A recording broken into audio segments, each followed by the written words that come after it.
The Out There channel. Please sub and share.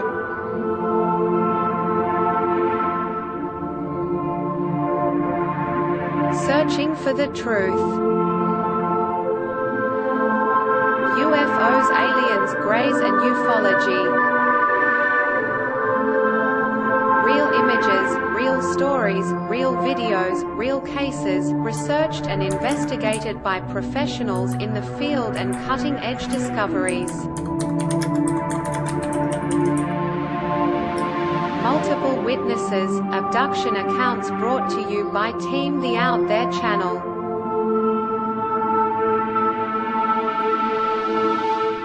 Good to be back.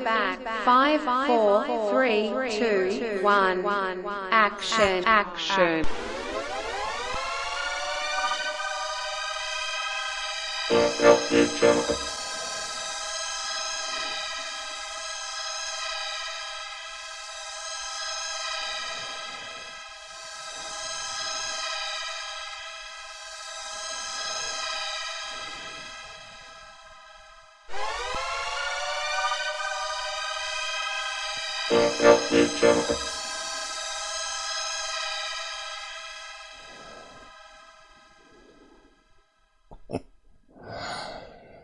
Never ending. A sap pilled developer. Yeah,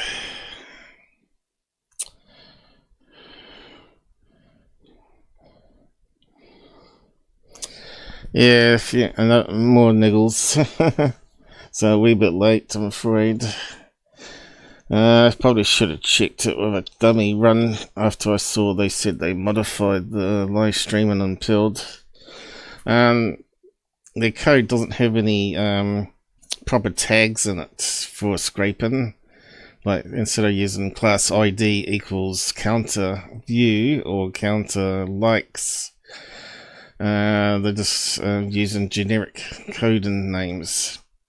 Of course, that means when they modify the page, things get moved and it can't find the number. So at the moment, my Pilled stats is partially down, so we won't know how many's there viewing. In fact, probably get no one today like last time, because now we've got daylight savings added in. It never ends. Yeah, so what are we doing today? Damn stupid thing. So I'm going to recopy it. Probably could probably modify it on the fly, but I don't know. Damn, eyes a bit blurry today, both of them actually. Probably because my autoimmune pills are being reduced in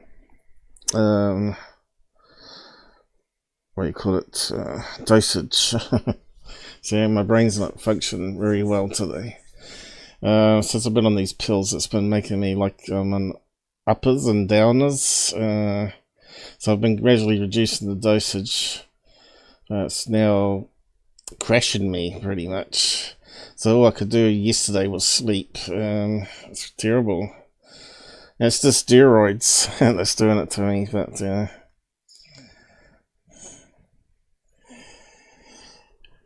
okay. So part 2 carrying on from last week. Ho ho ho. Plus probably got a few extra bits added on.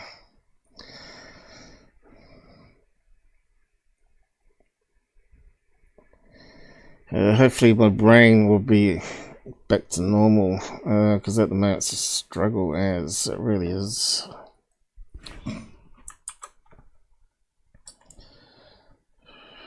Who's out there? Nobody on YouTube anyway, from what I'm seeing. Dear, oh dear. Even that's been changed a bit. Come on. Was it on turbo fan? Okay, turbo fan is on. Slow is at the moment. Plain sailing, not.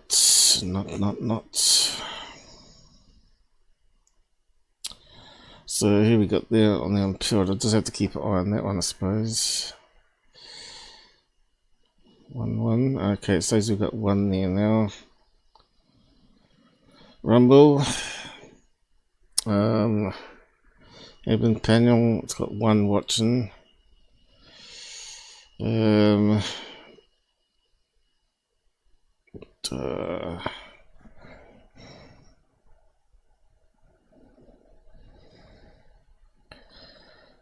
How easy would it be to edit that when my brain's mucked up? Normally it'd probably take me about 5 minutes to edit that change.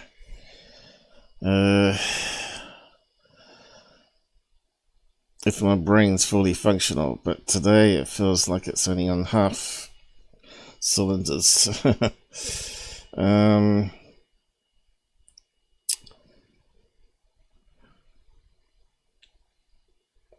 What's it going to do? I peeled. The brain's just not functioning, man. Who's out there anyway? Peeled. We got 2 watching and peeled. Okay, we had 4 pass by. Hi guys on peeled. So that puts up to what? 6 people watching at the moment. Ho ho ho. Mr. Popularity. That's what happens when you are truth in ufology. 9 watchers. If you did a TV documentary series, which is only pure truth and debunks all the bullshit out there, including Corbell's nonsense, it probably wouldn't get it wouldn't get a second season. But yeah, even if I won lotto, say lots of money, I'd certainly set up a decent TV show on UFOs. It would be realistic, and we'd be doing weekly sky watching, and with all the top equipment that we can get. And it might even be, if I had all the money, I'd be touring with a bus of people, and probably filming it myself and putting it up on Patreon and stuff like that. Stuff Hollywood. Everybody goes to Hollywood because they can't get airtime otherwise. But once the word gets out there, if you want to go and see real UFOs and aliens, the Out There channel is the place to go. So money could really do things justice here in ufology. Instead of funding these peoples with their big mansions and people like Security with their multiple houses and beachfronts. Claiming to live on food stamps, of course. We started on food stamps, that's why I started hoaxing. And all these people, oh yeah, speaking of which, let's have a quick look at the comments there. Anyway, we're going to carry on from the Calvine and all the other bits added on. A few videos out there, I think, now.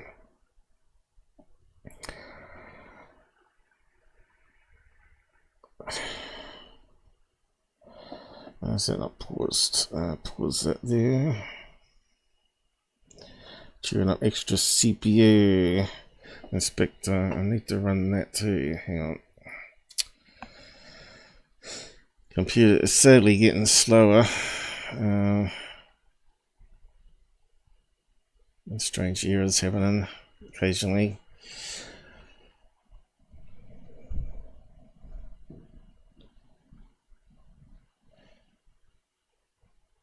Okay, that should speed it up a wee bit. Who's out there?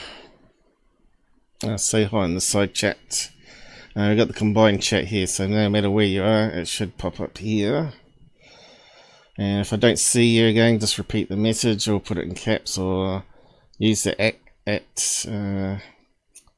the ampersand and the out there channel as a tag, and it should make it a different color. But yeah, speaking of security, let's just have a look at his one. I think maybe he's not going to come back this time. I'm back, he says, and then doesn't show again. How many weeks has it been? Yeah, he's not getting the views now, see? People are catching on. 188, and that'll be people going back and checking and posting comments, right? So he's only got really a hardcore out of that 2 million, which is fake subs. I believe most of those are bought anyway. Probably only got about 50,000, not even that probably. Let's see, probably come back 4 times. Probably about 50,000, probably 50,000 real active subscribers, fan base still. Still a lot of people, if they pay $5 each, it's still pretty good income for a year. $200,000 a year. Mind you, I was earning that in a month at some stages, 200,000 a month, and claiming to be on food stamps. So yeah, let's just have a look at the comments just for a bit of laugh to kick it off to start with. It looks like they got rid of the autoplay. Why is that? Why is the autoplay not working anymore? This is typical Google, YouTube, trying to bypass the ads blocks, and now we're losing pause and video ability. Anyway, let's have a look. You can say put the latest comments at the top and have a fun read. Hi Taylor, thank you for featuring me. I'm Mr. Rockhead from South Africa, promoting rocks as alien artifacts. He's lost the plot again.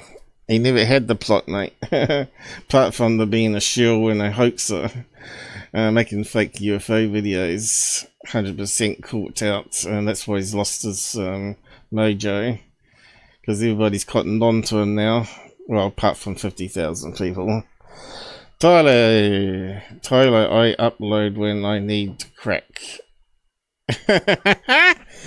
No, it's opiates, mate. Opiates and booze, apparently. He doesn't drink, though.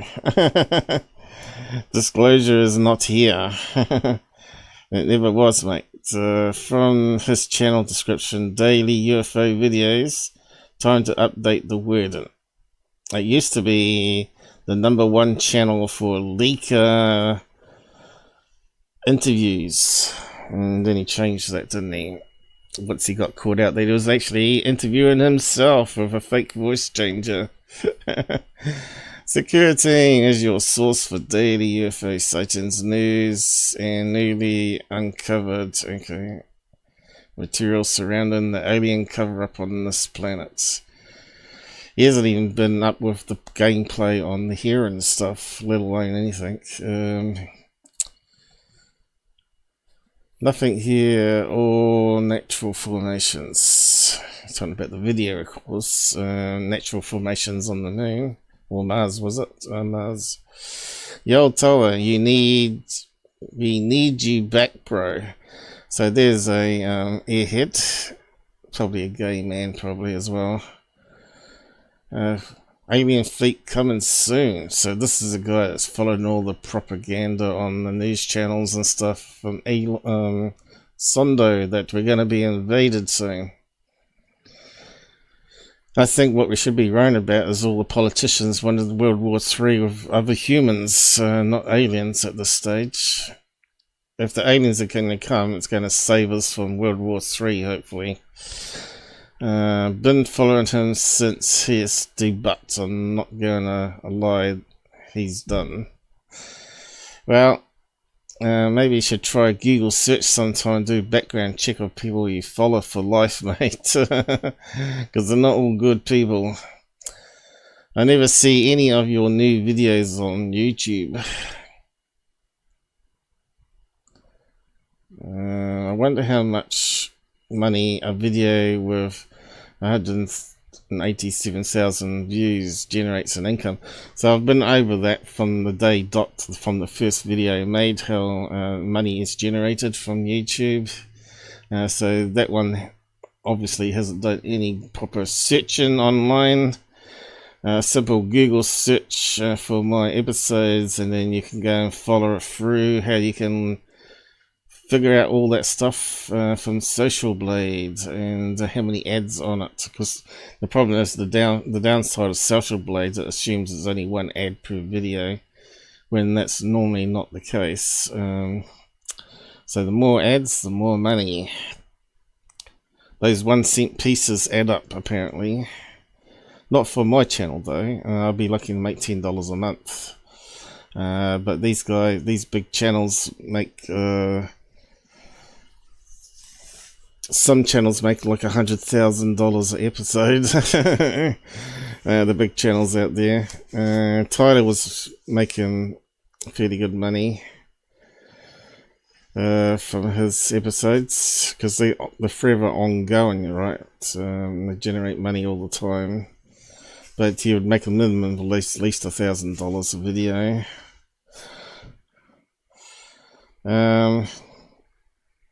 Don't forget about Patreon too. People keep subbing to that still for supporting him. Maybe he finally got the true answer. Yeah, got the answer that he's been found out. I suppose the FBI is not protecting him anymore. I'm pretty sure he's a CIA recruit, or he's been, been listed as such. They've seen him as a free noise generator in the ufology field to try and hide all the black ops they're doing. And Tyler was really good, and so was Third Phase at putting up all the shit there and calling it aliens instead of human technology. There's certainly something there in that first crater. Yeah, it's rock. The same thing in your head. Can people post their favourite UFO channels? No, they can't, because Tyler has blocked me. And lots of other people. And if you try and post even my channel name, I think he's got keywords blocked as well. You'll find there's a lot of keywords that it auto administrates, so you can never post anything. But if you want to try and post, wake up people on his channel, go ahead, give it a try and see if you can get through. He definitely does patrol it still. Probably the first 1,000 comments, probably. He used to hire people to do it. Can you do a video of the second moon? Oh no, he's already done that. Have you not seen? My name is Mr. Ken. But it wasn't a moon. It wasn't a second moon. It was another planet heading towards us. Yeah, 1 video a month. Not even that, I don't think. Where is he? He's probably getting a nice suntan on the beach there, mate. We need the consistency, bro. So all these people just begging for this content, which is just every video he's ever put up has been nonsense and easy to debunk if you spent 5 minutes researching it. Well, video, did the craft run out again? Did the crack run out again, I mean? Remember when Tyler used to release all the latest news instead of drunk booze and beat his wife all day? So a lot of people won't understand that because they're not up with the gameplay about the real Tyler.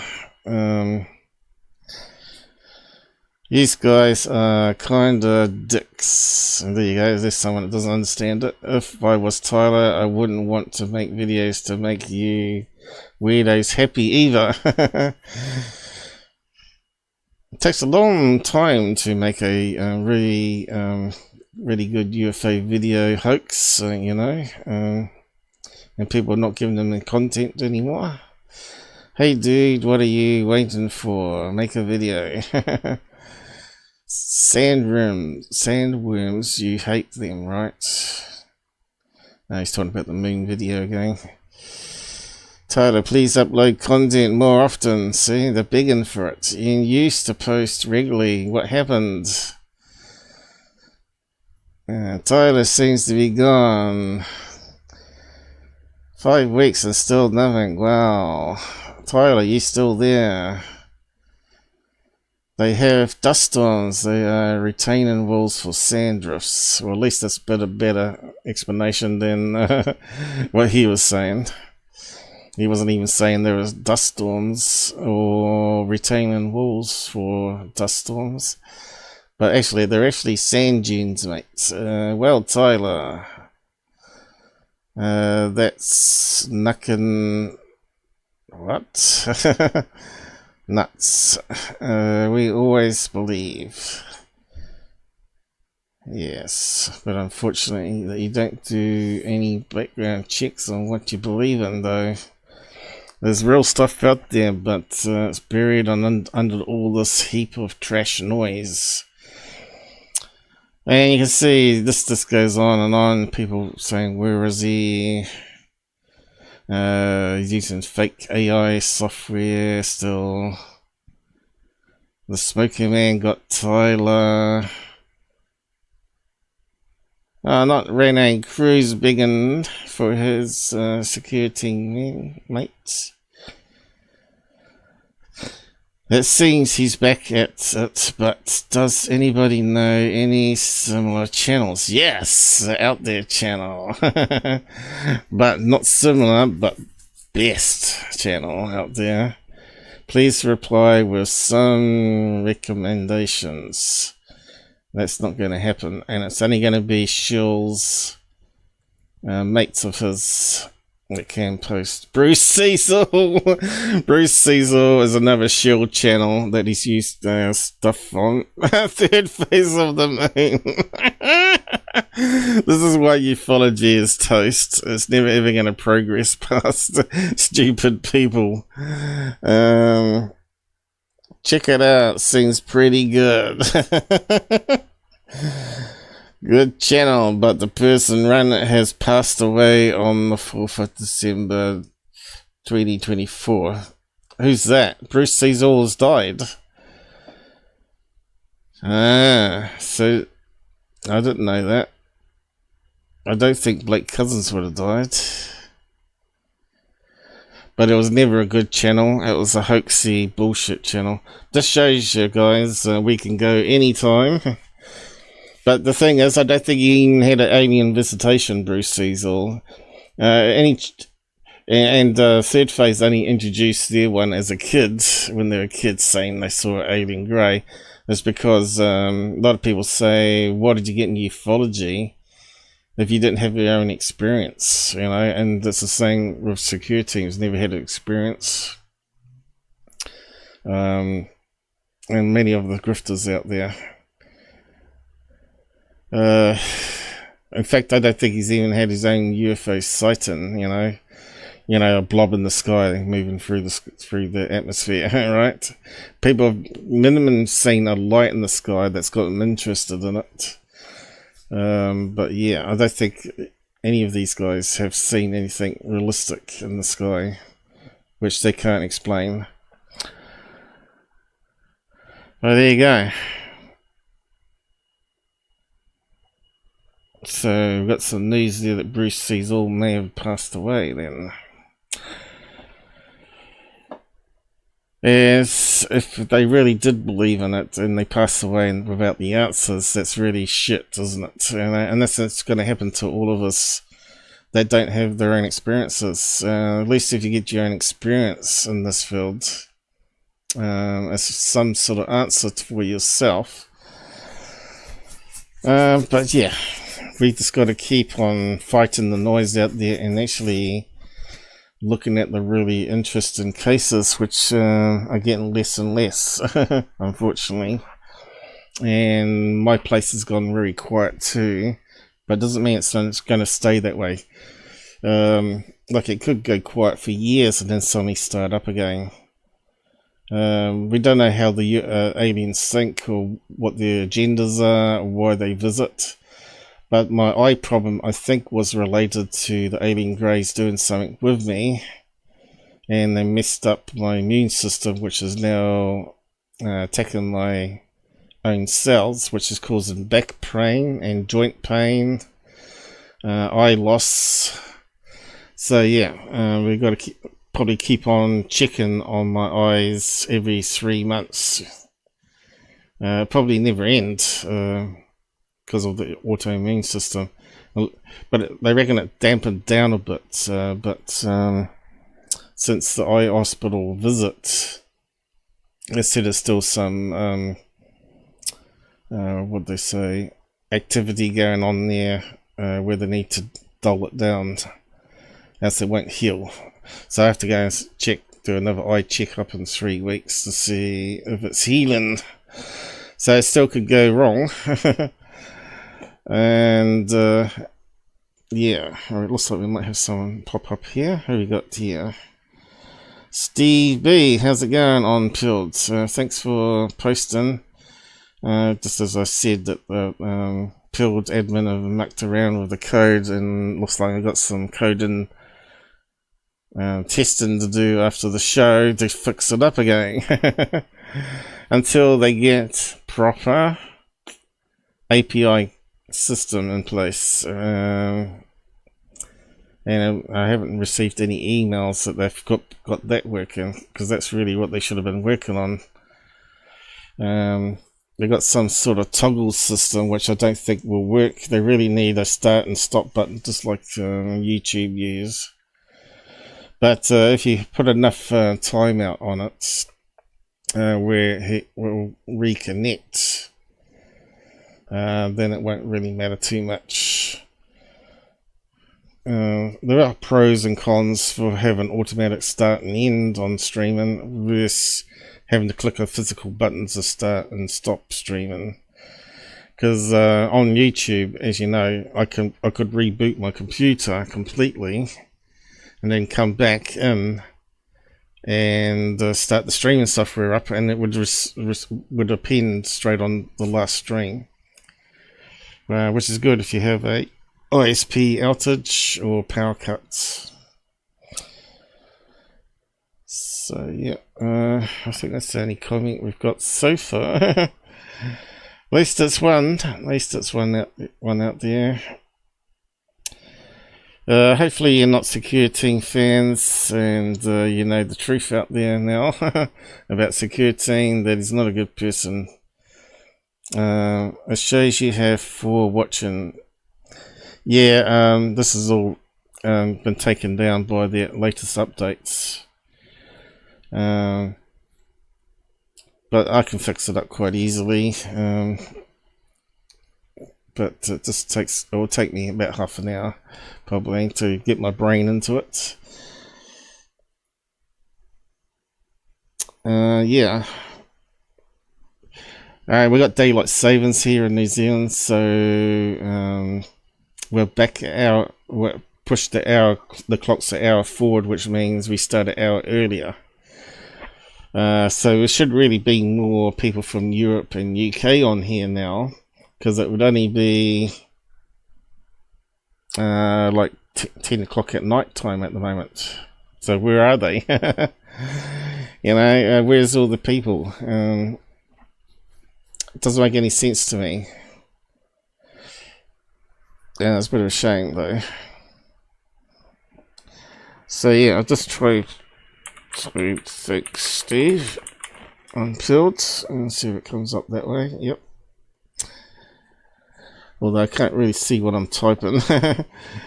Let's assume in. Okay, there we go.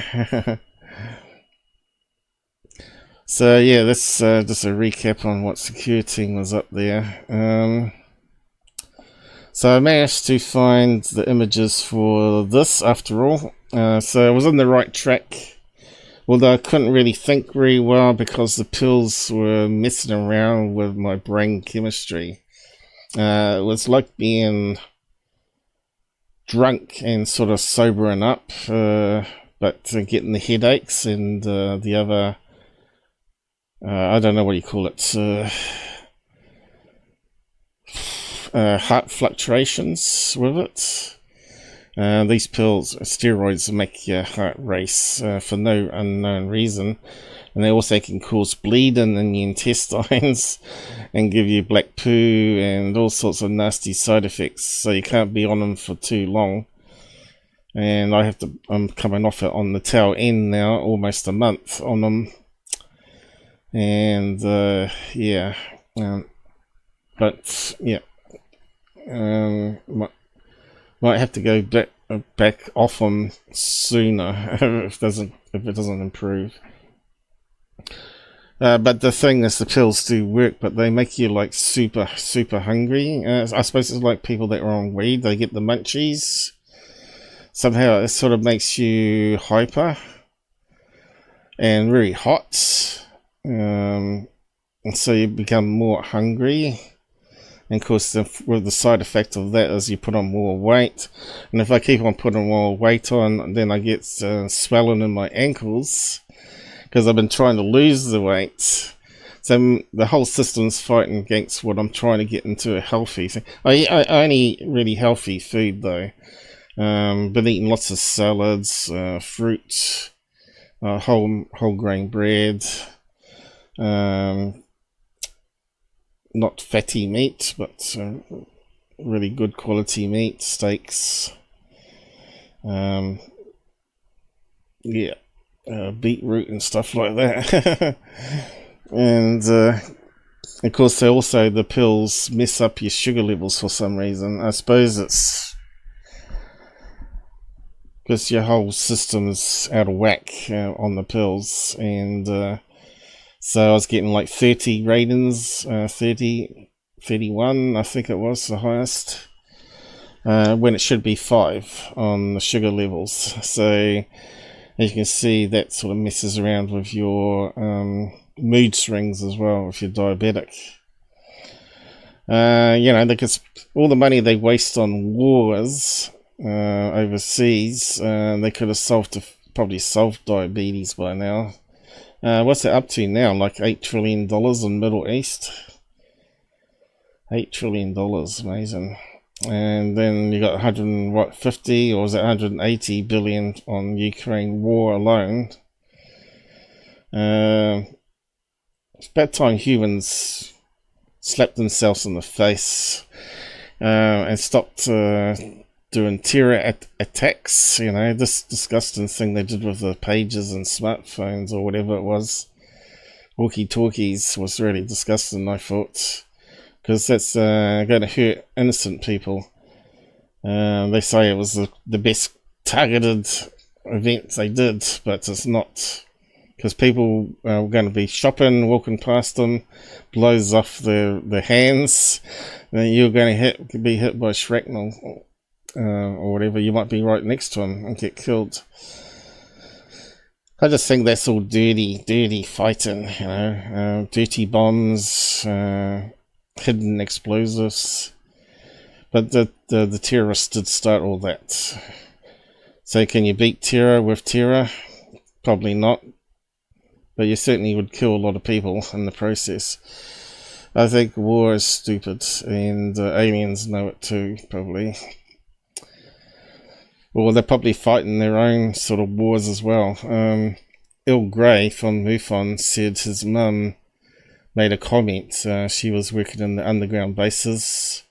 If you don't know the story, you should go back and listen to Earl Grey's mum.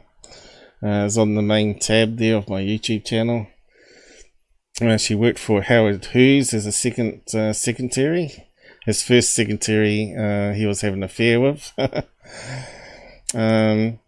and she also got to meet Von Braun underground on a presentation which is probably about alien life being discovered in the universe, or maybe a wee bit more crazy than that. Maybe multiverse. She said when she saw the Star Wars movie to Earl Grey, if you've watched the episode, that she expects it's very much like that in the universe. That there's going to be lots of races of different aliens with technology, different advances of technology fighting each other.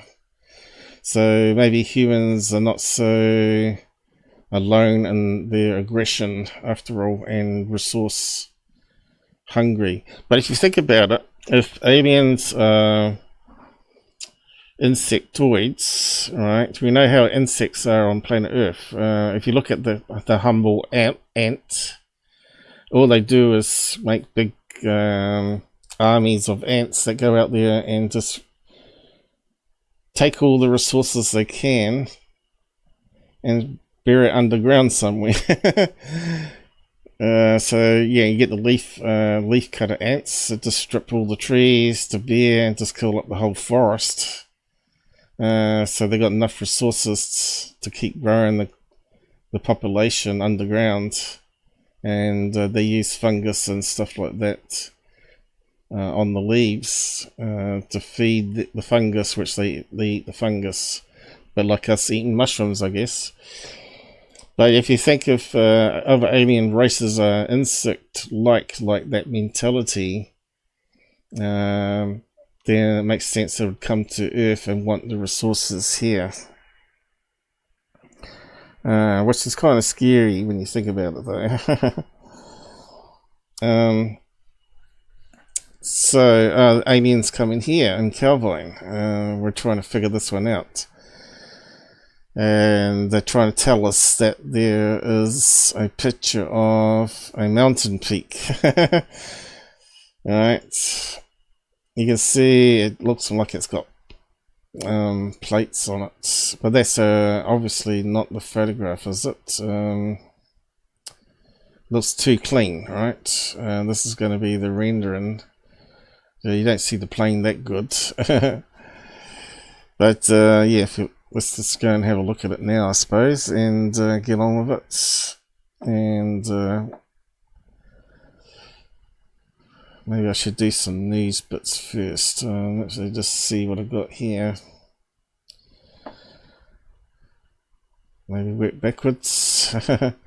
What's the last thing I added on? Okay, we've got UFO interest. He's got a few posts there we need to go over. Scientists discover signs of modern glacier on Mars that hints at buried water ice. Now, how many times have you heard that, though? You know? So that's a year old. And I've got a post on it here with some images. I suppose it does look like a glacier of some sort, doesn't it? But it doesn't mean it's water, does it? It could be liquid.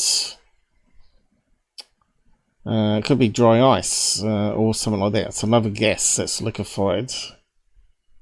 It could even be methane. But then methane, if you get methane on a planet, normally means there's microbial life, right? And what's interesting, I was going to talk about SpaceX fuel at some stage here, where we'll be covering that side of things, the new spaceships that he's designing, and how he's going to use CO2 to make fuel for his rockets, which is pretty amazing. So we'll talk about that hopefully today. And remnants of the modern glacier has been found near Mars, a crater. It suggests an icy ice may still exist at shallow depths. So they probably need to get a rover there and start drilling, right? Or at least get SpaceX or get some men up there. How long does it take to get to Mars now? Is it like 9 months or how long? Starship, SpaceX. I suppose it's constantly accelerating. Take to reach Mars. Probably should use the AI for this one.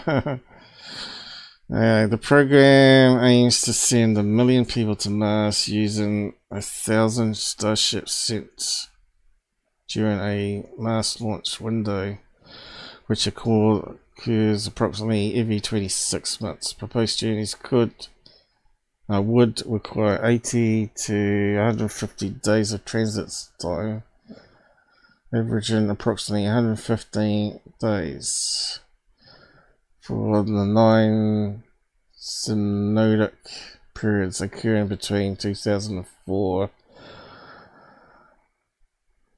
and 2041. Does that make any sense? 24 months. Launch window. So is that using the slingshot method, is it, as it gets close enough to Earth every 26 months to be able to reduce the amount of fuel you need? But most journeys would require 80 to 150 days of transit time. That doesn't seem long enough. What's that? 1/3 of a year to get there? Nah, that can't be right, can it? To fly to Mars. What's it say there? 2 years. So that's 26 months then.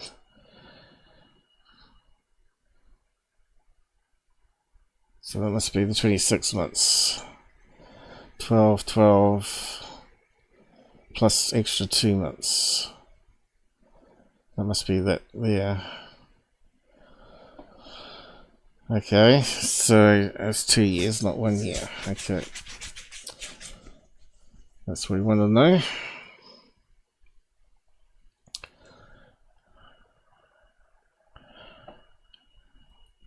Just get rid of that.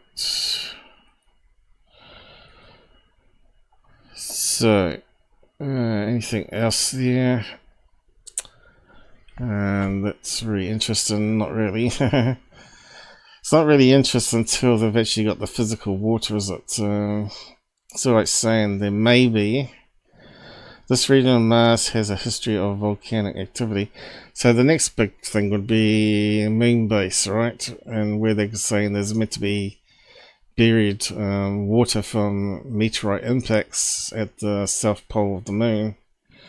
I think that would be the first thing that would be detected or done. And then the Mars. So this goes on really slowly. Again, if they didn't spend so much time on wars, whoops. They didn't spend so much time on wars, they could have been on Mars probably 100 years ago, right? Here we go. I'll just post a link to it anyway, guys, and you can read that yourself if you want. So they're saying, yeah, Glacier moves, and that carves out the landscape as it moves. Okay, I thought I had that resized a bit better. Anyway, it doesn't matter.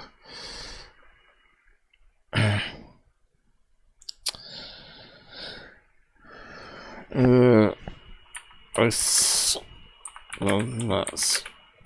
Okay, that one's out the way with. We just go through all the news, I guess, quickly.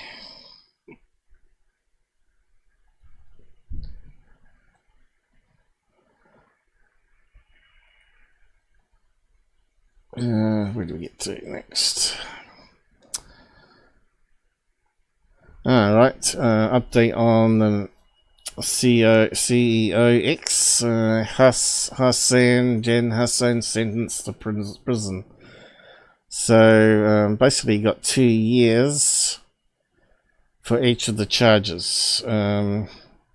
Whether that's back to back, we don't know. So that would be 4 years. Sentenced on the 13th of September, which would have been the 14th in New Zealand. So whether he's in prison now or he's got a couple of weeks to get his affairs straight and show up for prison time. You think they'd simply have given him an ankle bracelet and put him on the pedo list and monitored his internet so he could only do banking or something, or could only do it when he had a, what do you call it, probation officer show up or whatever, if he needed to do online banking. I wonder if his wife is still with him. You know, you think that would destroy everything. But I guess he got off lightly here, right?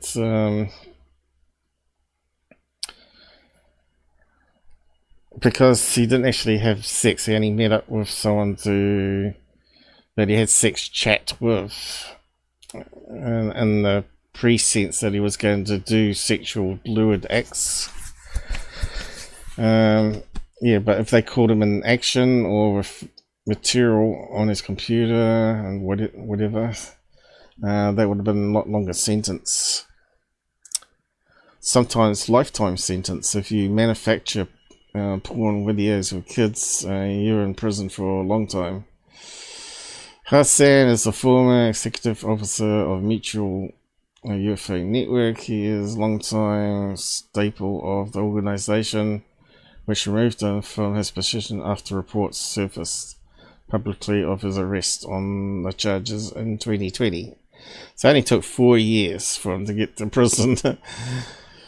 So you think if you were detained home in that duration, that you wouldn't go to prison because you've done your term already. He probably should have done a plea deal. He probably would have got like 6 months in there, right? But he didn't plead guilty, so he had to take it to court. So there you go.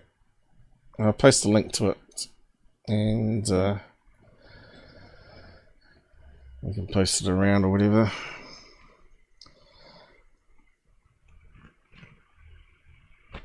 Damn eyes.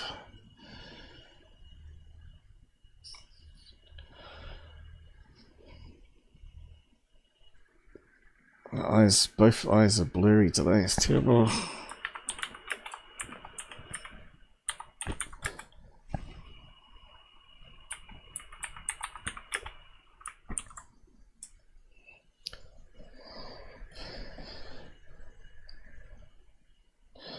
So when we covered the court cases of Security, it's also dragged on for many months. I suppose it's pretty common. And in the end, his abuse wife charge was dropped, I suppose. In the end, she didn't want to testify against him. But it was his son that called the cops to their house. So yeah. I suppose it was too late by then to sort it out, the domestic affair. What they call it, domestic disturbance. They lowered it down and gave him a fine. But anyway, he's not such a nice guy. If you bash up a woman.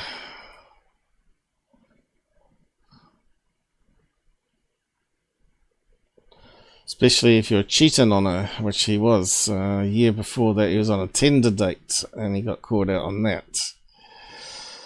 Okay, so back to there again.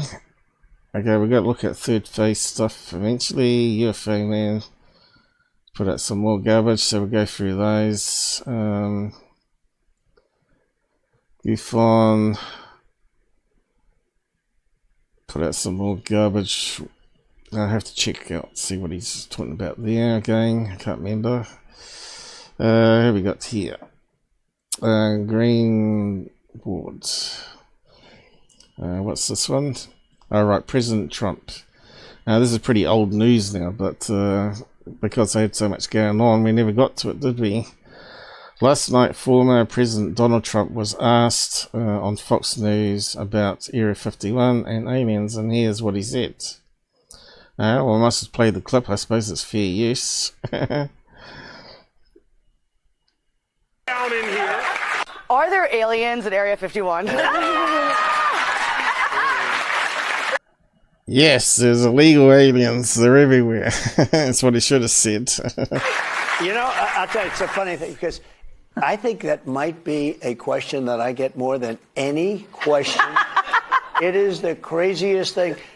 So we have that so-called area. They consider it like a sacred area. Mm-hmm. And I will say this. I don't think I'm a believer, but I've interviewed pilots that look, I like Tom Cruise, but better than Tom Cruise. The blonde crew cuts, the whole, and this, yes, sir. And they were in the Oval Office, 3 or 4 pilots. So, if he doesn't believe, he hasn't been told anything, guys. That's what we're getting straight from this here. I don't believe in it, even though I've talked to pilots who say they've seen stuff. He's not received any above top secret documents in that case to say that UFOs exist. So this is what I've always been saying, that back in the early days, they knew that the president changes every 4 years, and some of them are not to be trusted. And so they set up a separate funded system outside the government, organization outside the government, to manage that sort of stuff, and use contractors modularized. So if they send out stuff to be analyzed from crash sites, so it wouldn't be detected and wouldn't be part of the FOIA request system. This is what I believe has definitely been going on. In fact, they probably outsourced it to other countries even. We've got other countries involved. But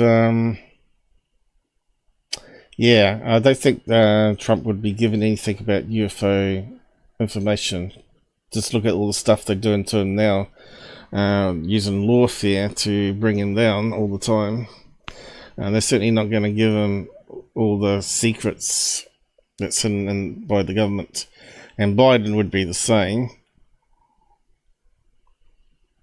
It's just common sense, really, that it'd be like a NJ12 type organization. When you think about it, if they were getting, if it was set up by a former president, Eisenhower or whatever, he would arrange it so that it would be self-funded. Like, I know that the CIA was definitely selling drugs, right? They were making millions of dollars to fund their operations overseas. That would be one source of income you could use to fund a UFO secret program.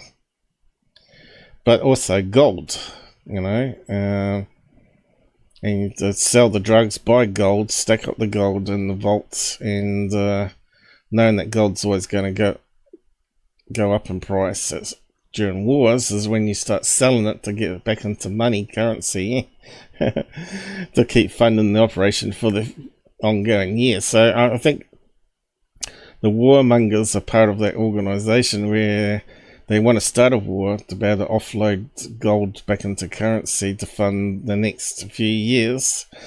So there's always going to be wars. But yeah, he's a bit conflicted here. He hasn't been told anything, obviously. He doesn't believe in it. And he thinks the pilots are being mistaken, obviously. Or he thinks he's been told that what the pilots are seeing is other countries' technology and some very experimental DARPA stuff, probably. These are not people that make up stories.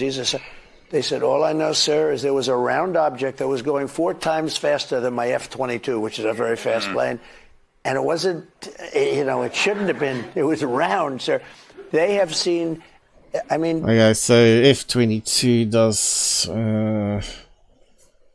Mach 10 maximum, I think, before the pilots pass out. So 4 times faster means 40 Gs. 40 gravities of Earth. That would kill you instantly, I think.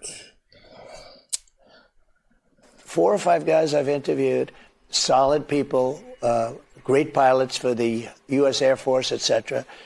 They've seen things that they cannot explain. Follow-up So there's question. something. Also a maybe. I think Follow-up question, Mr. Maybe. President. Follow-up. Yes. If in fact there are aliens, would you be willing to put tariffs on them to help us with Yes. the economy?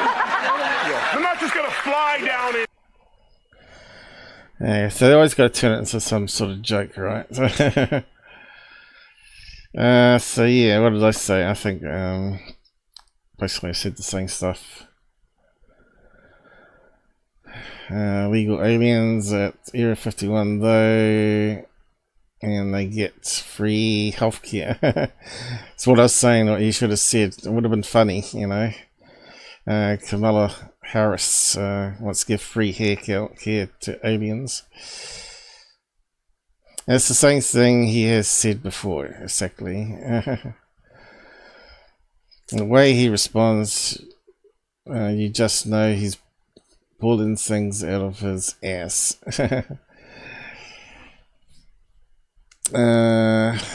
So you have pilots telling you there's round objects. He didn't actually say round objects flying in the sky, going 4 times faster, and you're not a believer. That sounds like a national security concern. No, he said he didn't believe in aliens. Doesn't mean he doesn't believe in the objects of being real from another country. Also, we can launch that tourist dude into the sun. Whatever he's talking about. UFO Jesus, send him into the sun. That would probably help things out. Things are happening, and oh god, he finally told a truth. He's always told the truth. That's why he keeps getting verified. Watch certain left nuts start saying kooky, spooky, little green men and weird, just because he answered substantially without crackling on like a imbecile. Yeah, he's talking about Kamala Harris there. He gives the impression that he's just as curious as the film as anyone else.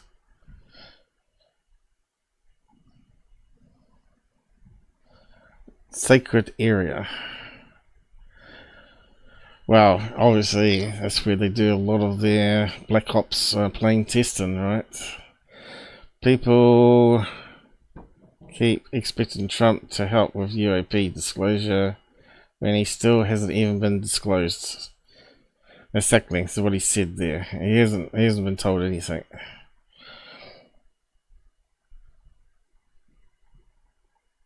Anyway, if you want to join the discussion, I'll post a link to it. The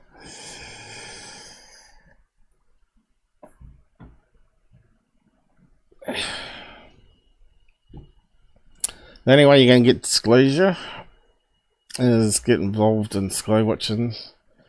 Where's it not come up? And maybe have your own experiences. Problem is, if you're in a city like I am, or on the outskirts of a city near airports, doesn't help things. So it makes it harder to detect what's us versus them.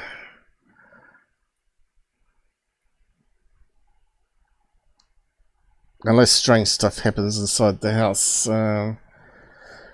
which we can't always exclude paranormal versus aliens, right? There seems to be some sort of connection there.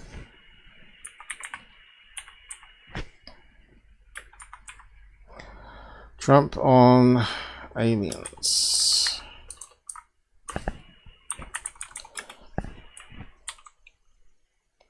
Black Vault.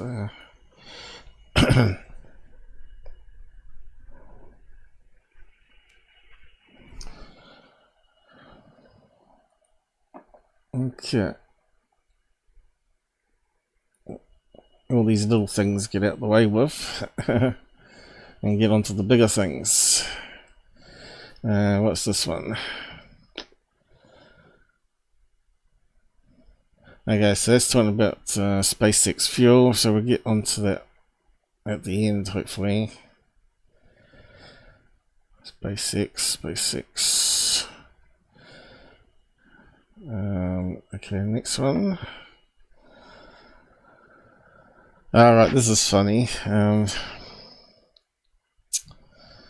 So, Steve Cambion, as you know, he's not particularly a friend of mine, but he runs a so-called truth channel, even though he seems to side with non-truthers, and Muddy hears a name, and doesn't really understand why. But there was a couple of things that come a couple of weeks ago. So Joe Mergia, who's also called UFO Joe, is one of these big talking heads on UFO Twitland, and he's had a falling out with Lou, and he's a big Lou promoter. Believes everything was said from Lou's mouth. And everybody else is grifters out there. He believes Skinwalker Ranch, and he believes Corbell. He believes everything, right? Apart from me. He should be listening to me. But basically he's a cameraman, isn't he? And also writes up blogs on UFOs. He's also a Nat fan and all that sort of stuff. The reason you can't see Lou's post in my recent quote tweets of him is because he blocked me. Pretty weak. So yeah, so we don't know what's going on there because people block, and of course we don't get to see the comments. And what's funny is Steve read this and thought, oh right, maybe UFO Joe's finally woken up and joined the truther side instead of the talking head side, and instead what happened was that he posted another comment here which I thought was hilarious, laughing at Steve Cambion. He said on his show that he's unblocked UFO Joe, and UFO Joe's then replied the next day saying, Cambion just unblocked me because he now thinks we're on the same team. We're not. The guy is a tool. Blocked. So he still blocked him. And of course, where's the rest of it? There was some more to it. I think Steve Cambion replied to it. Let me just load it again.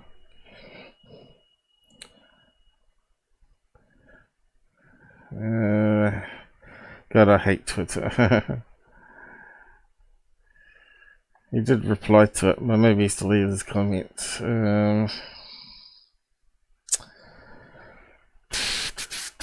I think he might have quoted it on his page.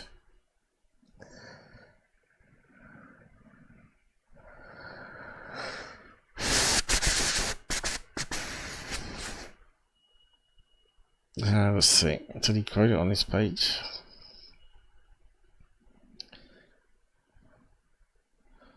Steve Cambion demolishes his entire grift.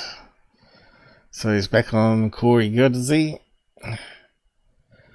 He seems to talk about the same people over and over again, doesn't he? But people seem to like that. They like the drama. 10,000 for anyone who can prove the puppet is a actual alien. Reposted. Is that one I've already proven as a puppet?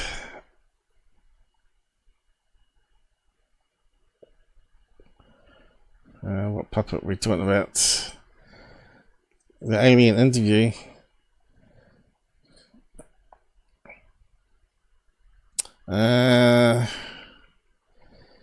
Yeah. Yeah. How could you prove it is a puppet, though?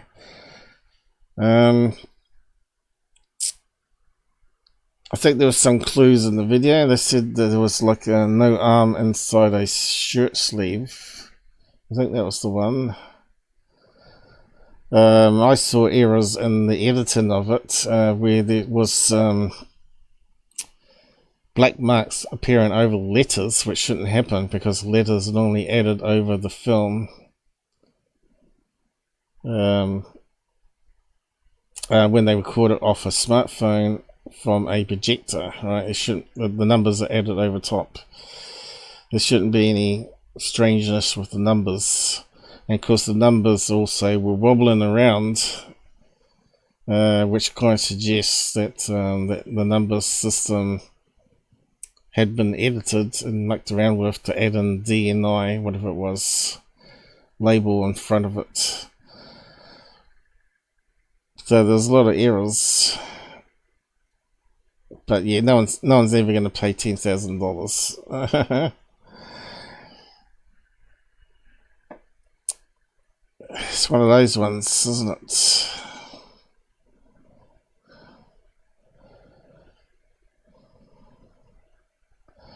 The only person that could claim that would be the person that faked it in the first place, probably. Linda Moulton Hill. Oh god, he's dressing up as her. I wonder if I'm not sure if he quoted me or not. Da da da da.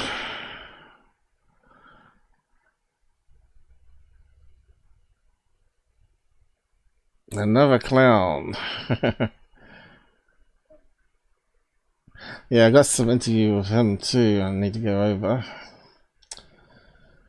He makes himself look so stupid. Ross is clearly someone that's sort of come into the UFO field and is still a newbie, and people are sucking him up. Looks like he's got loads of crap there. Oh, right, here we go. That's me. Here we go.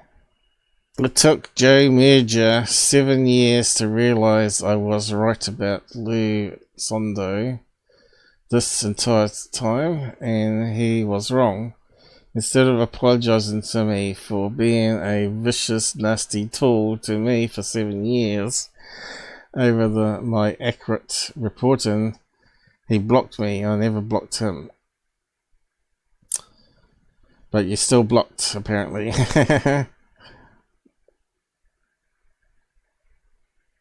Second happens today in a man's life. What's that code? Vids. Yeah, I got to travel in one of those. I had a mate in the computer industry in Australia. He had one of those, but he had was it a red one? Can't remember now. Wasn't much room in it for big guys. Yeah, bucket seats. Yeah, he definitely had one of those.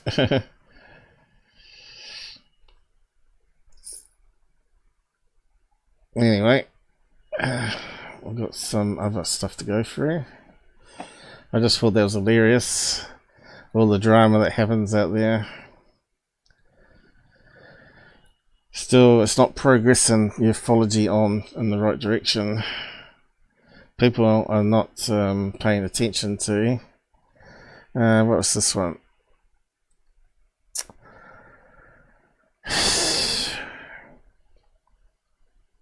Toilet or security. Okay, so I posted up on Reddit this thing here. I'm posting up some of my old videos every week. Too funny. Toilet or security made, I should say, $1,000 fooling people. This was a real space alien. And what you get back is chit chat. and they defend him or whatever. So this is a problem of ufology again, this kind of attitude. He's just a YouTuber. He never knew or tricked anyone into thinking that it was real. See, that's just totally wrong there straight away, right? He wasn't just a YouTuber, he was an influencer. And a big influencer in the ufology field, which was making lots more noise and damage to it than pointing us in the right direction. If he had actually access to whistleblowers and footage, that would have been great. But as we're seeing with the Ross Cohart and David Grush stuff, none of those have provided any real evidence, just more stories. And that's the kind of people we don't want. We want evidence. We want people that are willing to risk jail time leaking out some of the best footage ever that the government claims they haven't got. Whether that will ever happen, I don't know. So would someone risk going to jail over it? It depends how old you are, I suppose. If you're later in life and you don't care about going to jail to try and get the truth out there, eventually you might get released if you do. If anyone thinks something is real out of a simple video on a UFO tuber who literally just brings random shit that likes the person is crazy one. Well, you should tell that to the 50,000 people begging for videos still.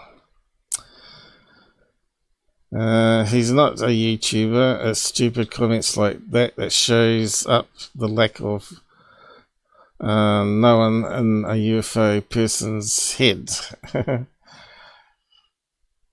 Probably should have said knowledge. He made $2.5 million just from 4 ads per 10-minute video. He made hundreds of fakes. Start here and learn. Of course, they don't click and watch the stuff and learn. They just carry on arguing. Why should I care? Why should I learn?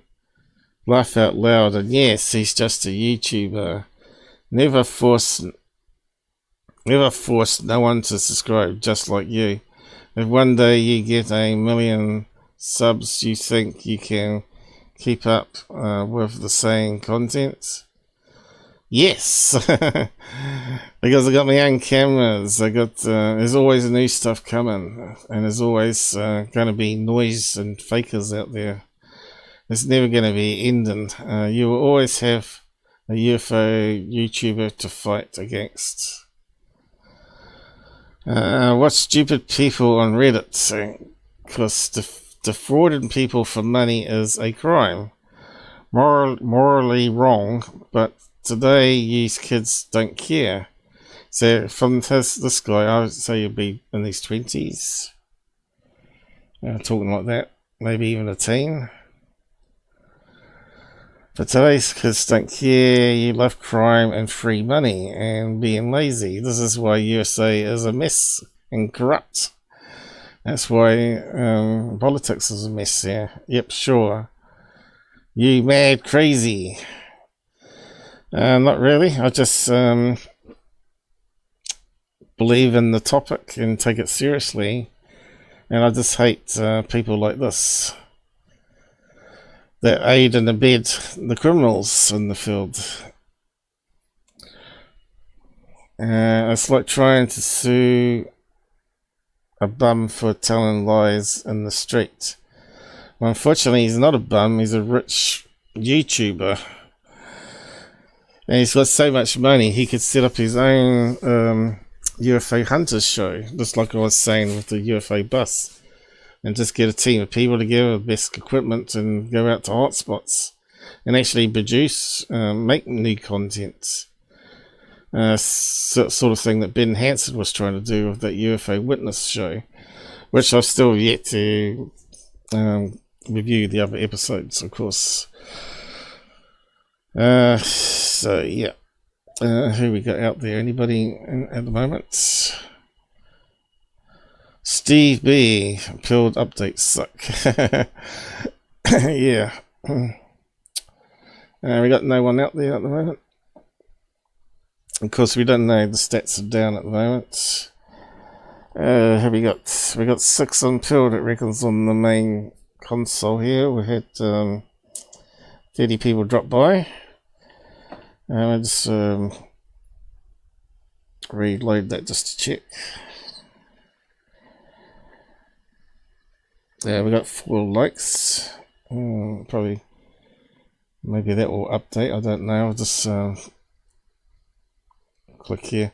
See, that's the likes never updates as well. I have to force a reload. I don't think I heard it though. There we go. I've got to hear the beep beep noise. So yeah, Reddit, a lot of fun. Not, but I'll keep on trying. We do get some new subs from there, and that sort of helps. The more we get on YouTube, the better, because it's still the main platform everybody uses, unfortunately. But Rumble's catching up, but it's not quite there yet. SpaceX, we'll come back to that one. I got here's the interview, which is Ross Cohart is such an idiot on it. And then we got the Paul Bennewitz one I want to talk about, and we got the Calvine, and we got third phase and all the other ones at the end there that were sort of skipped through. So there's a bit to cover still. So have a listen to this idiot under fair use. Hopefully it'll be okay. But this shows you this guy is clueless and more of an airhead than I was on the pills. Anyway, let's kick it off. Coast of the United States. Exactly. So this is a scientist woman in California that talks about something that was fast moving on, is it the James Webb telescope or something like that? But anyway, don't want to play too much of it, but not sure where to kick in here. But she must think this Ross Cohart is a complete moron, because we'll just go through it anyway and just show you. Objects that look like star appearing and vanishing within half an hour. Now, that was something we didn't expect to see, and that was something also that we are still working with, because when you work with a Vasco project, the main thing is that we use plates from the early 1950s when there were no satellites in the sky. This is like it's like, imagine you have a sky that is completely clean from all human contamination. No space debris, because today you have like millions of pieces that are blinking pieces of space debris, and you have so much of garbage. So she's talking about some old plates here where they got stars photographed, and suddenly some stars would blink out or move, right? Move in a certain direction, then disappear, which would be UFOs. Distant UFOs, or huge motherships in that case. So, like she's saying here, they have to investigate it because it's using old technology. And as we know, there's a lot of artifacts to do with cameras, technology, especially photographic plates, as we know, can get scratched, and all sorts of debris on it. And when they scan it in, of course, they can add debris on it by mistake. And a motion pill happens and all that sort of stuff. You've probably seen some of that with third phase that I've debunked over the years. Talking about blue UFOs in space, that sort of stuff. So, yeah, so we'll just listen to what she's got to say about the plates. And obviously Ross is interviewing her about the UFOs seen on those plates, and from what I understand is she's going to debunk it. That so far it looks like it's going to be artifacts from holes in the plates in the emulsion pill, I suppose, but a bit like that, I suppose. Garbage outside the Earth. While if you go back to these early images, it was clean.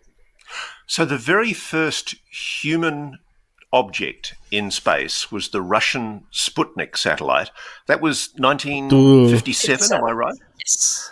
So before that, there wouldn't have been any artificial human objects in space, correct? Exactly, unless there were some black programs that they will not tell us about. And what have you found? Obviously, the slides that you're talking about, these are glass plate slides. What observatory slides were you using?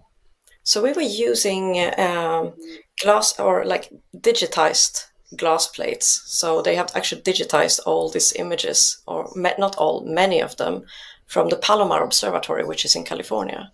So that's on the west coast of the United States. So she just said it's in California, and he's saying, oh, that's on the west coast of United States. Duh! Everybody knows where California is, mate. Even countries outside Australia know where California is and what side it is. And look at her. She's thinking... She's trying not to laugh at this guy, you know. You can see it on the face, thinking this Australian interviewer is a nut job. But yeah. So basically she said they've got hold of these plates and they've digitized them, which means they just scanned it on a special flatbed scanner and turned it into 8K pixels or whatever, you know. United States. Exactly. And so we have used those. See how she looked up what's there? Exactly. What a dork. We compared them to Pan-STARRS, which is from 2013 and 2015, these 10 years ago.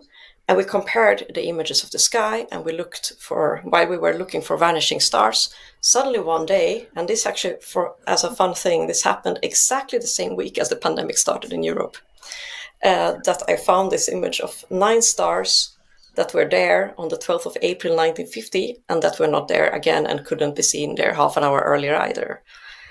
So some of these slides were taken within half an hour of each other. That's what she just said. Wasn't there half an hour ago, is what she said. They're taking half an hour apart. So, yeah, you got it, Ross. You're a bright Australian, aren't you? Yeah, useful thing. You can actually show a period of time where a bright object or objects were in the sky, somewhere in space, above our planet, visible to a telescope, and then half an hour later they weren't there. No, not visible. You dumbass. This is the guy that people praise for UFO transparency and disclosure. Are you mad? He hasn't even got any sense for interviewing people here. He's pissing them off. That would piss me off. I'd probably take a mickey out of him. It looks like that. And we want to know whether this is a real observation. Because one thing that people tell us is like, oh... Okay, so they got one slide that's actually got 9 bright dots on it that wasn't there half an hour before, or half an hour or further on since. So that kind of sounds like a normal plate to me, doesn't it? And that's probably what she's going to say anyway. Oh, but maybe these are just some kind of plate defects. But when you think about plate defects, I mean, a defect, it's something random, that kind of a random noise is what we call it, thing that happens on the plate, that maybe in one case you will see something that looks like a star. But what we do is that we actually measure the brightness profiles of these objects, and we compare them to the real stars in the field. And what you see on the 9 stars, these 9 transients, is that their brightness profiles is identical of the real stars in the field of that have the same intensities as these stars.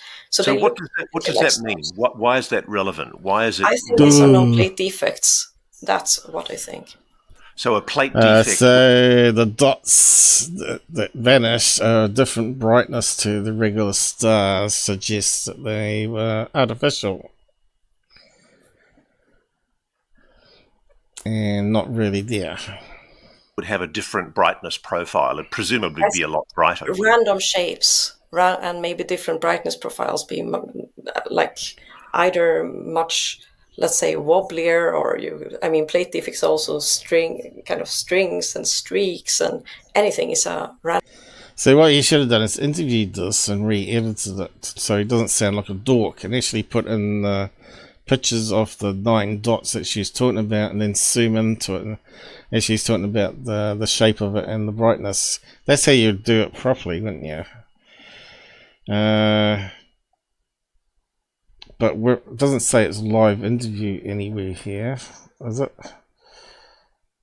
Can't see live written. Normally have it in big red letters in the corner, don't they? Random thing. I wouldn't expect it to look identical to stars, so that's why I think these are real observations. So you call these transients. So they're essentially transients because they're objects that are appearing on a slide in one exposure, but they're not there in another. Exactly. And if you would, let's say, if you would think that what you're seeing is some kind of asteroid, then the weird thing is that, let's say, if you would have an asteroid that moves so fast that it's there in one image and not the other, it wouldn't leave a point source that looks like a star. It would leave a streak as it moves. And the same with meteors. So these were... He doesn't know anything about cameras and this. He won't know about long exposure and making streaks. Because, wasn't it? You believe all the Corbell stuff, and some of those were streaks. Stationary objects. They're not moving. What the hell is he talking about? She's trying to think of how to answer it, see? You see her body language proves that she's telling the truth. She's not looking over here or looking up here, like all those liars that we've talked about. Whatever we see looks like indeed stationary objects that are far away from us. Okay. So obviously what you and I are really interested in is techno-signatures, the possibility that these might be craft or maybe some kind of Dyson sphere, something that's emblematic of a technologically advanced civilization. Oh, big words. Maybe a spacecraft hovering in space somewhere, possibly in orbit. How do you delineate? He's just using big words there to sound like he knows what he's talking about, right? What an asshole. Between that extreme possibility of a non-human intelligence and other natural explanations. What are the natural explanations that, as an astronomer, you have to take into account to consider our possible explanations? So if anyone needs anal probing, is this guy. So we have taken all kind of natural explanations into account and looked at it, and there's no natural explanation that can give you 9 objects that appear and vanish within half an hour. So that's why the plate defect was the only thing we could come up with as a potential, potential explanation. Except for that, I don't think it is that, because of the reasons I already explained. So one thing that, let's say, if we would see this today with the same instrumentation, let's say we use Palomar today and we take the glass plates, then you would be able to see this all the time, because you have satellites and you have space debris, and you'll have flat metallic surfaces that will be reflecting the sunlight and give off short glints, sub-second solar reflections that look like... So she's saying she doesn't believe it's the defects, but something else. Because she said the comparison of the light source to the background stars was the same, was it? Just she still doesn't know whether it's aliens or not. Right. Transients. So if you see it today, it wouldn't be magical, but again, this is 1950. So it's something, it doesn't add up. And that's why I'm so interested. I want to know. In 1950, could have been anything the Russians were doing, you know. Couldn't it?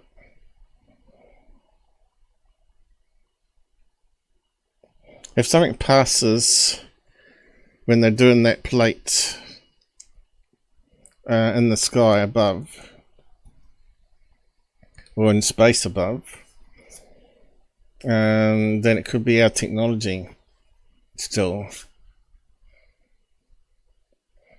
But if it was moving that fast, it wouldn't leave in streaks, would it?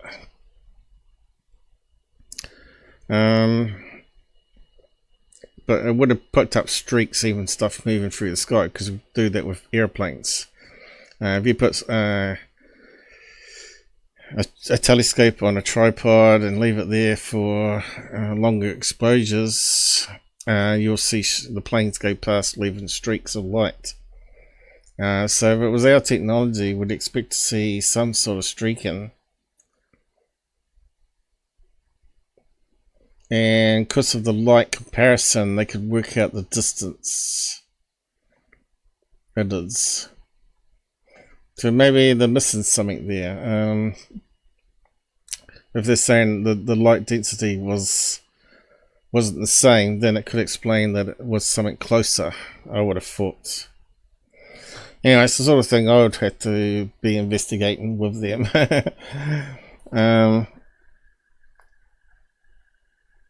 What they need to do is capture it with modern technology now, of all the technology we got now on different cameras, and catch it on multiple cameras, and then we can be sure what's going on. Are we seeing artificial objects around the Earth in 1950? I guess that's it.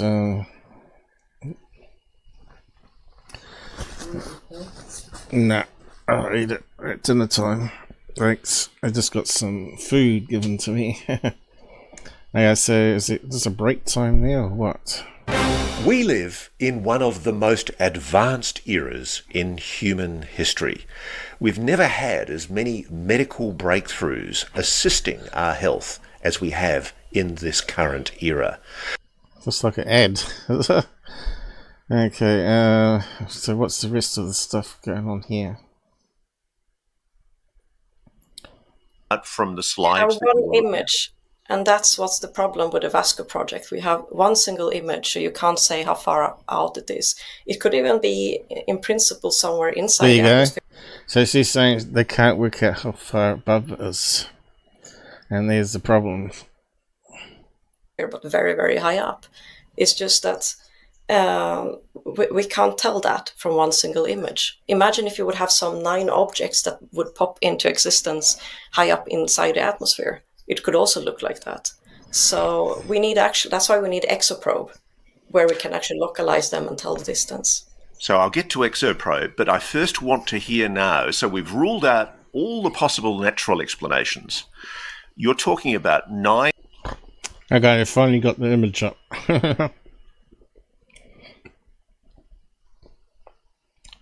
So, little circles around things.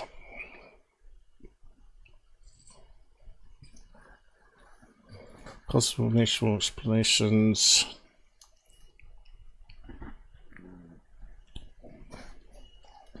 One, 2, 5, 6.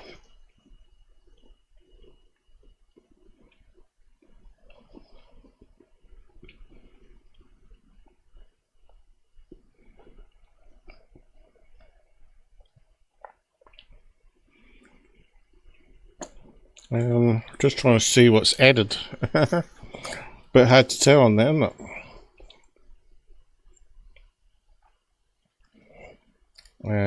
There is there. There and there is there and there. But they also got circle there, circle there, circle there, circle there. That was a bright one. It's faded there, or not there. I think they just got empty circles there, right? So there's one there that's disappeared. Where else? One next door to this. Disappeared. Another one there.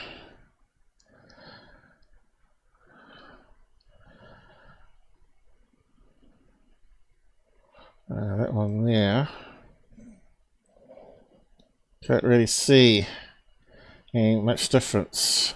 Two objects there, not there, but also it. One down there, not there. So how many are there? 1, 2, 3, 4, 5, 6, 7, 8, 9, 10, 11. So I'm a wee bit confused. I think some of the circles are different colour, are they? I've got 3 purples, so discount those. 1, 2, 3, 4, 5, 6, 7, 8.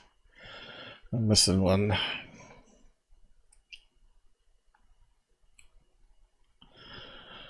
Can't see where the ninth one is. Anyway, 9 transient objects that appeared on a slide in, I think, did you say 1950? That was 12th of April 1950. 1950. And they're not there in a slide half an hour later. Exactly. So or maybe it was earlier, actually. And then we looked also 6 days later, and we looked 30 years later, and we looked at, we even took the world's largest telescope, the Gran Telescopio Canarias, which is a 10.4 meter telescope, and we went super deep and we looked at this place, and there was nothing there, and we said, okay, here we use this very big telescope and there's nothing on the place. So. And what do we know about the time, the date of when this exposure happened, when these 9 objects appeared? Is there any significance in that date in 1950 at all? We checked it. We didn't find anything special on the 12th of April 1950. So what was it, Beatrice? I don't know. I wish I knew. But can we assume that one potential plausible explanation is that whatever they were artificial?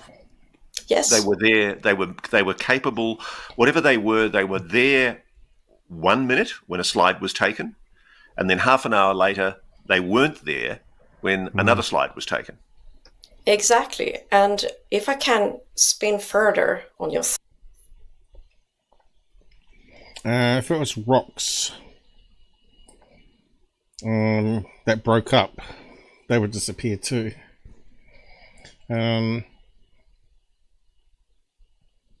Was some explosion, right? And then the gas dissolves. Doesn't mean it has to be aliens. It could be something natural. Thought, if I may. We have later, we kept on working with like searching for new examples. For example, I was thinking about that one way how you can actually show that it's not plate defects is if you find several of them that are aligned on a line, because that would be something that comes also with the movement. And we wrote a paper, we published it in Acta Astronautica about how to do this search, and the referees were happy with the way how we suggested how one would search for it with the statistics. And then finally we made a search, and we actually found 2 examples that were statistically significant where you can see several along a line. So here is one image, and what you can see here is that you have 5 objects that are aligned along a narrow strip, as you can see here.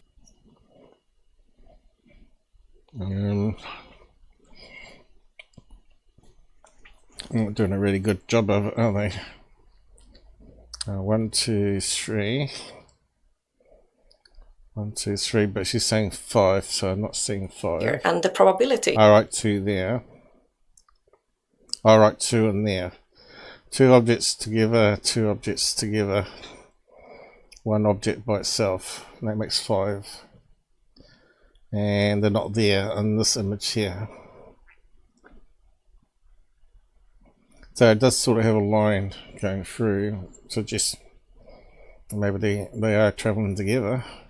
To have this by chance is 1 in 10,000. It's a so-called 4.2 sigma statistical significance on this detection.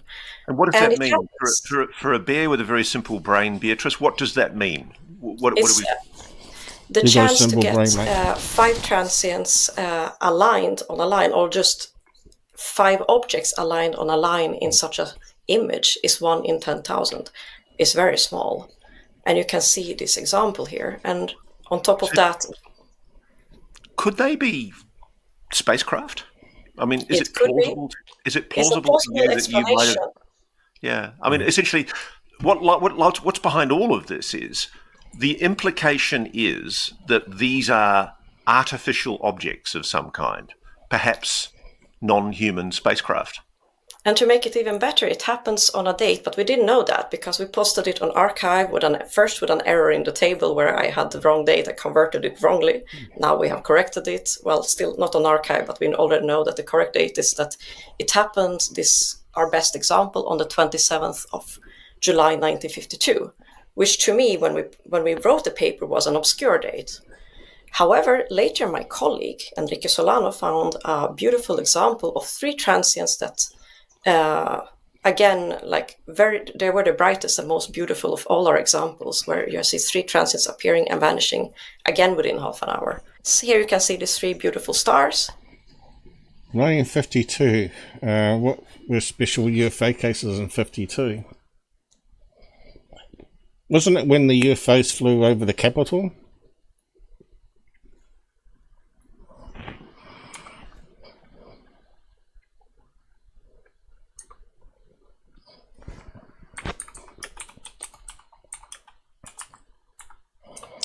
Let's see if we can find out. Yep, Washington. When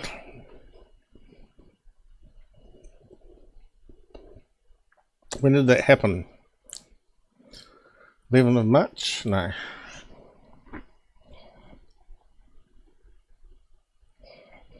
What day was it?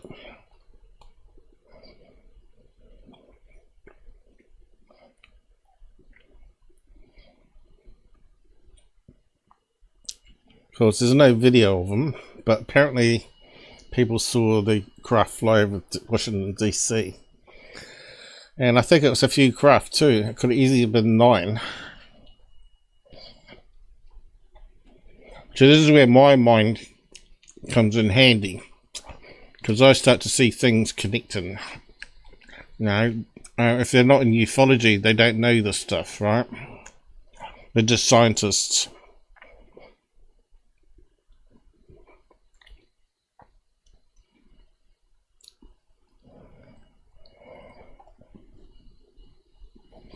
Now, I'm not sure what date. What date does she say? 27th of... where is it now?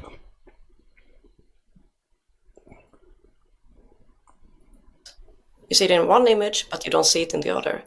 And this one happens on the 19th of July, 1952. And that is...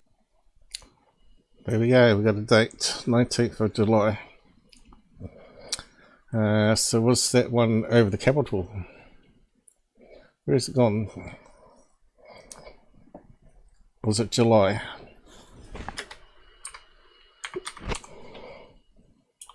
See, Ross, you know, if he was a real UFO investigator, he may have found the connection there.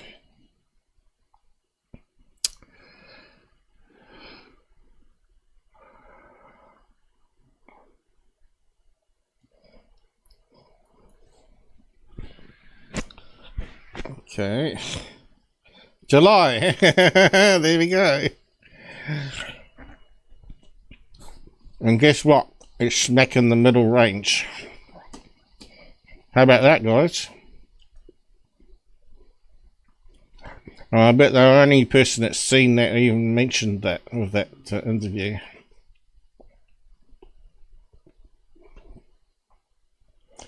How many objects was it though? Was it 9? I've got a feeling it was 9.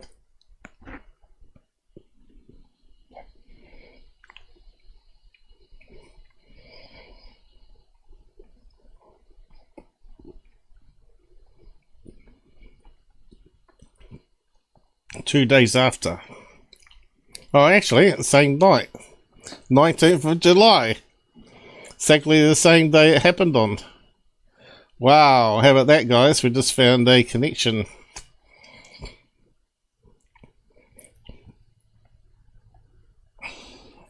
19th of July. Oh man, I'm good at this stuff. I really am. So we got a connection now. We just need to find out if it was 9.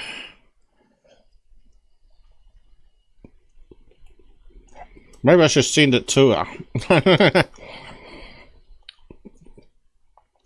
When she's on Twitter, we have to send it to her, don't we?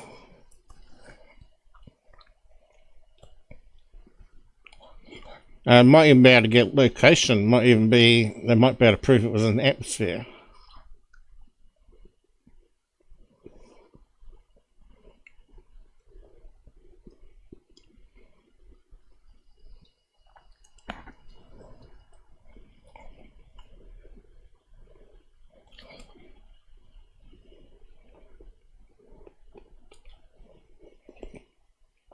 Man, this is so much, isn't it?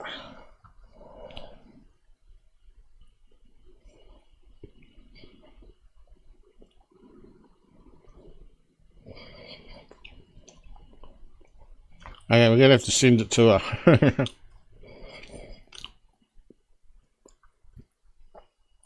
So they just showed up one night. They didn't show up just at one night, they showed up over a period. What they call a flap. What's your name? Do you know? We're going to have to contact her.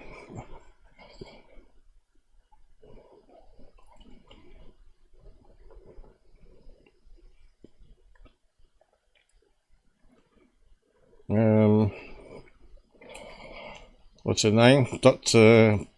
Beatrix.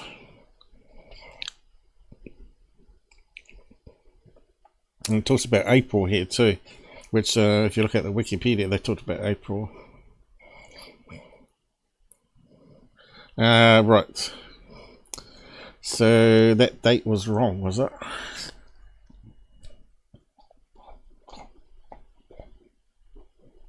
Right. They talk about the Washington DC flap here.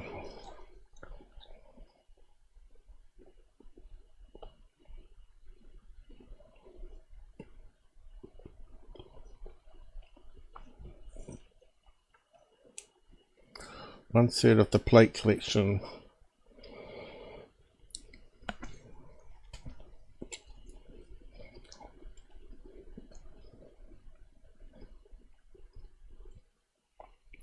So heck, maybe it's in the interview then. Maybe it just didn't hear that part.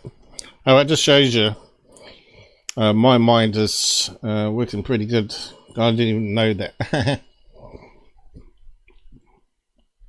So maybe that's what they're looking into to verify that 1952 they actually got some evidence, and that's why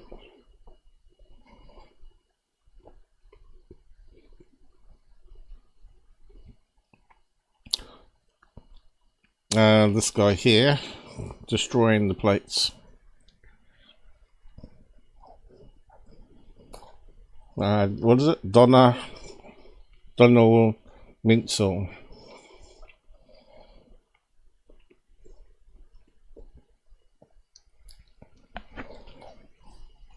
So that is interesting with the new date. Let's see. We've got chapters. I didn't see that.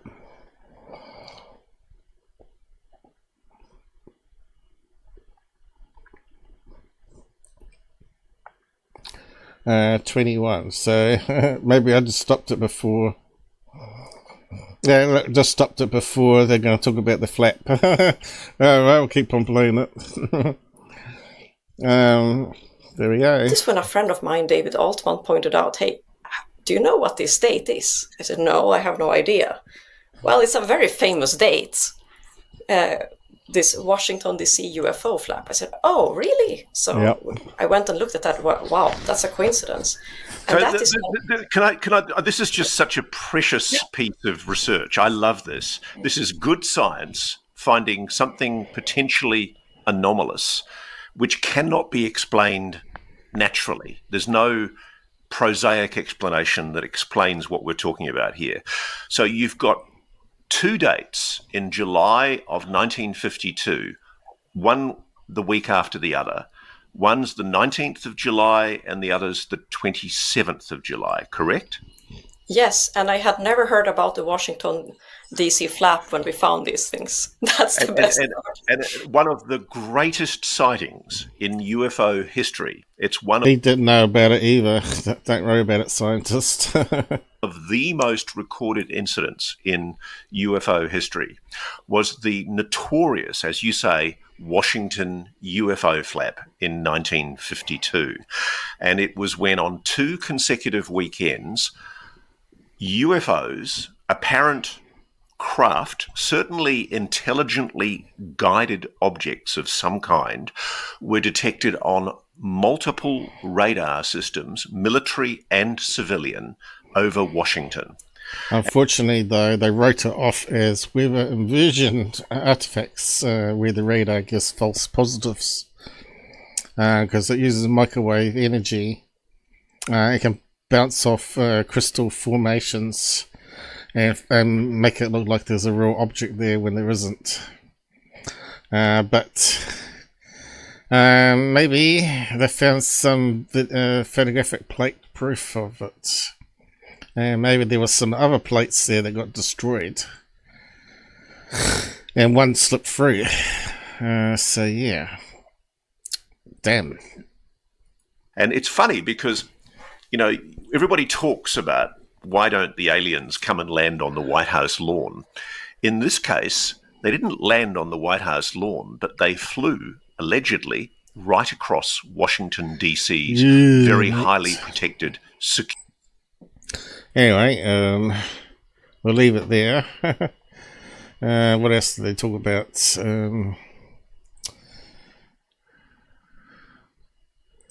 Me watch which plates were destroyed. Tipping point, female scientist. 43 solid science and suspicions.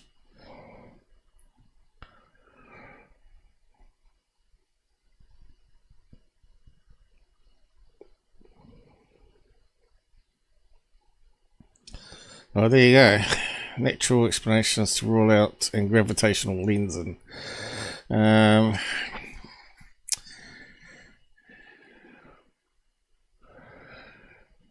post a link to it anyway. You can go and have a listen to the rest of it.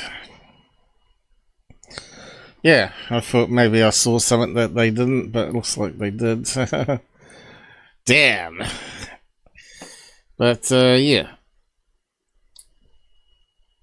I'm not normally good on dates. I normally forget dates and people's names. I normally leave that to Robert. He's the UFO historian to remember all that sort of stuff. I'm more on the technical side of things. So yeah. So there could be some proof of the flap. But and then that just proves it was in our skies, I think. On the orbit of the Earth. And they're moving quite fast to be on one plate, unless all the other plates got destroyed. But they got every half an hour, so she said there was every half an hour. So the other plates destroyed. If we listened to the rest of it, probably say it wasn't anywhere close to that one they've got. UFO 1952 flap.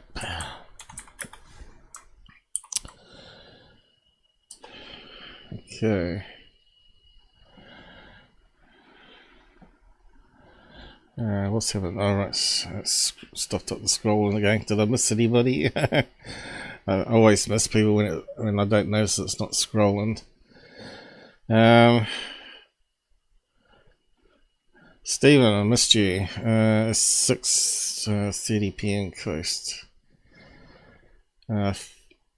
Yeah, I wasn't sure on the time because of the daylight savings and whether American has them or not. I just posted up for my time, and people can then just load up the YouTube page, and it actually counts down to when it launches. Who else we got? Matt, I didn't see you there, mate. Sorry about that. Yes, yes, as to what question? Did I post it? Yes, Trump on aliens. Yes, that he hasn't been told, I think. Okay.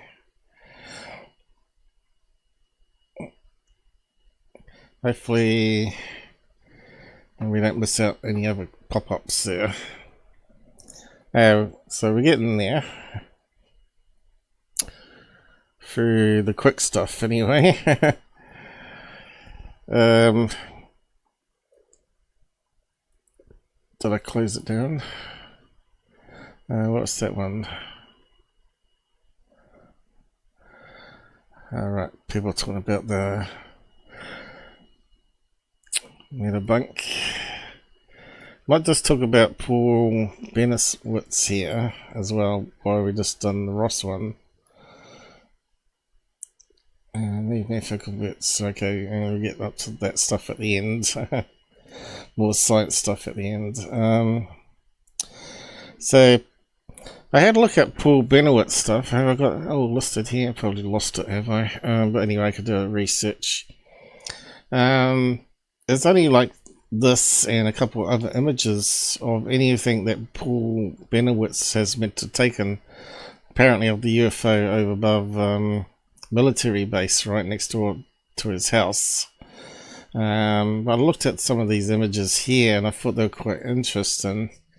And I was thinking, where can I get the video so I can do some proper analysis on it?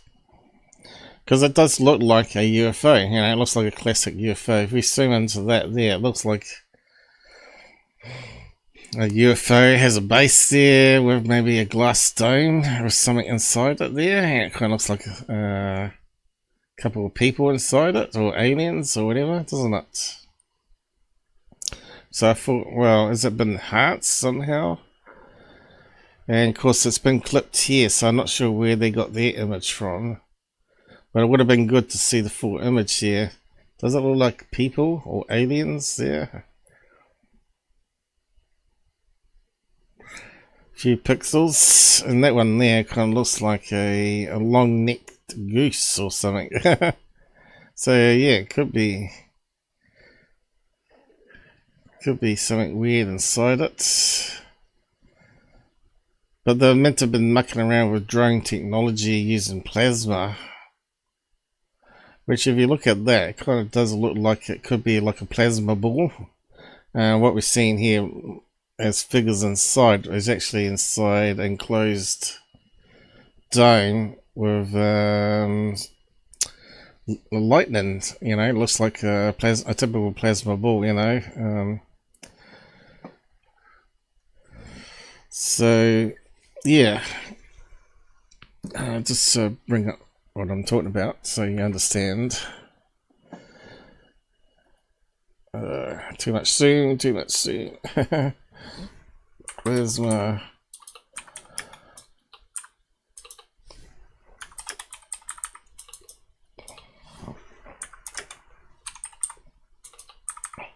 Oh, come on. It's even spelled wrong there, but anyway. It's one of these days, isn't it? Okay, so plasma ball. So if you're looking at something that's generating one or two strands, it kind of matches what was in that picture. But they probably had some sort of glass, clear glass one, and it had regular lights and spikes in it. Okay, so why they use plasma? Well, it's a full state of matter, and it can create a charge on the skin of the outside of the globe, and use that for levitating or even movement left and right. So I talked about this before with Gabba TV's claim of seeing a plasma ball like this appear above his house and then shoot off. And I said, well, still we don't know if that's some sort of black technology there using plasma, or some natural phenomenon where they talked about Aborigines seeing these earth lights for many thousands of years. So you can go back and listen to those episodes if you want to, but I don't want to talk about it too much here now. But I thought, well, if you could use plasma on drone technology, you could probably use helium, which is inert, so it won't explode. So static won't ignite it from plasma. You could have like a helium inside very light sealed solid plastic spheres inside a sphere, or even cubes. You could even use cubes. That would make it light, and you could use plasma then to charge it in a way that you could actually control the movement of it.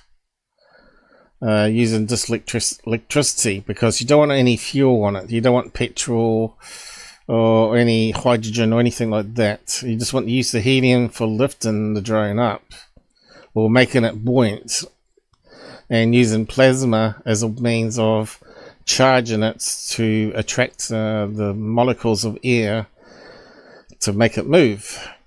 I think that's very possible technology that you could design. So we talked about that in the past. We talked about seeing little holes in the outside of the video of the dome that was meant to be that he filmed, saying that could be how it vets out a stream of ions from the plasma charge inside that it's producing. Anyway, it's more science talk and deep thinking. Whoops. Okay, we got some comments pop up. Oh, we got Michael. My name is Jeff. What do you mean? What do you mean by that? How's it going, Mike? Your name is Mike, not Jeff. Oh, you mean your name is Mr. Ken? Are you listening back? Yeah, when I was talking about Tyler at the beginning. It's good that you can join us finally. Pilled have destroyed my counter weapon, so I'm going to have to fix that after. But I think we got about 10 watching at the moment overall. And most of the activity have come from Pilled members today, which is good to see. We got currently 5 watching there, so yeah, we're just covering some interesting bits here so far. And we got a lot more to cover. So we're talking about Paul Bennewitz, why we can't find any of his videos. So let's just do the research here and show you. That's very strange for someone that's meant to be well known in the ufology field. Where's all his material? And I thought that was very strange. So you put up his name in here and type images, you'll be very lucky to find many images at all. Of course, there's going to be other Paul Bennewitz, I guess. So we could just put UFO at the end, just to be sure.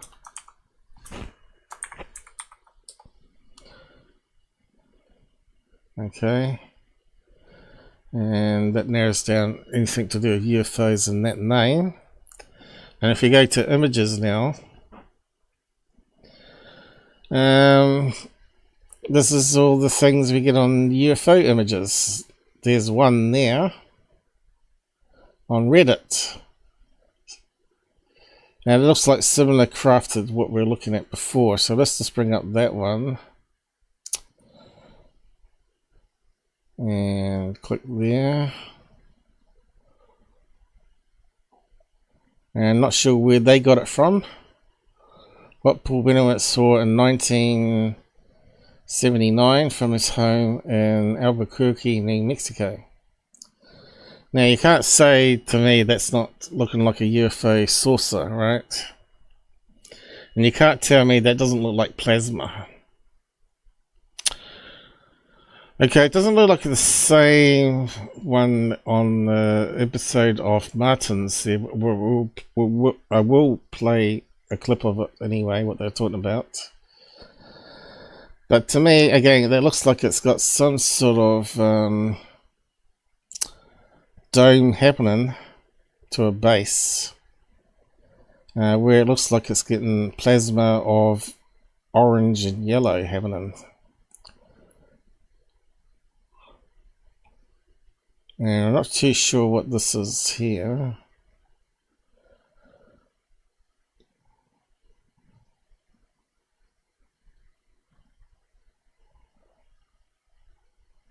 Doesn't look like any of those images, does it? Kind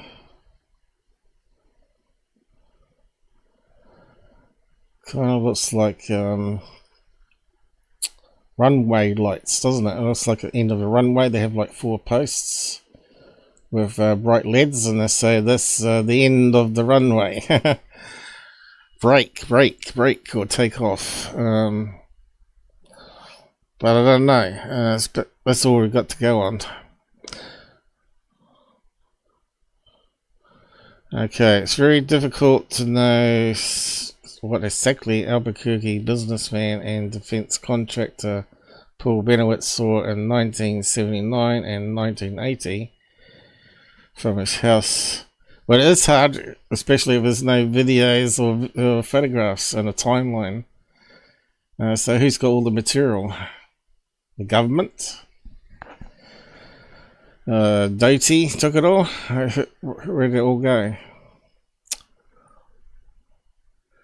Kirkland Air Force Base, definitely not Starfire Project. Why not Starfire? They've been public since 1990s. Bennewitz claimed he saw some strange plasma-looking lights hovering above from behind the base.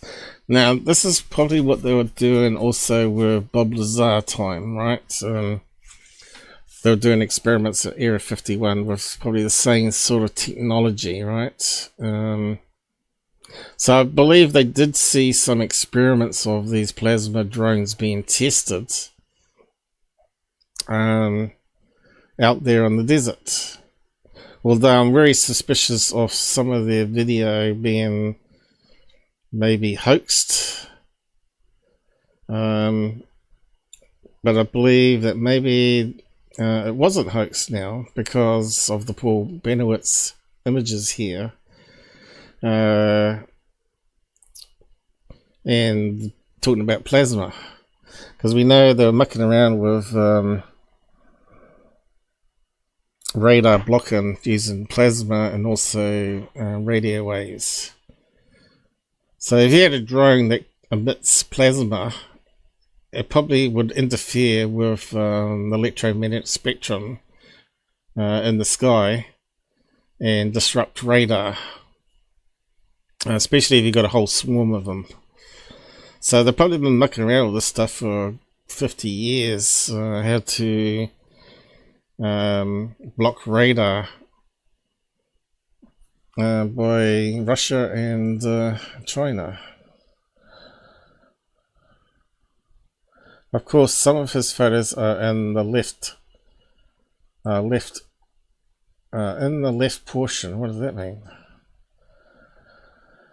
Photos and illustration courtesy of Research Crystal Lambright. These. So where are they? What did someone see adjacent to the Air Force Base as the jet flies from several test ranges in the late 70s? So it would make sense that they would fly from Area 51 to there and back again, wouldn't it? So maybe the Paul Bennewitz plasma UFOs drones is a connection to Area 51 here. Let's just put that up on the map actually. Here I go, looking for connections again.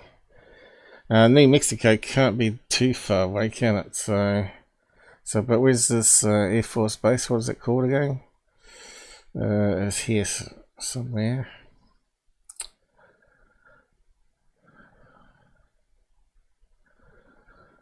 Air Force Base. So we'll just try that one now. And see what we get. Yes, it definitely looks like it's out in the desert, New Mexico. And we need a map.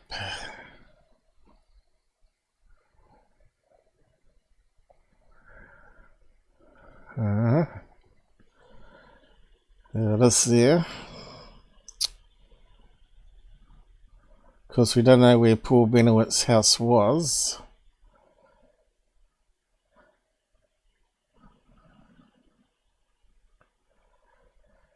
Maybe someone does, though. Could be out anywhere here, couldn't it?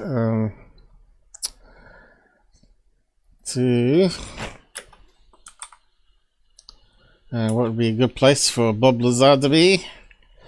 Was it Pesca? Gula, how do you spell that? Gula Lake.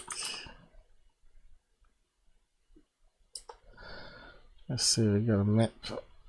Did it work? Yeah, I don't think it's in the right direction. No, not Pascagoula, that's the wrong place. So what was it called? That's where they... What's interesting though is it's funny I should type that in there. Actually gives us almost a parallel reference point to that Air Force Base for those famous sightings that those fishermen saw and got abducted.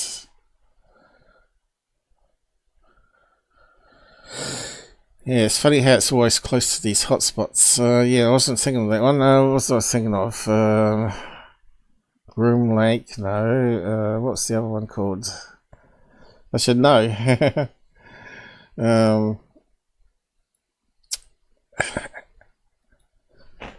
It's for Air 51.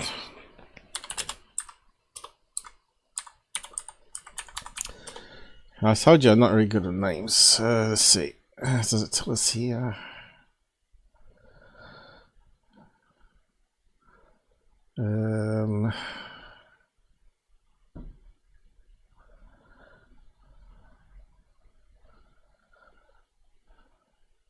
Groom Lake, no, we don't want that one. What was the other one? Oh, Papoose Lake, not Pesca. Okay, so that's where my brain's get it switched up. I wonder if I can spell it. Sounds like goose, but it's got pap in front. Okay, so whereabouts is it going?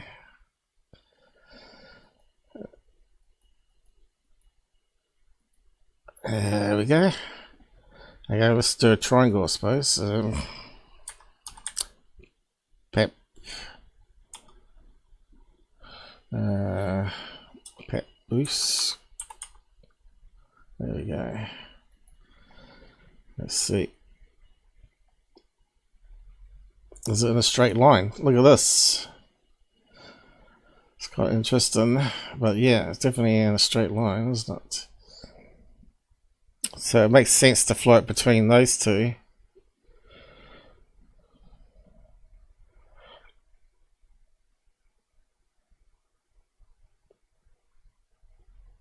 And you've got Kentucky there, where they saw the red-eye aliens and Mothman.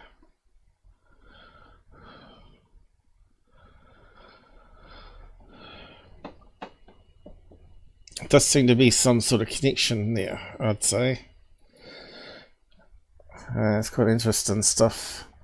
Yeah, this is the stuff I like to do, you know. I like to research stuff and then suddenly my brain fires up and forms all these connections. And then I put it all together and bring it to you guys, and then you can take it further from there, hopefully. But yeah, definitely looks like a flying saucer. Now, does it mean that aliens are simply us, or are we copying them? it's more likely we're going to be copying their technology or whatever may have crashed, right? So what's this to here? Plasma burst and then dies around down to nothing there. It's a bit hard to know. And again, that would fit in with Foo Fighters as well. When you think about it, wherever this is a UFO, and it looks very much like Foo Fighters there, I don't know. But yeah, we haven't got much to go on that one. But there's another image posted up since we've got it. It looks like we ain't got too many images from Paul, unfortunately. I'll shrink that back down again. And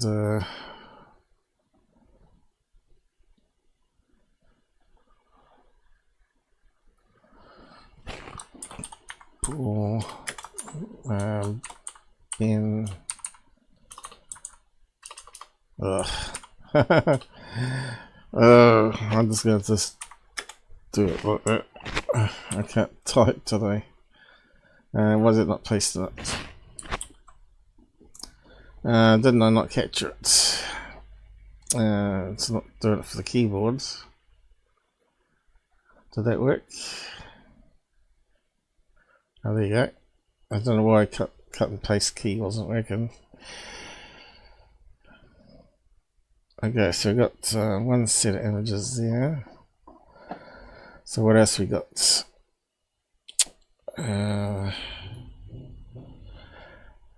Keep on going. Okay, looks like we got some more of these ones. Looks very similar to this one here, but it's been dulled down. Again, it looks like it's got some sort of energy spike happening inside. So it's all the same craft here. It looks like it's got little black holes going around. See that?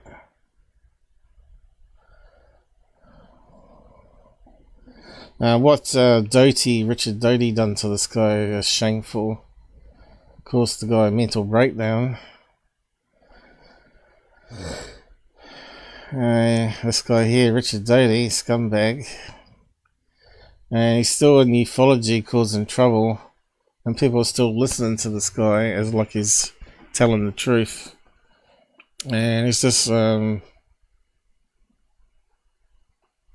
disinformation. What he does is he mixes in some truthful bits in with some fantasy stuff. Exactly the same as what Security does. But yeah, where's all the images of the UFOs and videos, guys? Does anybody know? Because Google doesn't seem to know what they are. It's all about various podcasts talking about them, Mirage Men. But there's no actually videos or photographs of archives of all his stuff. There you go, out of blue.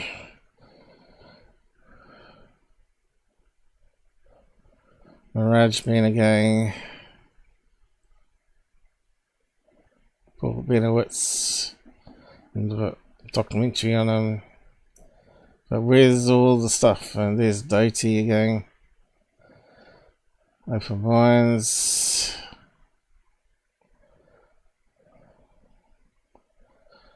Yeah, it's all different documentaries, but no. Oh, alright, here we go. And that's on Martin's podcast here, and that one hasn't been clipped there, like the thumbnail. But we've already seen that one now. We've got a better image of that one. Of those ones anyway. Here's one that's there's like a little alien, two black eyes. Looks like it's tilted upwards. Again, that's what the thing happens with plasma though. It forms little arcs and looks like little black eyes when it's ready to say flesh. So we got that one going to the podcast. That's two images. And I think that's it. No more. And if we go down the list here for similar things, it's the same images. Project Beta or Beta. There's that image there again, which is on Martin's blog. So I'm not sure where they got that one from. And that's all we got. 2 images. Maybe 3. Is that a moon or is that UFO? Who knows? I suppose that would be the moon, that would be UFO.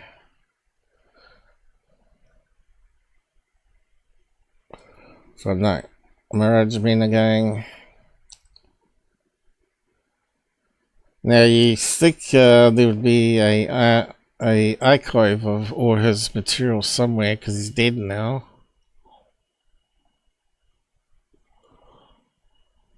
But you can see it's all these the same images. That's all we got.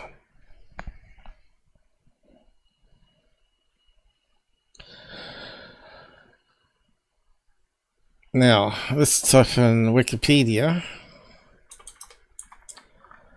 See what they've got.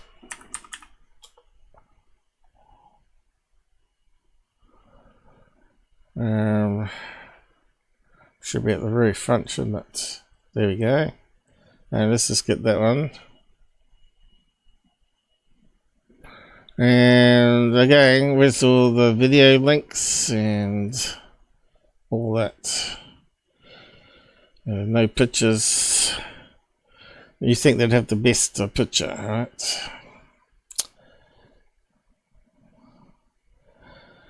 So what do we got here?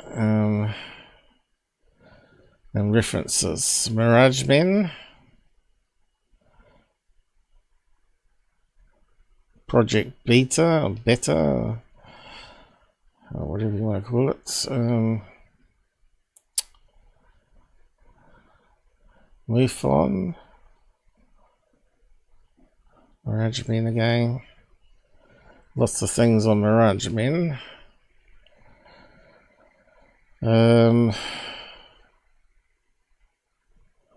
For a reason. So some books. Alright, here we go. External link. Original Paul Bennewitz photos and letters. At the Wayback Machine. Okay, so we'd expect to see all of them there, wouldn't we?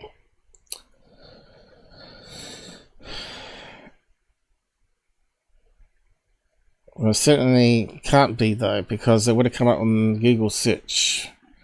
And so this is the old web page from 1990s format.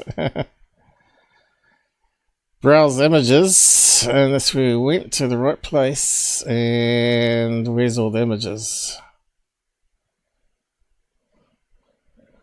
And you've got missing images. There's one there, Dulce Base. Aerial phenomenon, missing image. Documents, missing image. Countermodulation, missing image.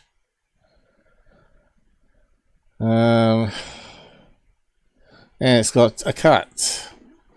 So it looks to me like you actually have to buy the images. So why would be someone trying to sell images? It doesn't make any sense. If he's trying to expose the government or was interested in the topic. Lab report from substance left. $5 into your cut. Aerial phenomenon photo, whatever that is. $5. Dulce, $5. And that's it. That's all his videos. From 2007, so that's should include all the ones that were filmed in 1997. But nothing's there. Download area. I think that's where we're at. Hang on, what's happened here? Click on that.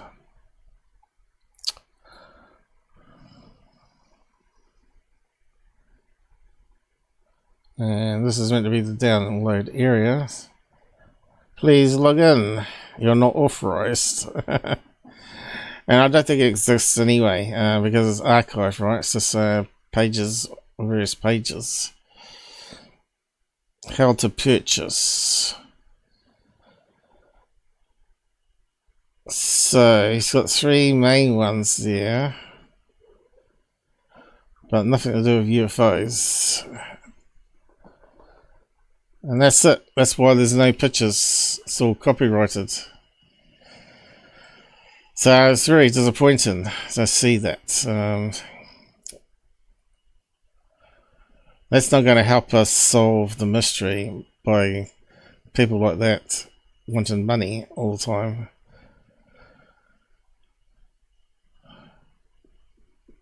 You should make a bulk of them free, and the best ones maybe put a paywall on. So this is my best collection. If you want to access that, please support me by a membership, you know. That could be fair enough. Or put a low quality version in, and if they want the highest quality, then they have to pay. I think that would be even better. But yeah, that's it. We just got 2 photos of UFOs, and that's about it. And how that slipped through, I don't know, through the paywall. Someone obviously bought him and re-uploaded him after he died, knowing that they wouldn't be sued, probably. So yeah, going back to this post here from Podcast UFO. They got a bit of blurb here about it. But we'll just play a clip of it, and I'll post the link to it so you can have a listen to it. About the story of Paul Bennewitz. But yeah, they don't explain where all the videos and photographs are. You think someone would have access to it. Bit of disappointing. Has it got closed captions? Yep.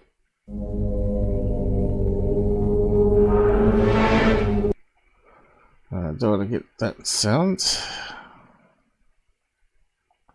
1999. Paul Bennewitz, a man who wrote he had been studying the UFO phenomenon since 1948, was told by his wife that she heard a high-pitched buzzing sound right over their house after being woken up by their small dog who was barking before dawn one morning. Bennewitz had been recently seeing strange lights over Archuleta Mesa in Dulce, New Mexico, and thought to himself, not wanting to alarm his wife, that maybe what he had been observing was now observing him. His house, in the Four Hills neighborhood east of Albuquerque, had a second-floor observation deck with a view of the Manzano weapons storage area at Kirtland Air Force Base to the south. He began watching the skies nightly and managed to capture images over the MWSA of what he was convinced were brightly lit objects with unusual characteristics. This set off a train of events that involved the Air Force Office of Special Investigations, a self-proclaimed CIA-trained disinformation agent, and a well-known author and UFO researcher.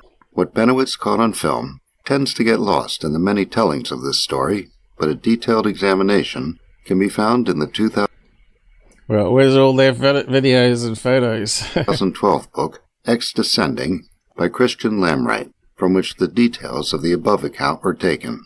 What's been called the Bennewitz Affair has been written about in many books besides X Descending, including the 2005 book by Greg Bishop, Project Beta, and the 2010 book by Mark Pilkington, Mirage Men, and the focus is on what is believed to have been an UFOSI-sanctioned disinformation operation targeting Bennewitz and UFO researchers with whom he had contact. This seems to have been put into action after Bennewitz contacted security at Kirtland Air Force Base to alert them to what he saw. So wouldn't he phone up MUFON back then? 79, they would have been around. And they could have set up their own specialist cameras to film what he was seeing. So what did that happen? So this is all the stuff that's happened in the past that could have got disclosure, and why has this thing not been brought up in the hearings, Paul Bennewitz case?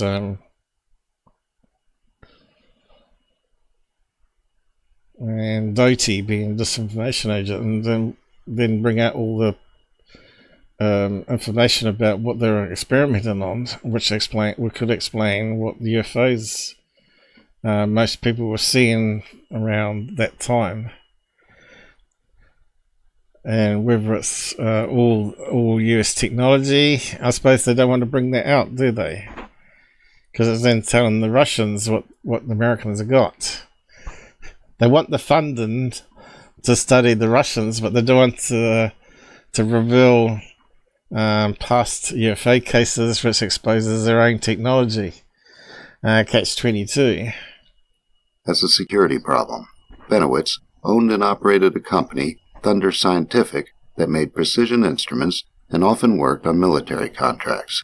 There are FOSI documents that show that Special Agent Sergeant Richard Doty was sent to Bennewitz's house, where he saw the images captured by Bennewitz and also saw film and radio surveillance equipment aimed at Kirtland. With him was Jerry Miller, who was Chief Scientific Advisor for the Air Force Test and Evaluation Center at Kirtland and a former Project Blue Book investigator. A meeting was arranged at the base, and Bennewitz presented what he felt was evidence of an alien invasion at Kirtland before a gathering that included a brigadier general and the director of the Air Force Weapons Lab. The story of what happened after this comes mainly from the testimony of Doty and William Moore, co-author with Charles Berlitz of the 1980 book The Roswell Incident. Moore was on the board of directors of the Aerial Phenomena Research Organization, of which Bennewitz was a member. According to Doty and Moore, Doty recruited Moore to help neutralize Bennewitz by feeding him disinformation that would convince him that his increasingly paranoid fantasies of an alien invasion were real. In exchange, Moore was promised inside information. And it still goes on today. We've still got the new alien invasion, UFO Jesus, and the stuff that we talked about just earlier. What are these guys saying? What's that? We got a donation. It's still not working. Come on, it has to be working. I fixed it, and you see the other two come up.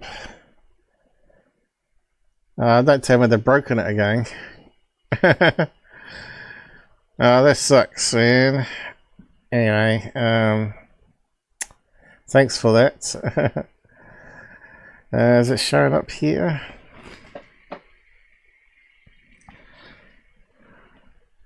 It shows up that way. If I click on it, that's alright. But yeah, why is it not working?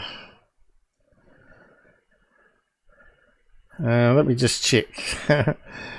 I'll tell you, it's been a bad couple of weeks with them screwing up for things like this. How long has it been put there? Probably 10 minutes ago, was it?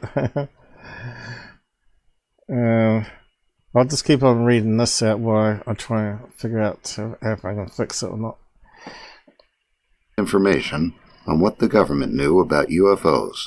Bennewitz ended up in a mental facility, no doubt due in part to his contact with Doty, although he seems to have been rather unbalanced before that.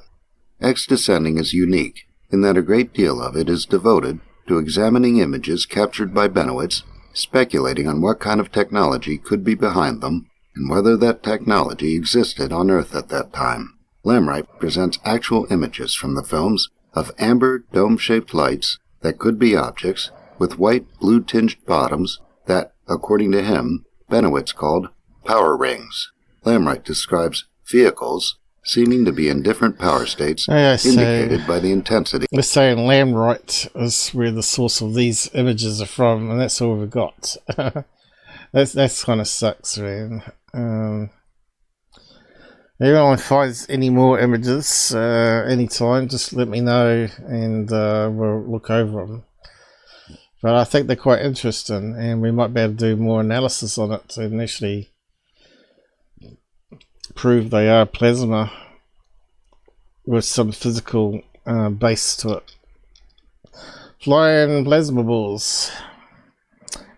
Anyway, just keep on going. Of the light. According to Lamright, on what might have been the first or second night of the sightings, Bennewitz saw 4 pulsating lights on or near the ground, one of them considerably larger than the others. After several hours, there was a flash underneath them, they all became brilliantly lit and shot up into the air to about 300 to 400 feet. After hovering for a moment, they darted to the south and disappeared around the other side of the mountains. The light prior to takeoff, said to have been observed repeatedly in The Nights to Come, is described as being so bright that Bennewitz expected to hear something like an explosion, but instead there was only silence. According to Lamright, Bennewitz saw vehicles on other nights, as did his wife.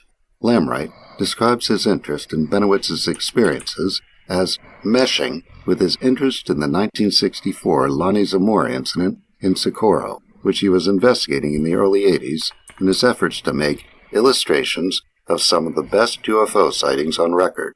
One of the first private investigators to arrive on the scene in 1964 was Ray Stanford, who wrote a book about the incident, A Socorro Saucer in a Pentagon Pantry, published in 1976, which is recommended by Lamright. According to Lamright, he was impressed by Stanford's thoughtfulness and attention to detail and made a point of remembering his name in case he ever ran across him. According to Lamright, he ended up meeting Stanford at a UFO convention in 1984, and this led to Lamright finding himself in Stanford's living room in Austin, Texas in 1986, after accepting Stanford's invitation to visit him there. Lamright tells the reader he was shown a film by Stanford taken months before. That film has since become legendary, primarily due to the fact that Stanford has shown it only to a select few and has yet to release it to the public. Lamright describes seeing a disc that was captured on the film that was oriented vertically and traveled horizontally, the opposite of how a disc is usually described, traveling in a frisbee-like fashion. He says he saw a pulsing beam projecting in front of it with a subtle pattern that fanned out ahead of the disc. Lamright says his thought was that the beam was creating a vacuum corridor. He says the disc was one of 4 on film out of the 8 Stanford reportedly saw. After this, Lamright describes his quest to determine whether the technology seemingly demonstrated in the film could have existed on Earth. It wasn't until 1995 that he came across a paper by a professor and 2 graduate students from the Rensselaer Polytechnic Institute that he saw a technology breakthrough that resembled what was on Stanford's film. He says he called Stanford to describe it, and as he paused in an effort to properly pronounce the professor's name, Stanford said, "Oh, that must be Leek Marabo from RPI. He was at my house a few years ago and spent 3 days looking at my films." Lamright includes an image he created based on Stanford's film, along with an image he created of Marabo's concept, and they are quite similar. Lamright conjectures from this that the technology seen in Stanford's film wasn't developed on Earth, and he includes a letter to Marabo addressing this. He says Marabo expressed an interest in discussing the matter, and that arrangements were made for Stanford to present his film before the International Society for Beamed Energy Propulsion.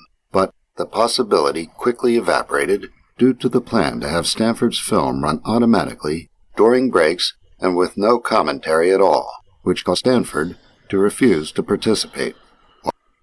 Anyway, I just gone through most of it there.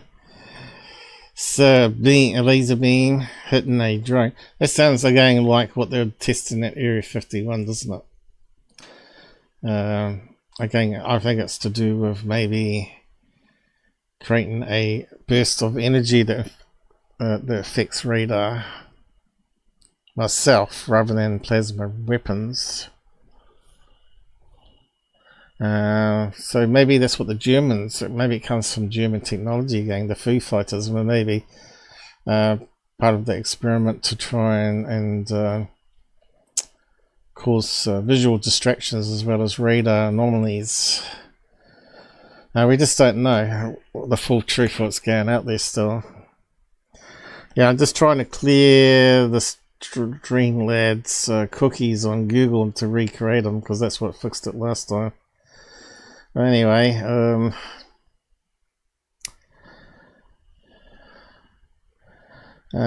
this one, Ghost Pepper, how's it going? We've got a few people on Pilled at the moment. Java, how's it going? Michael King, Yeah, just trying to fix that donations thing. I think what's happened is they're mucking around with permissions that don't match up with what you gave it when you approved it, and you have to delete it and restart it again, and then it resynchronizes. But I just can't find where it is on Google accounts. Well, I can't read payments. No. Data, maybe?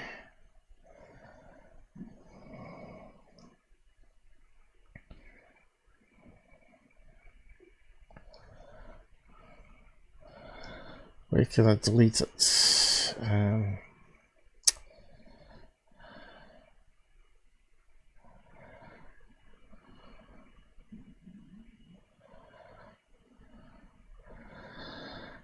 Data apps, Google, stream. All apps is what I'm after.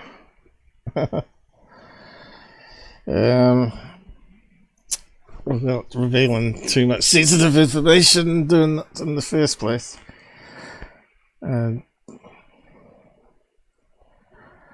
Emails, no. Apps and services should be here. Thoughts.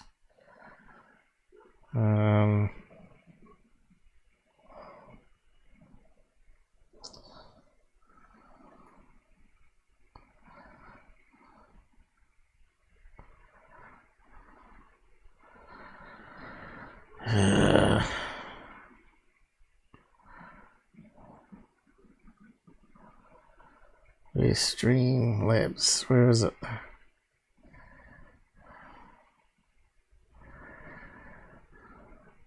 found it so easy last time. Now I can't find it at all. Google dashboards. Download your data.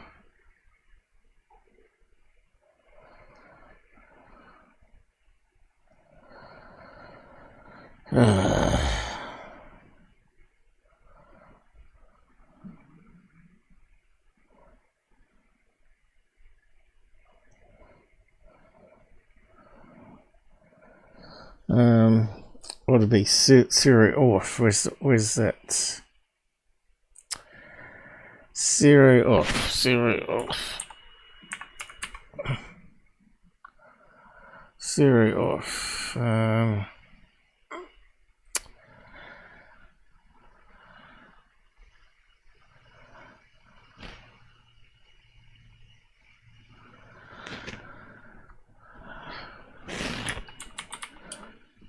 Delete. Okay, you have delete. Right. So there's things to friggin' fix. Yeah, I'm just gonna reposition my head so I can actually read things and be uncomfortable at the same time. But anyway. Fixes with Google account third party. It shouldn't be this hard. It should be under security, I would have thought. Recent. Zero off. Where's zero off? Two-step verification. Pass keys. Passwords. Authenticator, backup. 8 more. Is it there? Maybe.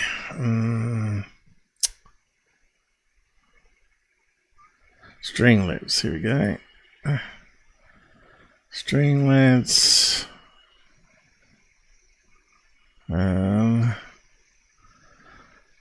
Access. Where's delete? Delete all connections. Okay, that's what we want. Delete connections with Streamlabs. There we go. Delete. Okay. Now I've got to re-log in. Let's see if it fixes it. Where's sign in? Log in.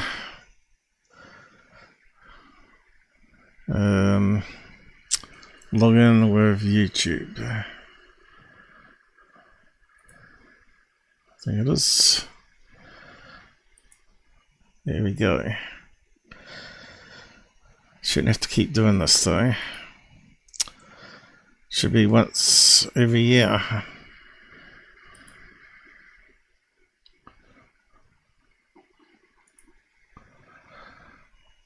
Yeah.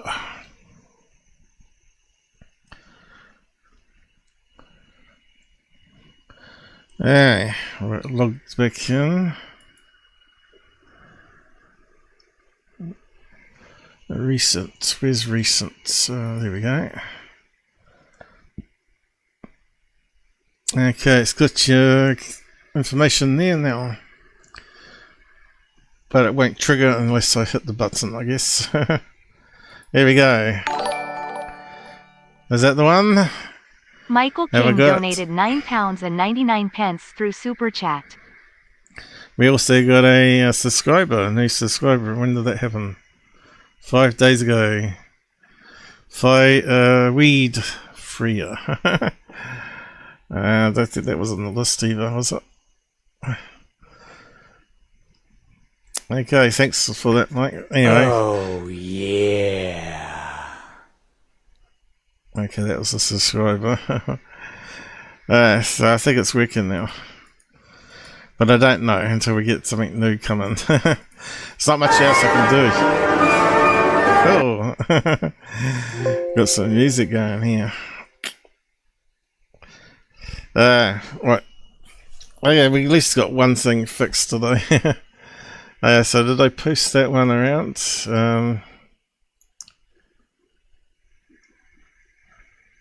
remember if I did now. Let's just copy it going anyway. Did I post it? So I don't. I got the Reddit thing, but not that one. Okay. Here we go.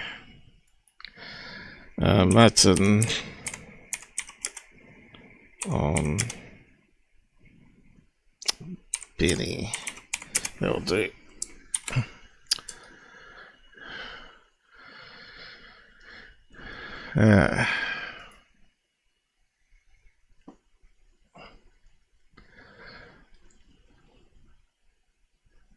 So now we got I was going to leave that to the end, but we got Calvine stuff to go over. Next tricky bits. And we got all these clowns videos as well. Yeah, so I might just talk about SpaceX here for a minute. Space rockets keep tearing blood-red atmospheric holes in the sky, and the scientists are concerned. So this came out November last year. So someone posted it for me to talk about on the show today. I think they posted it on Reddit. Anyway, I think it was there. Was it? No. Maybe I haven't got a link to it now. But anyway, so they got a photograph of it, is it? So what's it say there? A large streak of red light left behind when SpaceX punched a hole in the ionosphere above Arizona in July.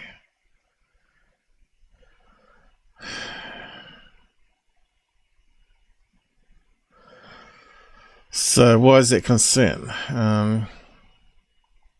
Tesla was doing a lot more than that.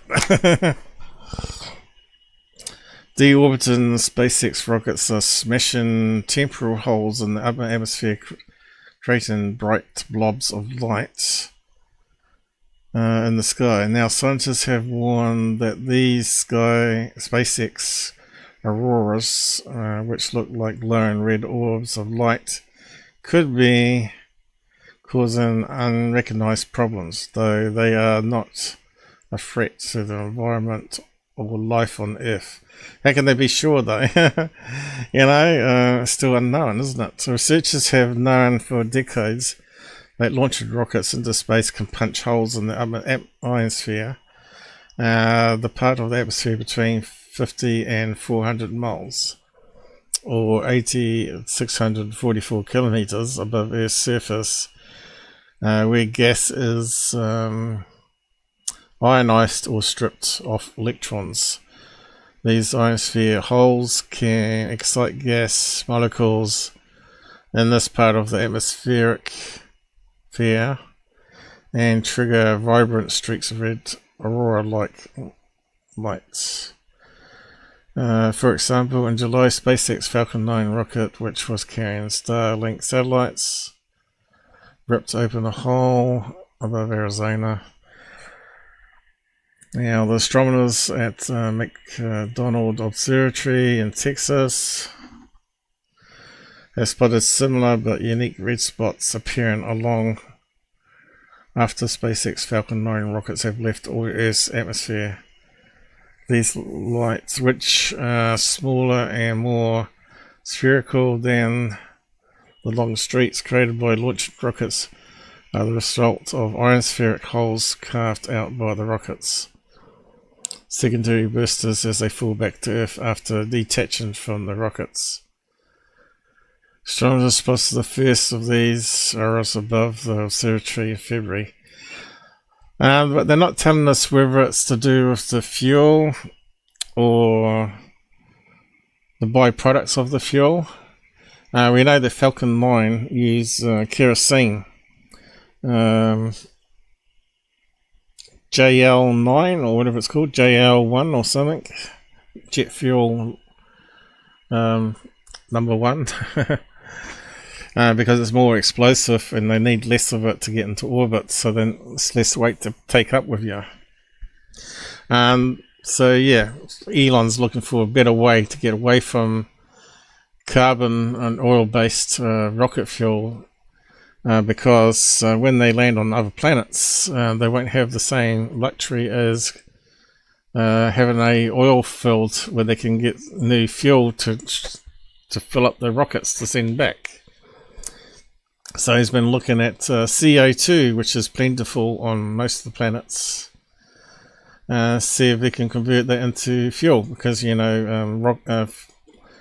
fossil fuel, as they call it, which is wrong, I reckon, is made from carbon atoms, and oxygen is used as a oxyant, which causes a reaction. Oxidizer, that's what the word I was looking for.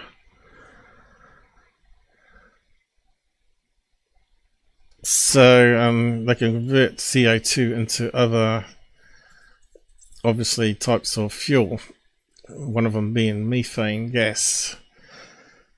So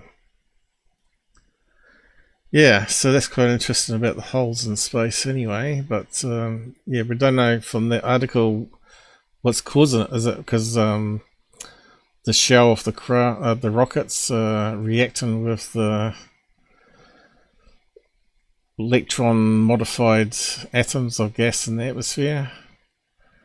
And it's a bit like when you have a plane that flies through a ice layer, causing full streak holes, which is very similar, where it sort of expands out into a big hole. So the full streak holes react with temperature and ice crystals.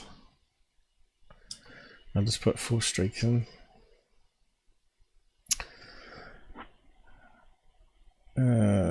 Images. So these are full streak holes. Generally they're created when a plane comes down, flies through a ice layer, causes a chain reaction where it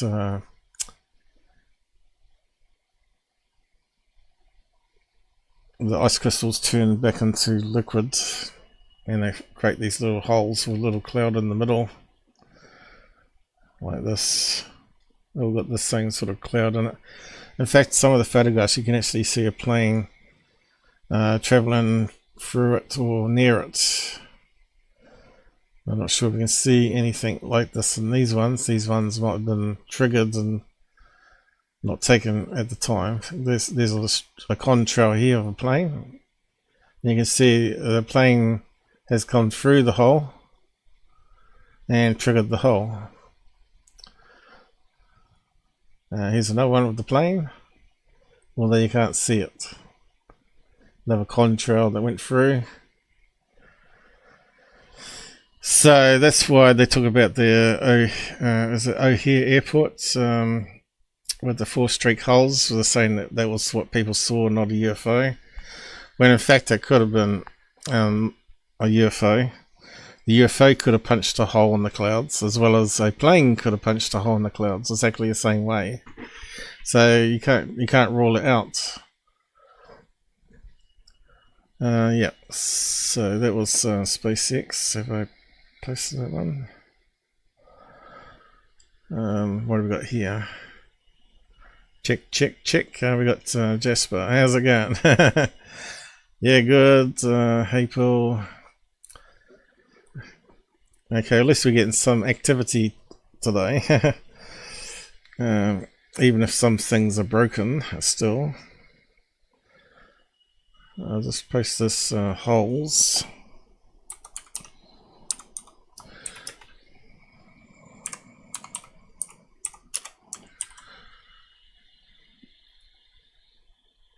So correct. Sometimes I don't know if it gets my cut and paste properly anyway. So on to the next stage. Elon has progressed from hearing about this stuff to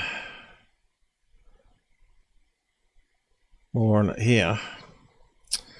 You can see people are talking about it. Elon Musk wants to turn CO2 into rocket fuel. Here's how it would work. Alright, so here we go. I'm going to try and read it out for you. Get a bit of a neck ache though. Elon Musk is getting into CO2 removal business, which would help the climate change, right? And eventually it could replace the fuel used in planes as well. To alleviate the climate crisis and establish a colony on Mars. This new SpaceX endeavor is preceded by the launch of a $100 million contest to develop the best carbon capture technology. The interest in cutting carbon emissions from Musk's rockets raises eyebrows from climate experts. However, it is worth analyzing, as it could make it positive environment shift within the aerospace industry. Scientific consensus has established a direct link between greenhouse gas emissions from human activities and the rise in average global temperature.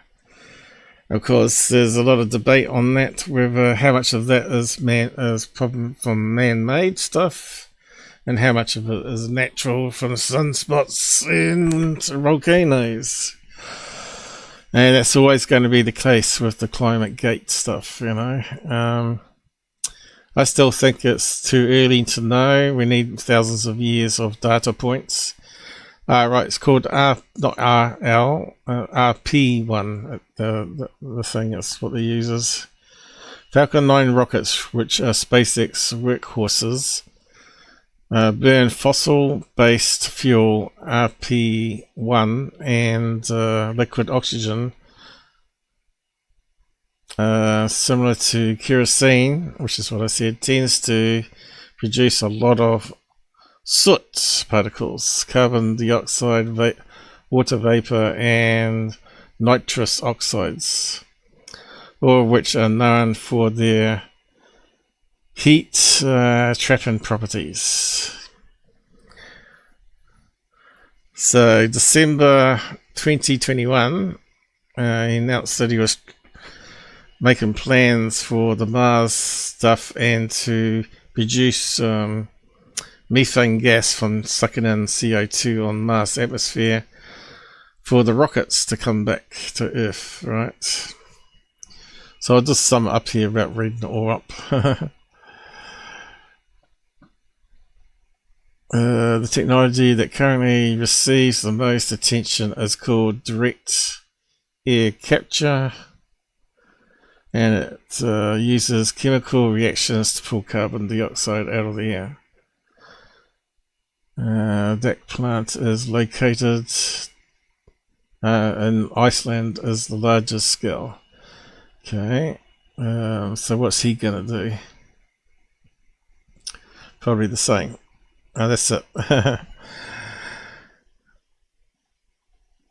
So yeah, I think that's kind of a clever idea.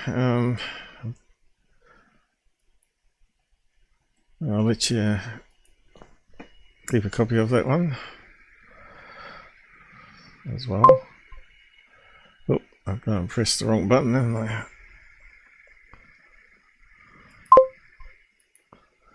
Go away. Oh, that'll do. CO2.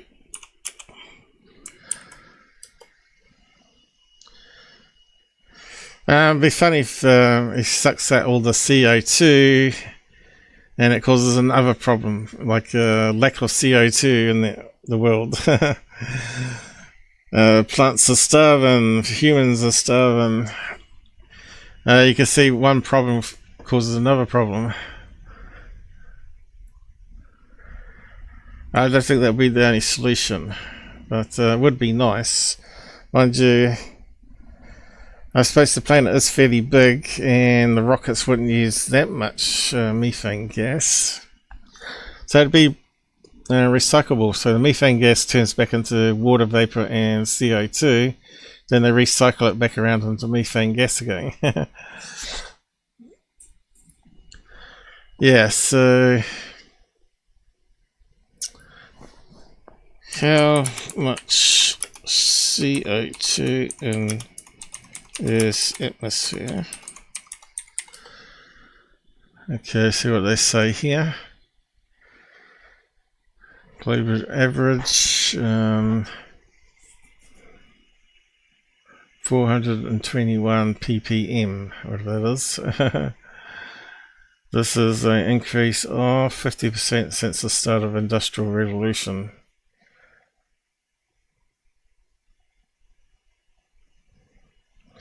I'm not sure if that really helps as much.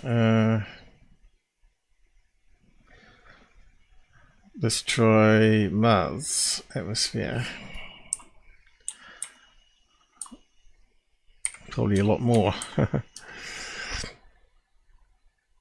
Mars atmosphere, however, is 95% carbon dioxide, 3 nitrogen, 1 point argon, traces of oxygen, carbon monoxide, water, methane. So where's the methane coming from, guys? It's got to be from biological life, isn't it? And other gases.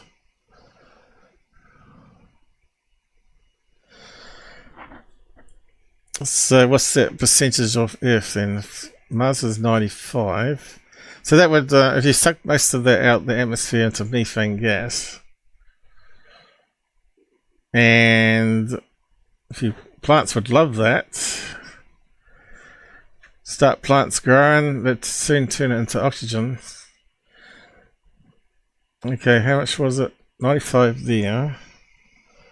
Was it 50%? It doesn't really tell us. Is it only 0.04% of the Earth's atmosphere? Let's see, in the Earth's atmosphere. Has someone got a percentage? Okay, what's that one got? No, same. How much CO2 increase? No. How much CO2 was atmosphere 100,000 years ago? 10,000 years. So half the amount, they reckon. Well, that's only 10,000 though. Millions of years ago, what would it be? What happens if it's too low in the atmosphere? The world would be much colder, covered with more ice, and home to sparser levels of vegetation. Isn't that what I said? You go one extreme to the other.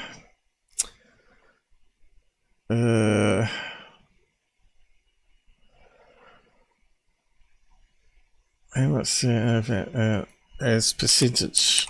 Let's type that in.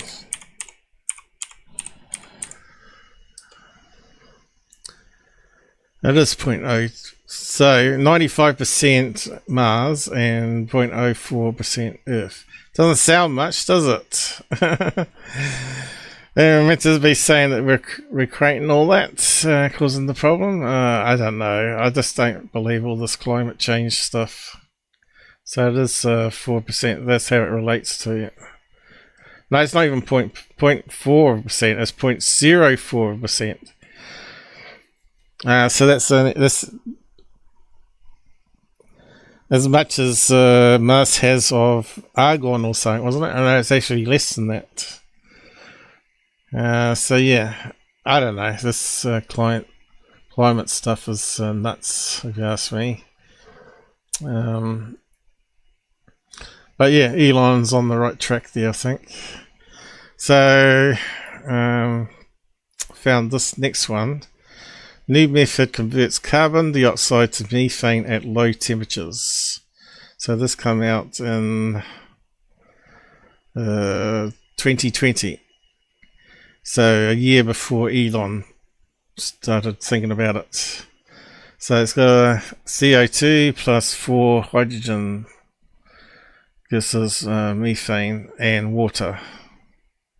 2 water molecules, 4 hydrogens. So you would have to get that through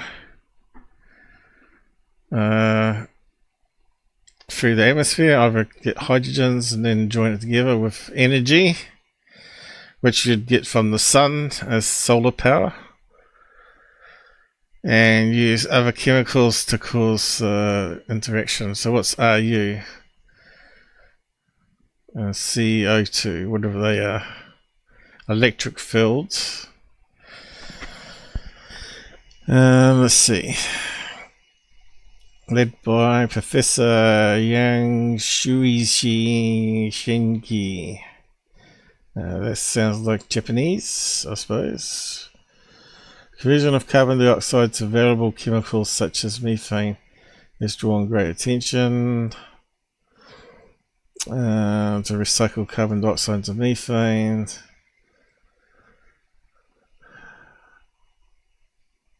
So what are they using? Ruthenium catalyst. That sounds like radioactive stuff, is it? The method involves a reaction of nanoparticles called cerium oxide with carbon dioxide in the presence of uranium catalyst with electric fields. What the hell is euphonium? Yeah, so let's just look up that one there. Rutherford, so it sounds radioactive, doesn't it? One of the platinum metals of groups 8 to 10,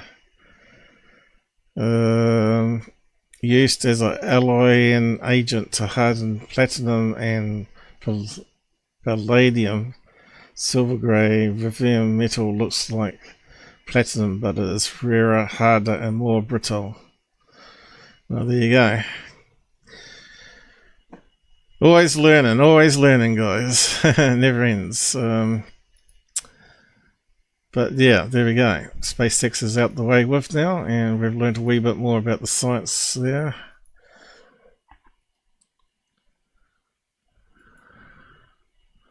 What was that one?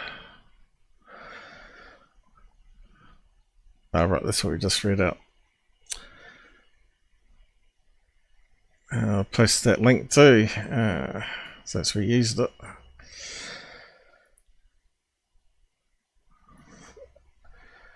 So this leaves us all the UFO stuff to go over. How are we doing for time? Because I'm feeling a wee bit tired, actually. Can't make a part 3, can I? I really wanted to get it out the way with. Let's see, what's the time say here? Oh, we're getting on a bit, aren't we? Just gone past 3 hours now. I think I might need to grab another drink anyway and have a pee, and then we carry on to this Calvine stuff and whatever. So I'll be back in a minute. I'll just post up. What was it? Making CO2 to methane. You think the houses would have that on the roofs, wouldn't you? You'd have like a solar panel with a special combination of chemicals, cerium or whatever, producing CO2 from the air. If everybody had one on their roof, it would help with the climate change nonsense, or cancel out the carbon credits, right? Without having to pay taxes. So they should be producing the technology onto roofs of a house, and that methane gas then should be used for cooking inside the house, instead of having to buy the gas in bottles. You know, where's all the real thinkers in the world? You know, it shouldn't just be one or two people like me out there that can see the benefits of doing things this way over other ways, and there should be more people like me out there questioning things and implementing sciencey things to solve the problem, instead of tax everyone to death. Anyway, I'm just gonna go get a new refill here, and we'll do the last part in an hour or so to wrap up.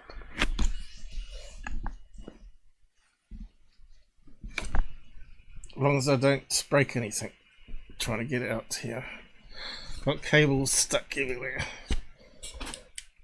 Oh no. My mic. Stay there. Is it still working? Hello. Yeah. Right. That's going to go disastrous.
Okay.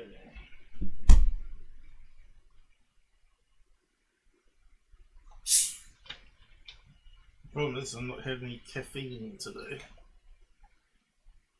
I normally have a coffee bowl now.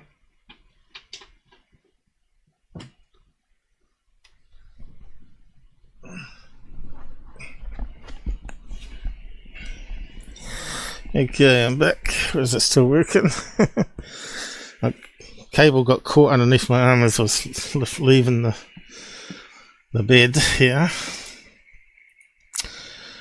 Let me just check. Sounds alright. Okay. What do we got here? Jasper, I think scrolled up again, hasn't it? Let's just get this sorted out. They are out there. Who's they?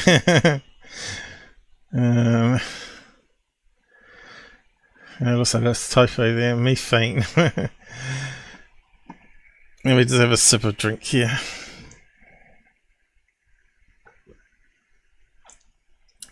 Have to be cola. Like I said, to keep going during the day, I've been drinking more coffee and tea. I don't normally drink much caffeine. But some of you say you have to have 3 cups in the morning just to get going. Anyway, this Calvine nonsense, getting back onto this. Near Calvine. Mike Bara thinks he's some sort of expert analysis on it all. So I've got the images in question now.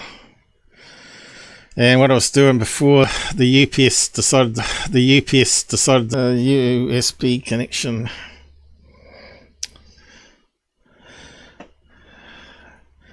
Unbelievable. Just me talking about UPS.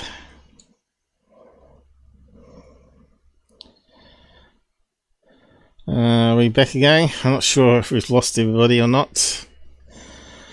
The UPS decided to disconnect, probably because I bumped this one here earlier.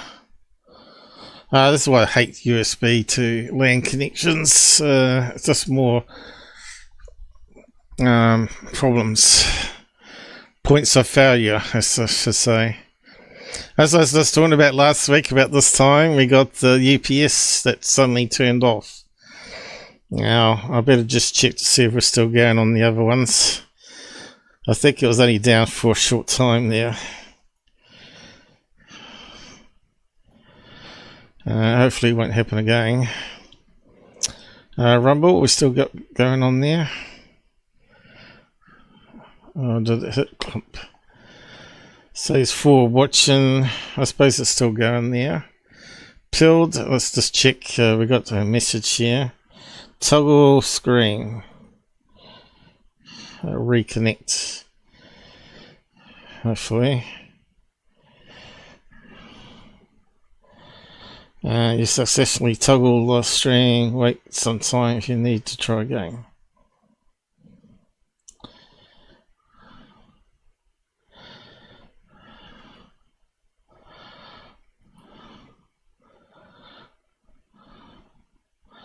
Looks like it did it anyway. Is it disconnected or reconnected? Are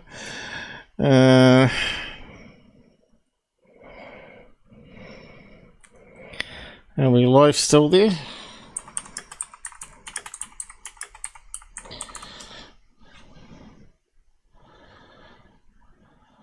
It says it's reconnected.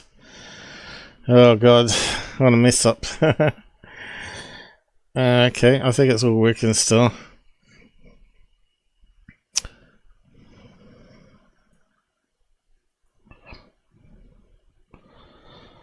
Okay, we don't need that running. So, yeah, like I was saying, the UPS decided to disconnect, which the LAN converter is on. It's never ending, and there's nothing I did but I did knock the headphone cable connected to another UPS on the socket next door to it. I just think the motherboard is got some fault with the soldering there now, but it's the only one where I've got the high-speed port side. I got nothing on the other side I can use on the laptop, so I'm pretty much screwed. Unless I want to go back to USB 2 instead of 3. Yes, I was looking at those images. Okay, let's get into it. Seems every time we talk about Calvine, there's some sort of major hardware issue. So there's the original photograph, which is not a render, and you can see the quality is not quite there, but you can tell that's a plane. And this is what they're saying is a peak between low cloud and also low cloud coming this way and low cloud coming this way. So yeah.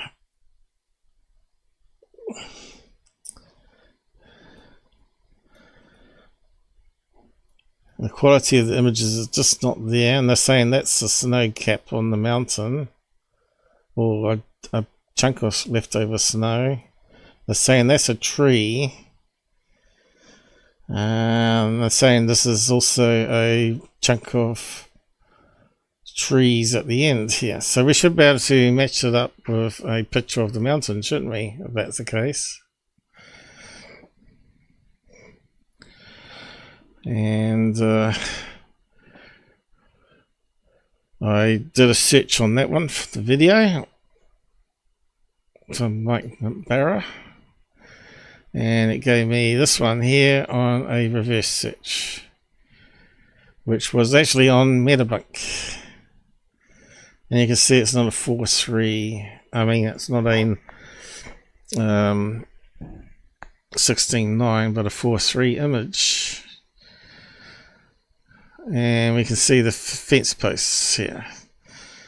So what we do is we want to load these up into paint.net.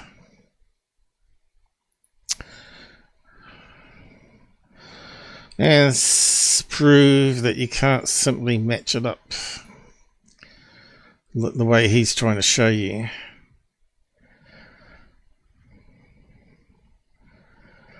Okay, and the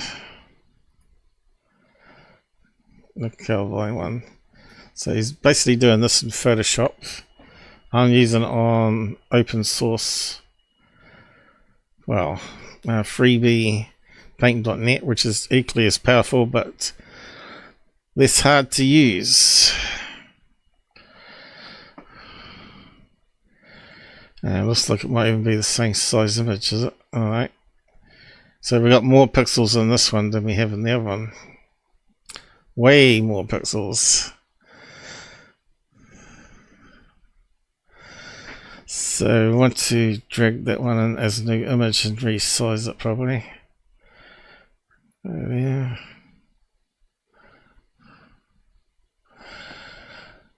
So that one is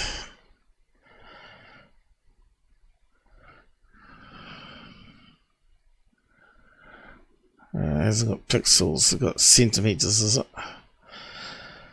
I wonder how you change that. And what's that one say? At least 4 times more, isn't it? 23, 66, what's that? 3 times. Okay, so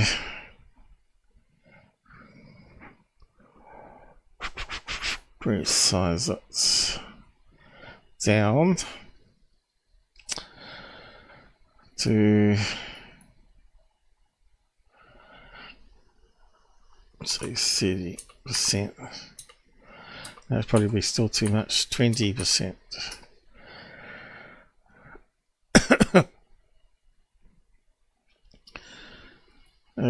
Select all.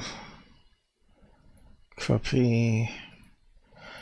And then you want to paste it here. New layer. Now what he was doing is matching it here, yeah. With the mountain range in the background, right? So let's try and do that. Let's see if there's anywhere it fits, because I don't think it does. Where's the thing that pops up?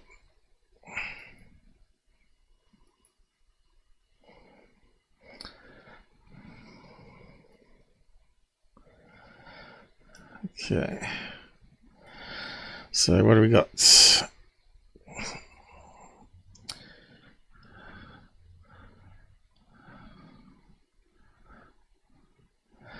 In fact, the lampposts have been clipped off there. I'll just try that one first, halfway. So there's the lamppost, I mean, not lamppost, fence post. You can see there's some gorse bush here. Has any of these ones got gorse bush on them? No. Looks like there's some gorse there. This one's got little joiner cables here. And it's got a little metal post in between. And I'm not seeing those little bendy ones. Post falling over. So it looks like if it was redone since they photographed, it looks like it's not been very good and it's still falling over here. They got cable joiners there.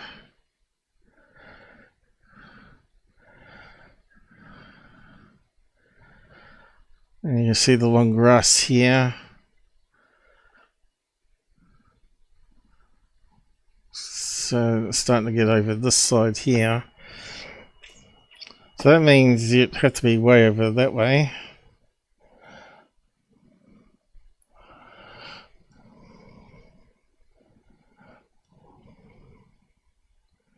You can see the posts behind, how small they are compared to this. So first of all, we'd have to scale that down, right? Scale these to roughly the same thickness. Still going.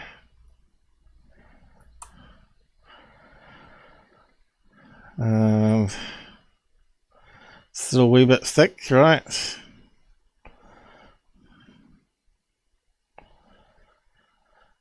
Although it's getting close. It's getting close to the thickness now. But we're not seeing identical fence whatsoever, which is a bit unfortunate. If it was identical, that would be really, really, really, really good. And you can see, once you get down to the right thickness, yeah. Still too thick. Way thick, right. Gotta keep on going. Still a bit thick there. So it looks about right there, but you can see the fence lines coming towards this direction. So the fence posts are gradually getting thicker as they're moving towards the camera. So already you can see this thing here off that is below these peaks there, and we ain't got it to size still.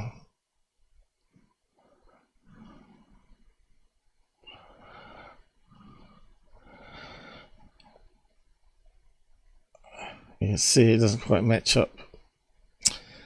Could be a wee bit skinnier still.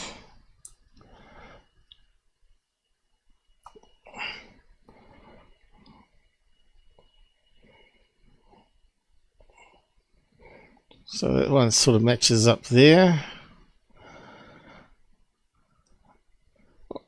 pretty close to there, although that one's, the white post is a wee bit thicker. Matches up with that one. Here's that metal post here, looks of it. See that one there? That looks like that little metal post here, so that looks more like it's there. But then we have a problem. Doesn't the gap between doesn't quite fit, and you can see they're roughly the same thickness now, but you can see the gaps in between don't match. See?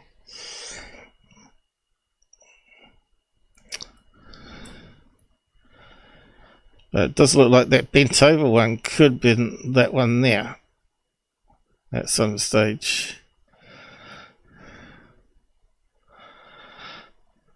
Although that one doesn't look like it's metal. That one definitely looks like it's metal going up here. None of these other ones seem to match.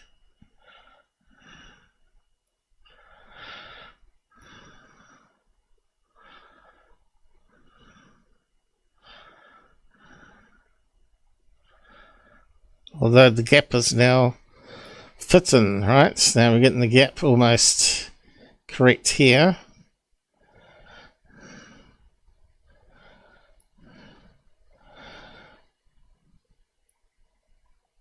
See that? Maybe slightly bigger.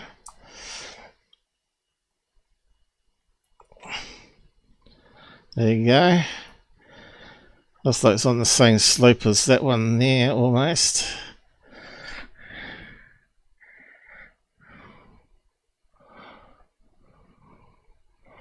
And that puts the UFO in the right location for the tree.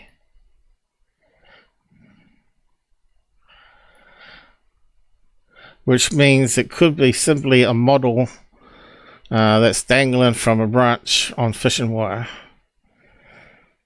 But that Harrier plane, or whatever it is, some Air Force plane, looks like it's pretty low down to the ground there, although it does look like a valley here, so that could be flying in the valley going across behind here.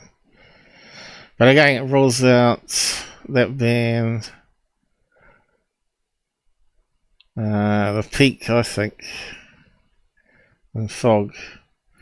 So let's just move it along and try some other locations. It doesn't quite line up with that one. So again, that aircraft would be definitely not in the valley this time, because it's in front of that mountain here. Not mountain, hill going up this way, and that would be like trimming the grass tops, and that doesn't even make it hit with the peaks either. So move along even further to there is where he said it was. It's close between the fence posts there, and it's bending over here, which could be a lamp post. Might have been a metal bit there. So that one sort of does fit it a wee bit better.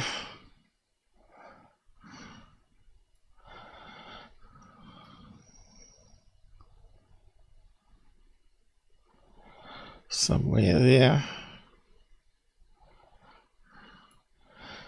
And again, it doesn't match with the mountain peak here. It would have to be around about there somewhere. But that puts the Harrier jet in the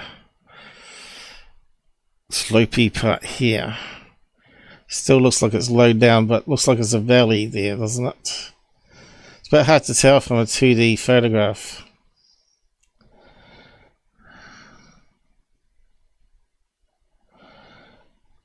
Somewhere there. So it doesn't quite fit. So he was hoping it to be there. None of these fence posts now line up, right? And they were scaled at roughly the same. Doesn't fit there.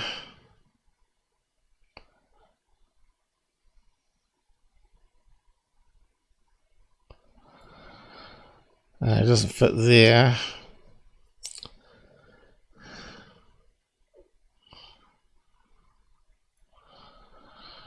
No.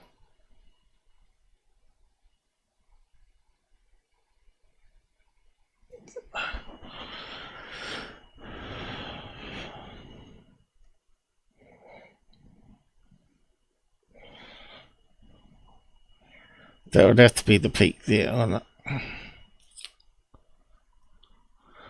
Can't see anywhere else that would fit.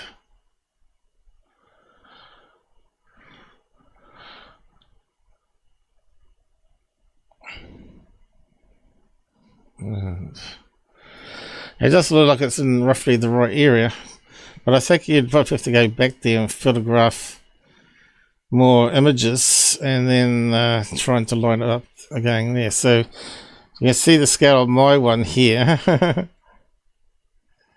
Let's go back to his video. There's hills up close, there's a valley in between, there's peaks, mountain peaks in the background, and there's hills and forests and farmland and all kinds of stuff that doesn't appear on his photograph. And if you look at the two...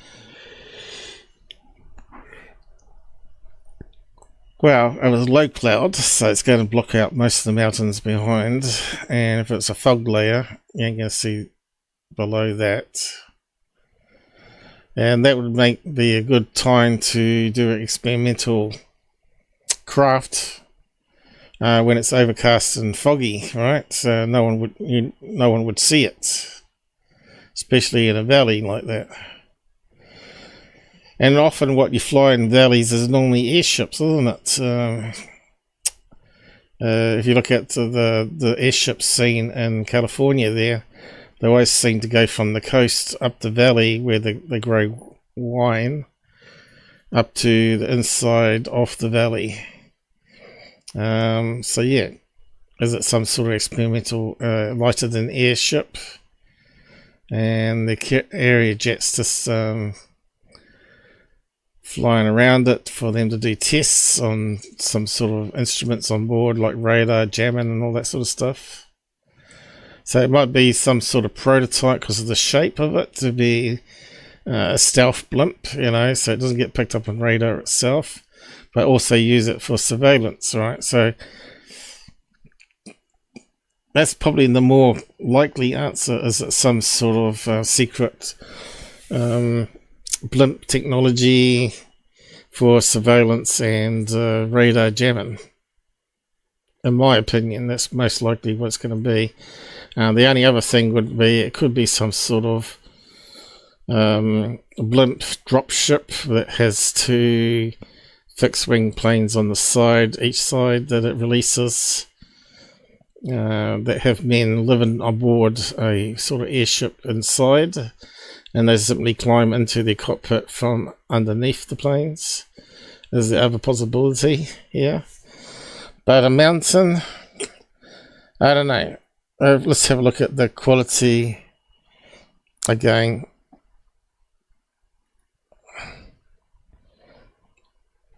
It's a good theory, but unless you can match up all the right sizes on the fence posts and try at different locations properly, it's there's no way you can say it is that. So let's just go back to this one. So this looks like it's on a nice clear day with no fog and low clouds, and we should be able to see detail of the mountain, right? And you can see how pixelated and ghostly it is here. So yeah, is the highest type of picture we could get back in that day on photo print, because we're set into right pixels there, right? So you go to the tree, you can see still limited in pixels.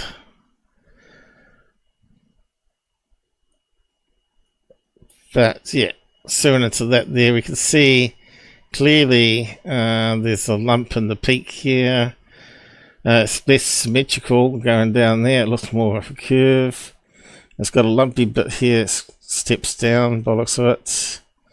And all along here, see that? This up and down like a staircase. It's not going to look anything like this one here. So it's nice and smooth.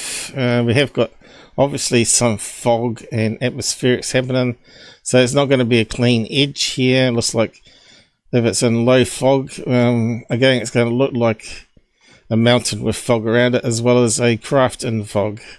So we can't distinguish between either. And we certainly didn't see any shading like this where it looks like trees and various bits of snow on the mountain. We're not seeing that at all.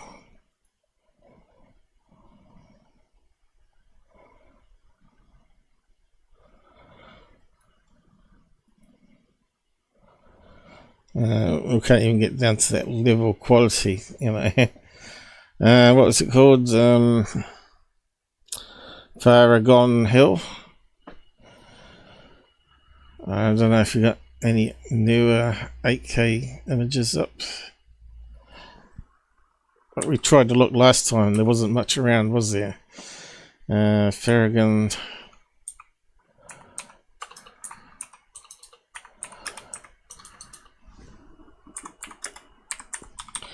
Yeah, okay, so let's see.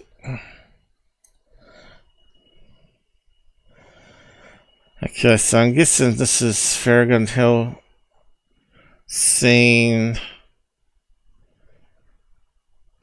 from the other side of the valley.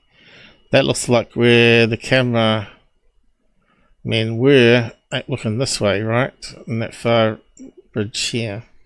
Because we can see the valley that plumbed in between, and that looks like the little hill where the Harrier jet went behind here. So we're on the wrong side of it here, but you can see this is not going to be a nice like a slight angle diamond shape. You can see here it's going to be, it's trying to be interesting to fit that to a diamond shape. And of course now we've got this one here, which looks like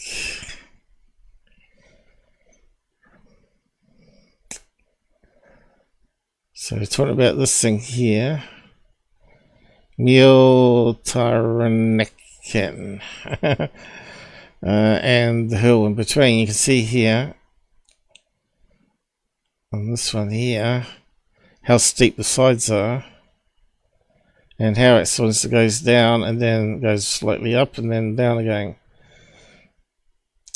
There's no way I can fit that to what I'm seeing in that photograph. The sides are a lot more less deep on that side, and that one's close, but it's got a big dip in the side here.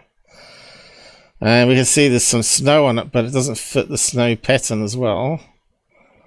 You can see the snow goes into various little groovy bits. So what else we got?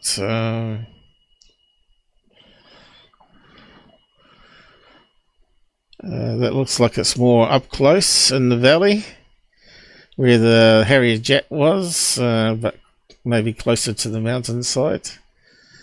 We're in the valley here, and it looks like the hill here. Again, there's that bit where it goes down and then goes back up and then goes down again. And you can see here the both sides have different steepness. So it's not going to be that Paragon Hill at all. Okay, let's just keep on going. Let's see if there's any other ones. We've got ones here with snow cap.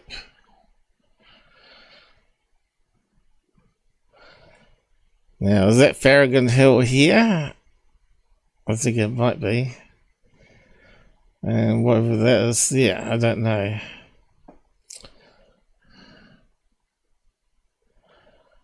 And there's Farragut Hill there again. There's that bit that goes down, then it goes up, and then it goes down again. Here's the low fog. So this is what they're trying to claim is in that picture there. Low cloud and low fog with ice bits and trees. And there's the mountain again. And which side are we seeing it from now?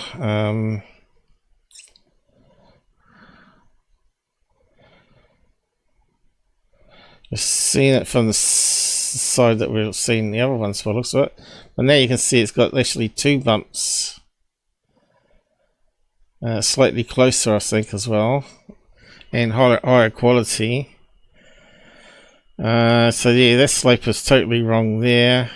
That one's getting closer to it, but you can see it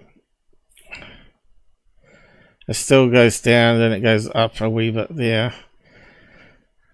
Just like we saw in these other ones. Where is it? There. Goes down, then slightly goes up again, goes down.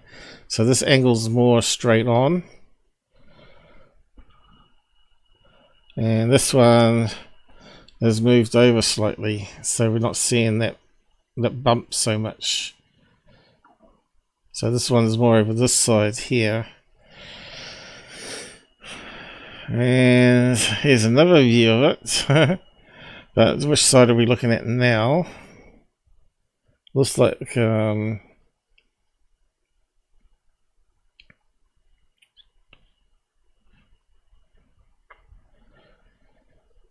looks like behind it this time.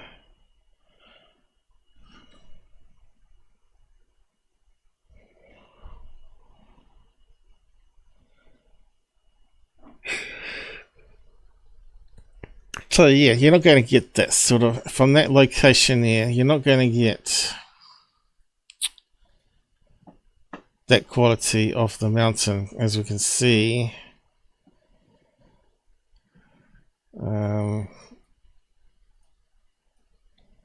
On that image there. Did I close it down? It was very hazy. And even on these sharper images here, you can see it's very hazy. That's not so foggy.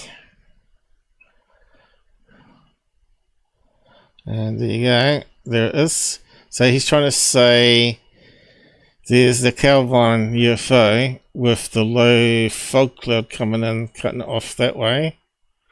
And the low fog cloud coming in this way. But it hasn't gone down this mountain here. So that means that this day is actually less foggy, even though it looks very foggy there. And you can see definitely the shapes. You can see the shape of the mountain in it. There's nothing like the photograph taken. So again, I think this is either going to be two planes back to back, two TRs or triangle UFOs back to back, or a model suspended on a fishing line from one of those tree limbs.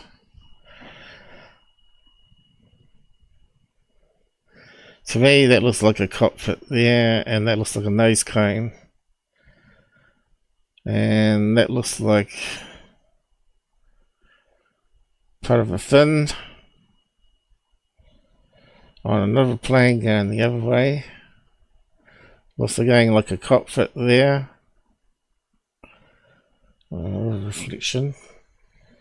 And a nose cone here, which is not the same as this nose cone here. But I have suggested that these were a two-craft system where one was a radar jammer and the other one was a fighter with radar lock-in.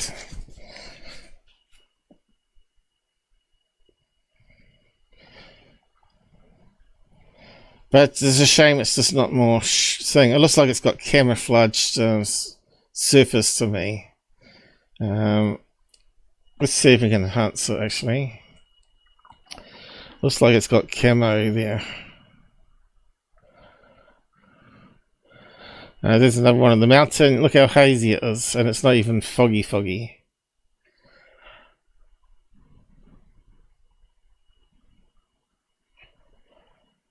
And there's a valley here. There's a valley there.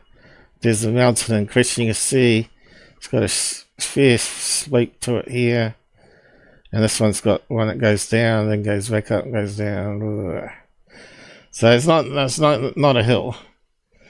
No. It's not clear enough. The angles are wrong. So I think we can debunk it. But yeah, let's just have a look at this again.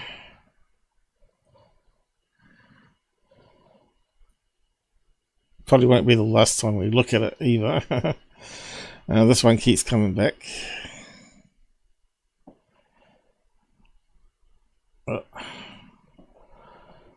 So I want to do that. Do that.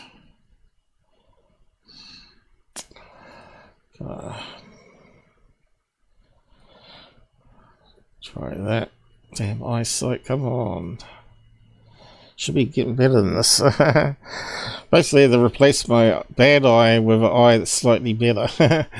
I want it to be 100% better for doing this stuff, but it may not ever happen.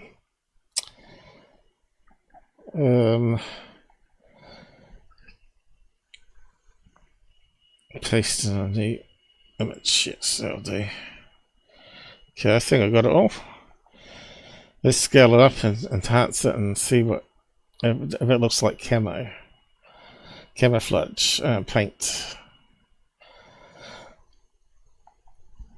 rather than a tree top with, a mountain top or hill top with trees on it. 192. Okay, not quite 1080p. Run it through some sharpening.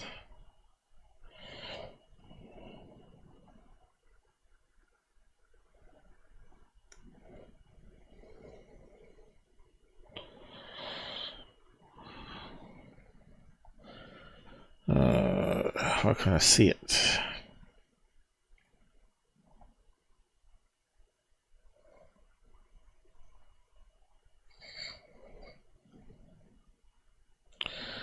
Here we go. Oh, CPU, come on. See how slow it went then. Okay, so we can do a sharpening. And next one, sharpen there, really.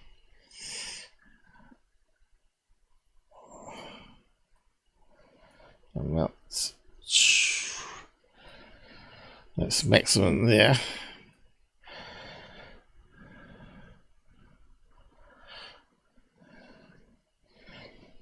Now, what's interesting is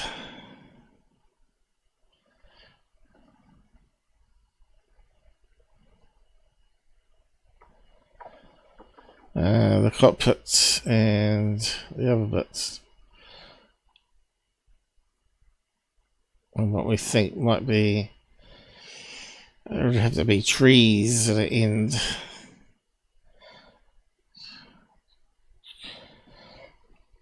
When you do it on that extreme sharpness, it looks like it could be bushes and rocks and snow, couldn't it?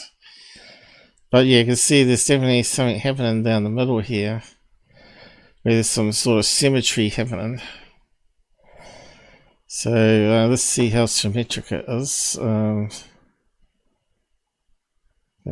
Just do it okay on that for the time being.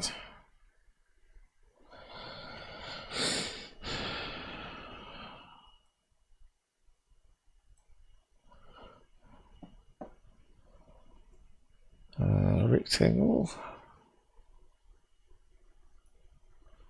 What else we got? Triangles. Rectangle would make sense, wouldn't it? Then you have to rotate it.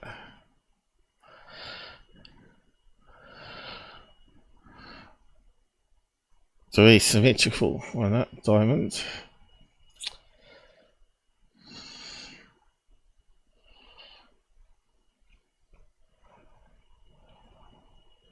Doesn't quite work.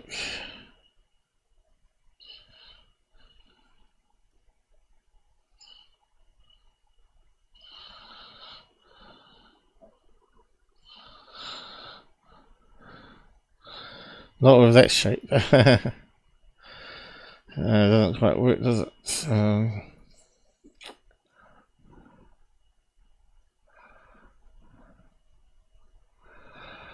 So, what else did we have? A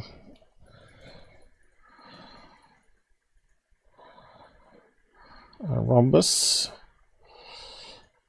Ones.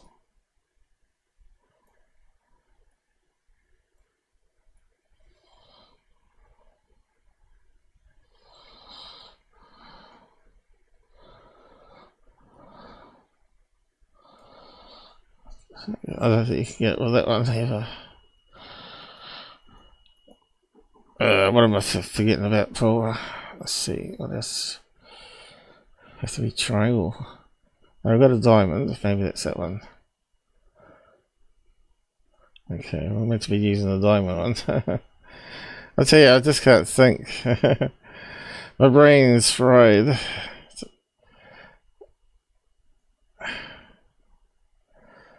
Let's see, can we get it to fit?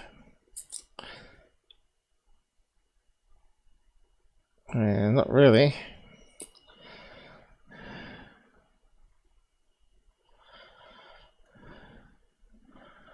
Slightly out there.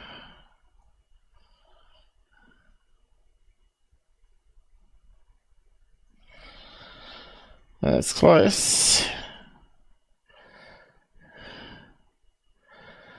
Give or take some atmospherics around the edges of cloud. That's a pretty good fit. And that wouldn't fit a mountain, would it? As we saw, the mountain had a bit that went down and then it went back up. And then it had this one that was more slopey. But that kind of suggests it is a diamond of some kind. And it looks like if we play around with this filtering,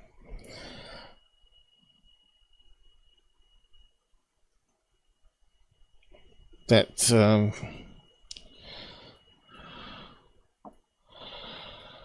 going to be camo. Oh, going too far now.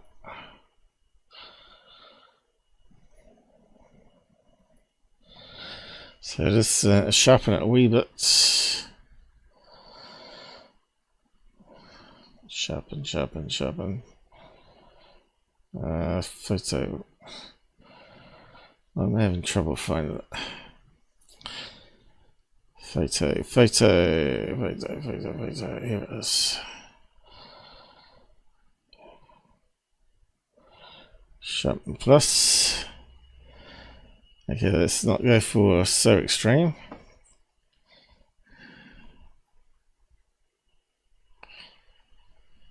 Chop it down here a bit.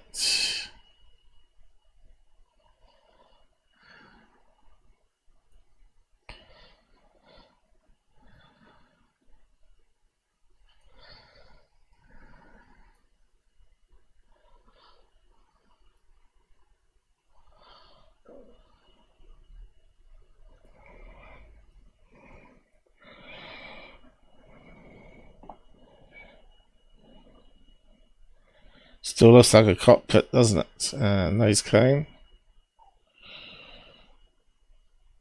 Also, it's got symmetry going down the middle here. And as we found out, the diamond shape does fit properly. Give or take some atmospherics on the edges.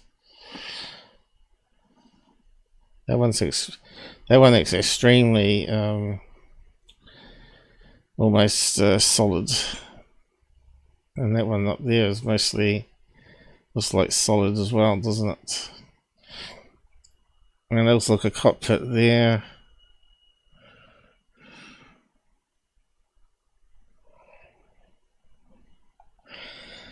So what type of planes were there? Let's see if we can match it up with two similar planes. Let's see, Debunk had something here.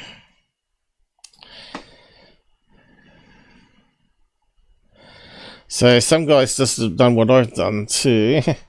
As we noticed that the mountain did actually drop off quite steeply on that side, and it had a bit that went back up and back down. So it looks like he's traced it the same way. And he's just added on the Calvine UFO, faded it out a wee bit.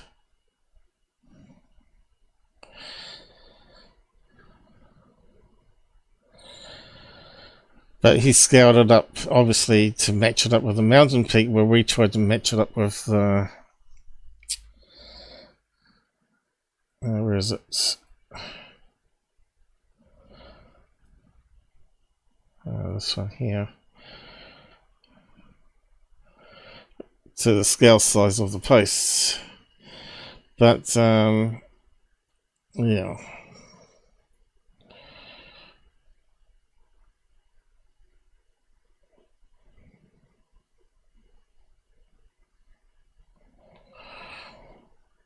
He's gone around for the outline, but I'm not sure if it's that one he's chosen.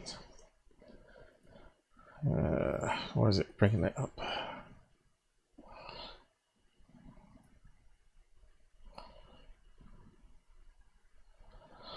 Well, that one there. But either way, the quality is not going to be there. It's just not. So it's just going to be smudgy, washed out.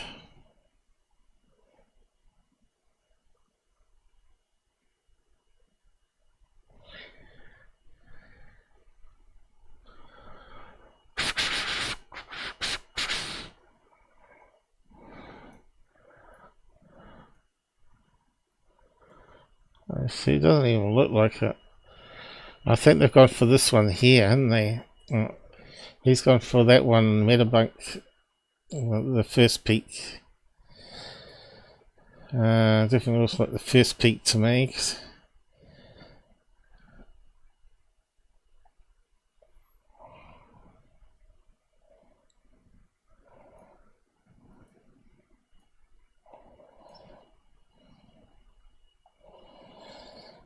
Which looks very much like that one there.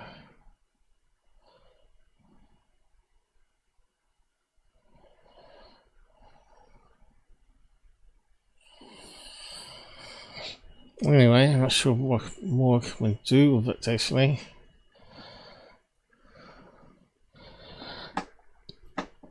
But find out what planes they were, and they reckon they're not Harrier jets on Debunk. Let's have a look. See, if you look at that one there where they darkened it,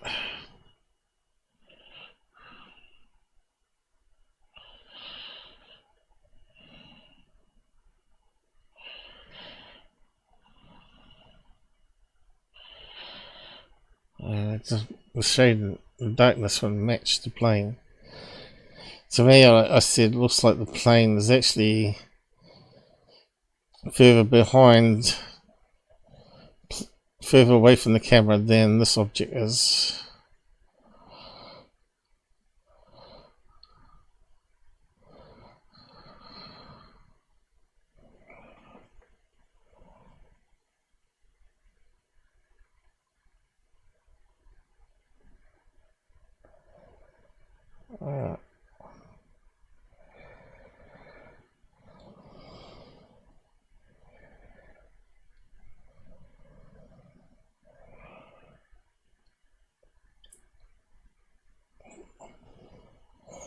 Where the planes were on here.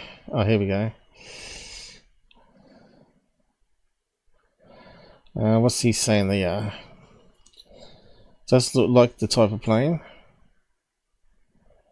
What is it though?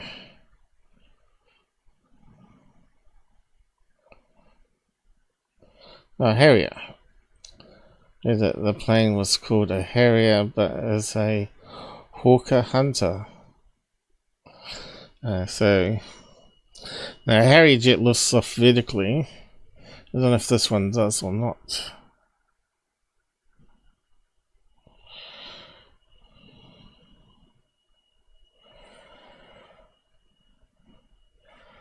But yeah, what would those single wing planes be? I don't think they've actually listed it here. If it was two single wing planes. There's that photo. And they're saying it's this. It doesn't help us what's on the side of the, if it's two planes on the blimp. Doesn't help us any. What single wing planes have we got?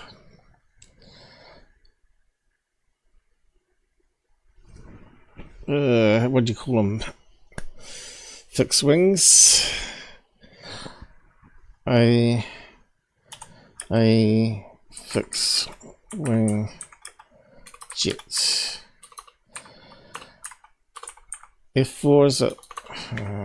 F4 is one, is it? That's not helping us.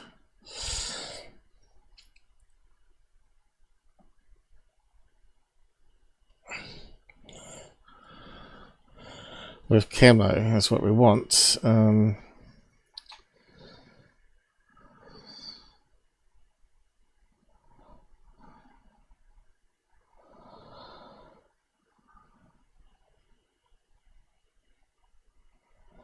Like this fixed wing. So what ones we got here?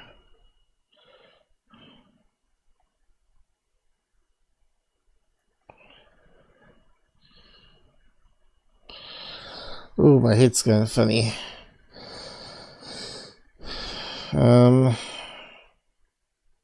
Compilation.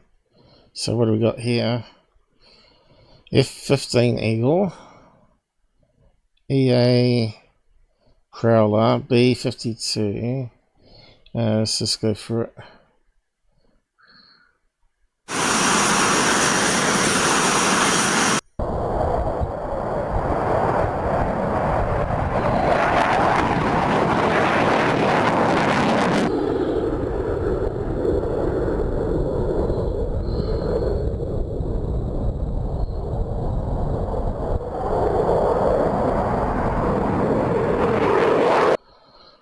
Still not the right profile, but those wings would go back to the tail fins, wouldn't they, and form an A shape.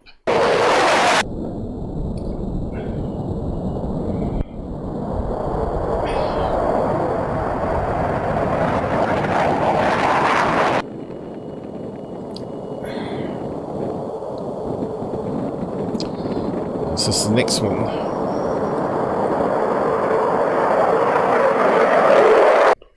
Okay, that one doesn't look like a single wing, but anyway.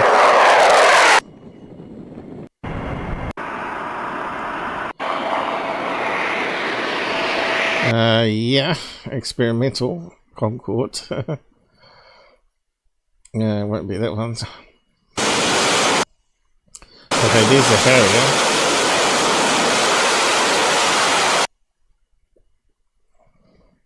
Harrier. What's this one? Now we're cooking. What's that one?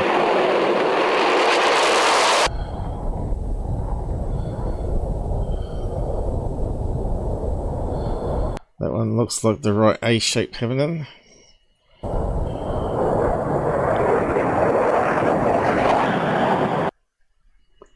And this one.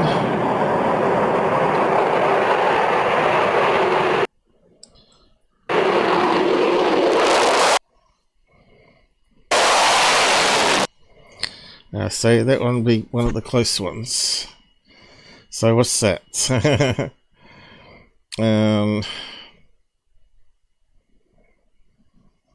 Typhoon, maybe? Or F2 Raptor, is it? Okay, Typhoon and Raptor. F-35 there too. Okay, let's just go through it. No, we don't want to go there. I want to go here. Raptor, was it?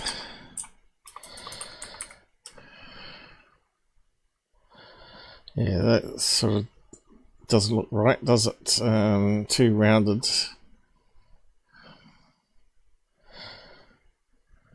What else we got? 35, is it?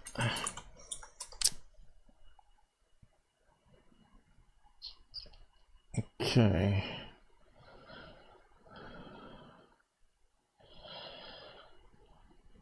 Telfin doesn't look right, but does that sort of doesn't look quite right.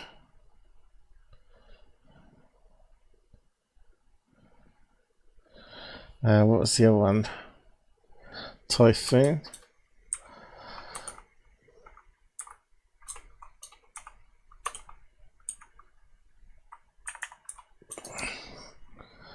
Typhoon.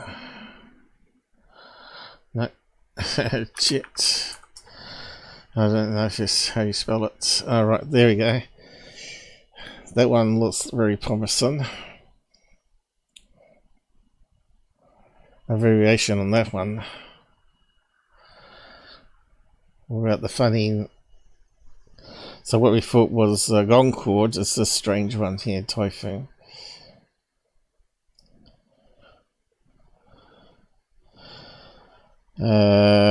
With Cammo. It's got that very pointy nose on it too, and there's the white bit that reflects like a cabin bay on it. See? This one's reversed it somehow.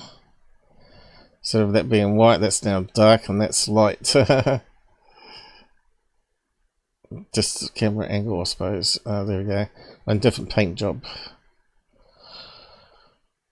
So we want camo.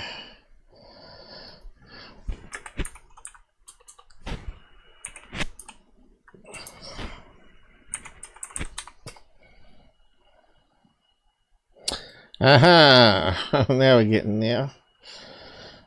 Now, if it's experimental, it probably wouldn't have RF circular bits on there.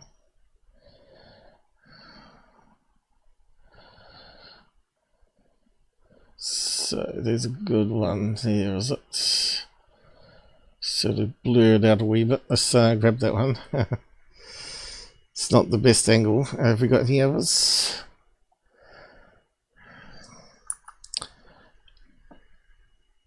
That's underneath, unfortunate. We want a top view like that with camo.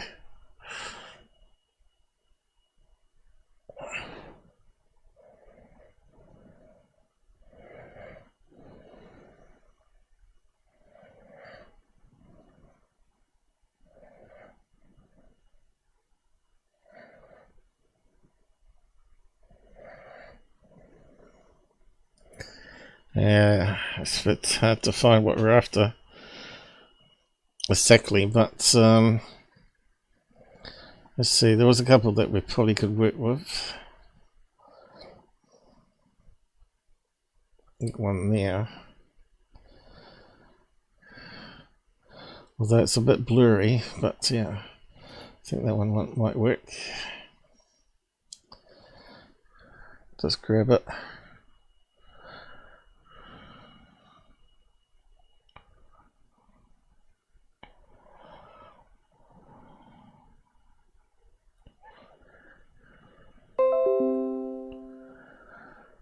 Okay, so it looks like you can see straight away the problems with matching it. So I'll just paste it as a layer. Oh, stuffing it up. Layer.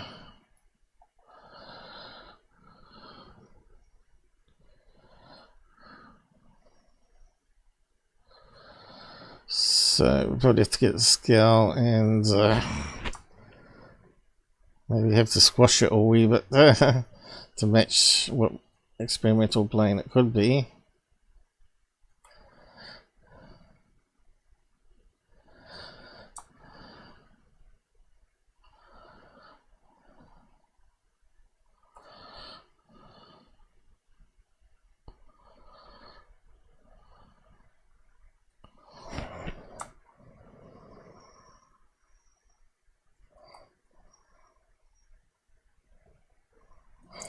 Okay, let's get rid of some of the outside.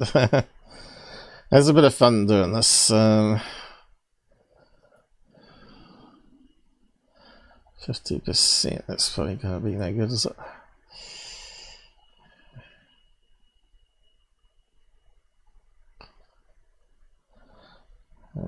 Outside, that's not too bad. Okay, let's start erasing.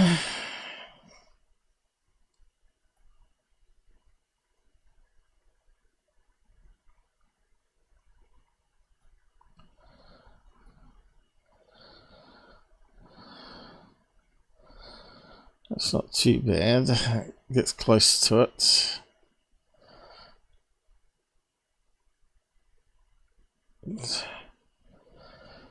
Okay. You can see the color here is sort of matching, but we should have to convert it to black and white, or what you call that funny off-color black and white on color print. How would you do that though? Adjustments. It's not really black and white. Yeah, it looks like I should have done that before. It didn't work.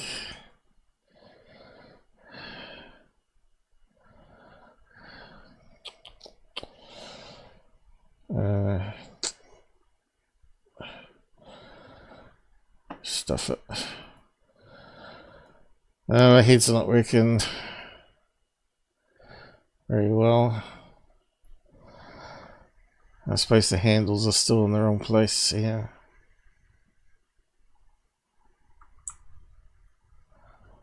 It's not too bad. Maybe he's fixed it up. Yeah, it looks like.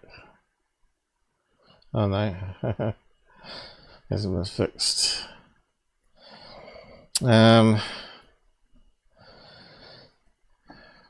Make it transparent here. Come on, computer, where are you?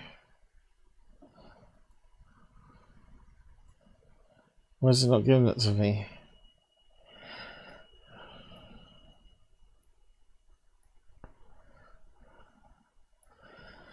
Okay, that gives us some idea.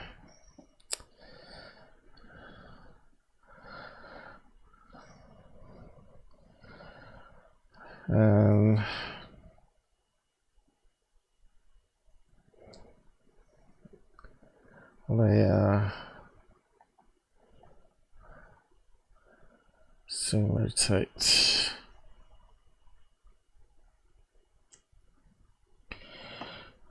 not quite pitch angle, is it?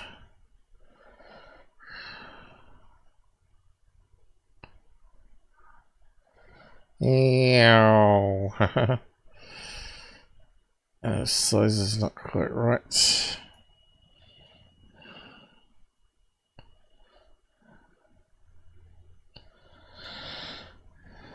Oh, as soon as you let go,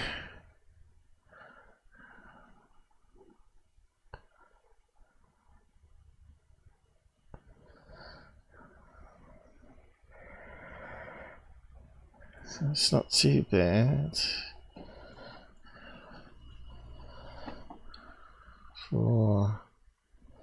But then it's too small, isn't it? So we need to stretch it that way. I think you'd have to stretch it to a different type of plane. So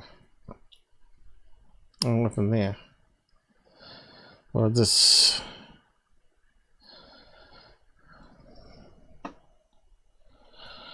so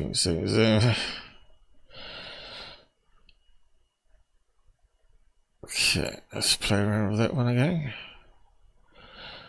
It's mucked up again.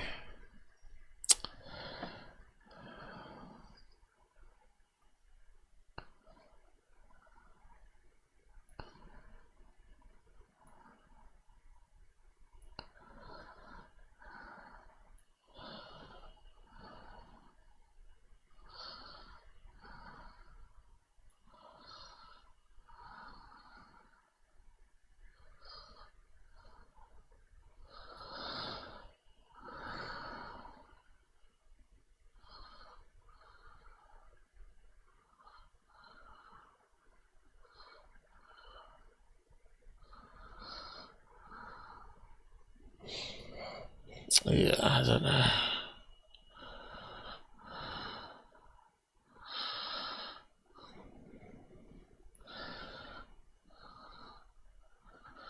Too complicated for me today, anyway. For this time of day, yeah.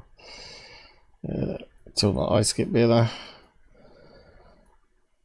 So let's go back to this. If you blur that, blur,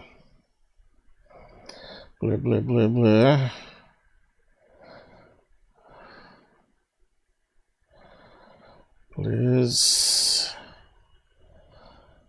color scene blur, try that one.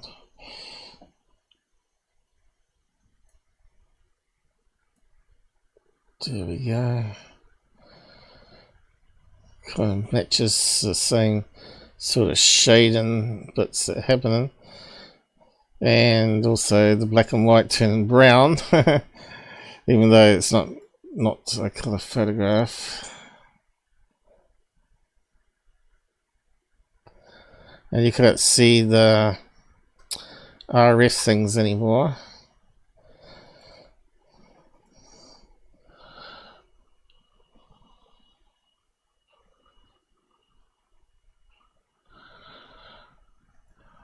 Where's the grab handles gone? Yeah.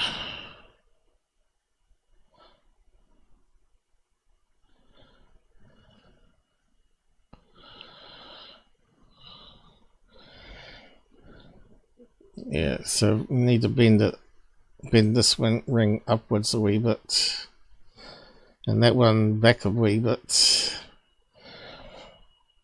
And it probably would fit almost. Get rid of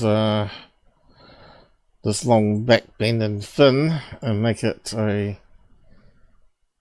like the other plane, which has two little fins in the middle, and then replicate it. I think there would be your match. Paste into a new layer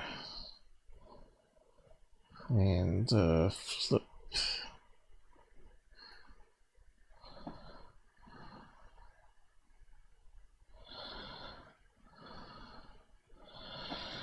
See, that's sort of got a similar crazy nose happening. So could that be like a little wing bits at the front with another experimental nose on it?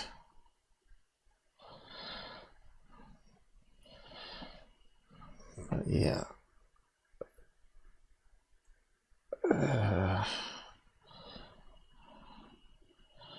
The shading sort of matches for me. Where the cockpit would be too. Right there. And right there. Anyway, leave you to think about that. Maybe someone else can take that a bit further on with the thinking. But you can see you could have easily a drop lighter than airship blimp in between 4 planes, to this side to the other side, to keep the balance right.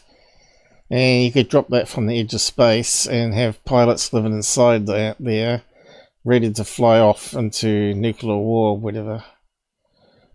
Or somewhere over Europe where they need to be ready for US defences or whatever.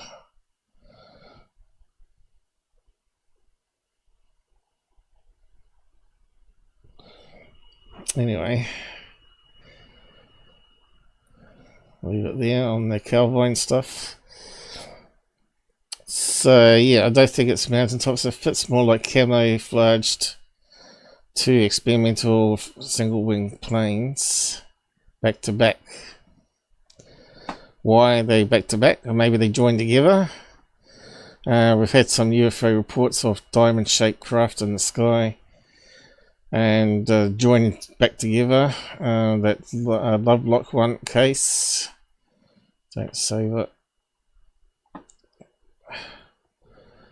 Probably I should have saved the jets back to back on and stuff that I just played with there, but we can always take a screen snapshot from the live stream later, I guess. I'll post a link to that on there just in case you want to grab the image. See if you can come up with a better plane. Doesn't have to be me doing all this sort of stuff, because you guys can do it also. You can become researchers.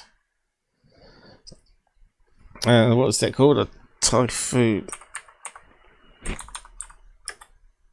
It's probably spelled wrong, is it?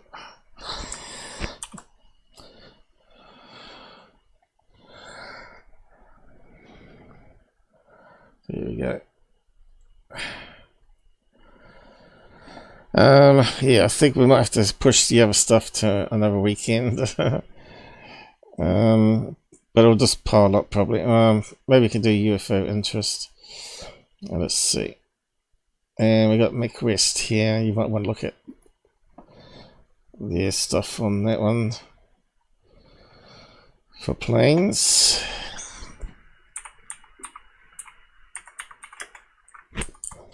But notice they're looking at the Harrier jet, not the object itself, being back-to-back planes like I was.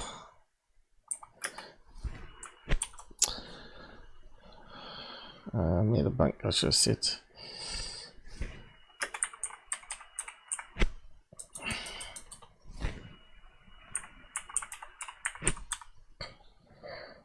Debunk, that will do.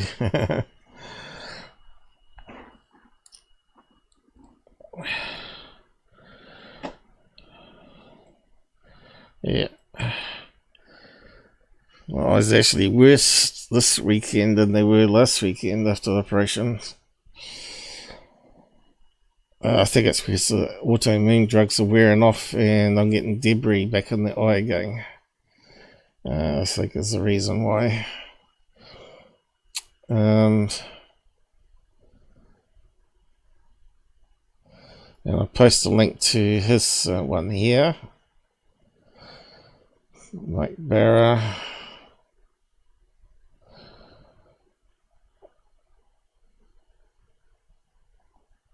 But yeah, I can't see it being any of those hilltops myself. The sides are too straight for a mountain. But I can understand his thinking on it. Looks very similar.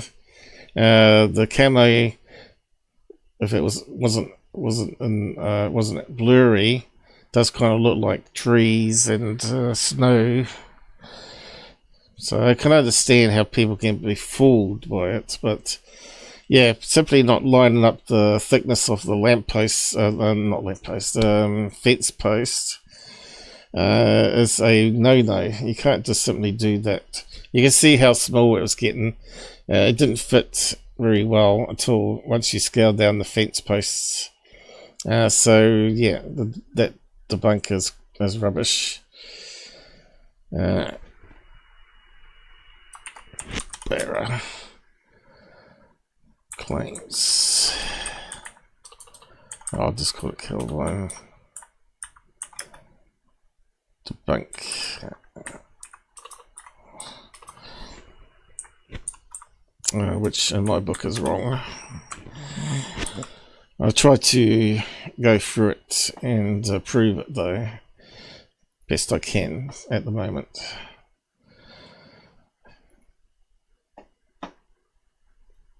Hopefully it's appended onto the last episodes after that disconnect.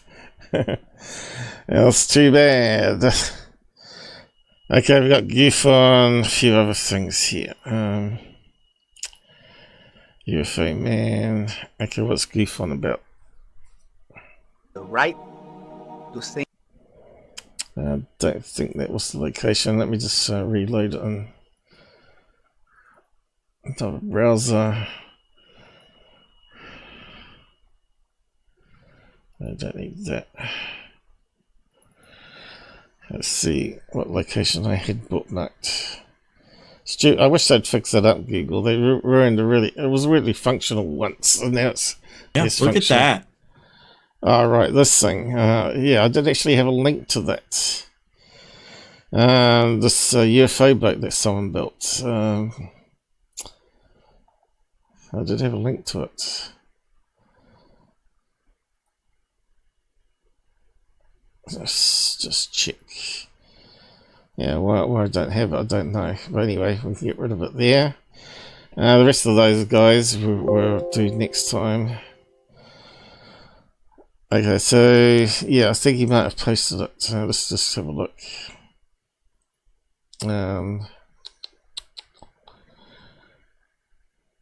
And if you saw that coming down the river, you would think it was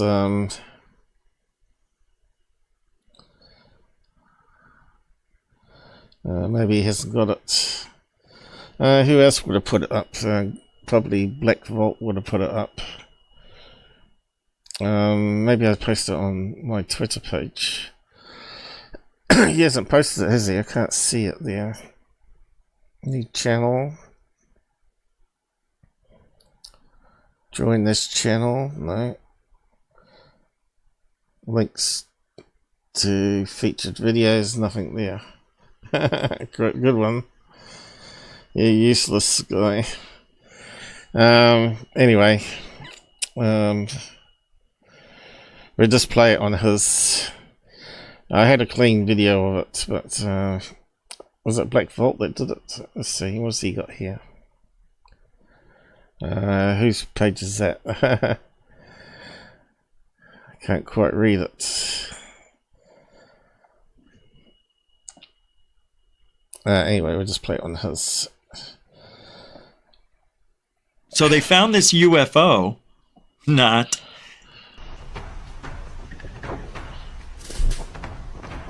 I mean, really, guys. You know what I mean?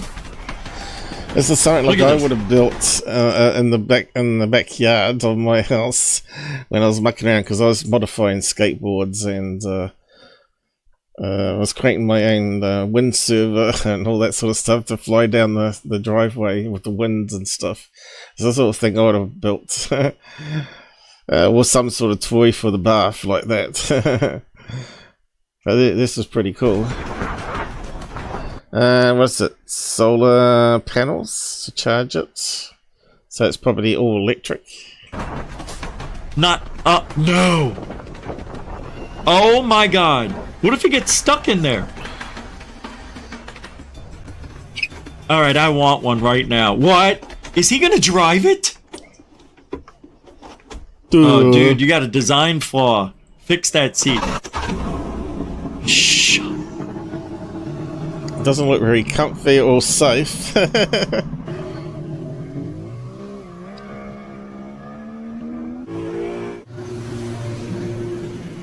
So you could fly that down the river, film it, and put it up on the UFO channel, third phase of the moon, and say, this UFO crash landed in the river.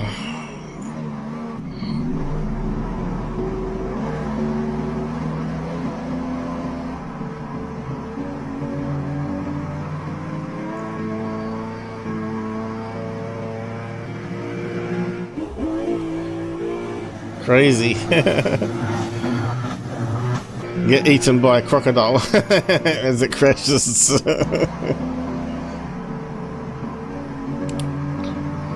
It's really good.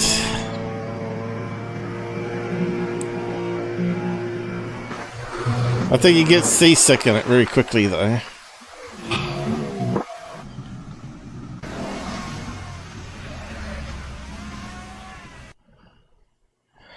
Anyway, I had a better link of it. I was going to share the link with that craft. I think there might be.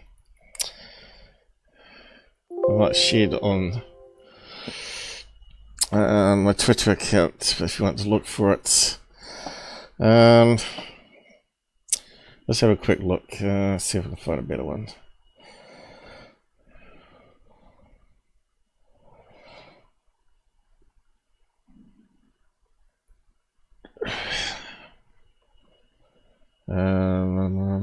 Where is it? There.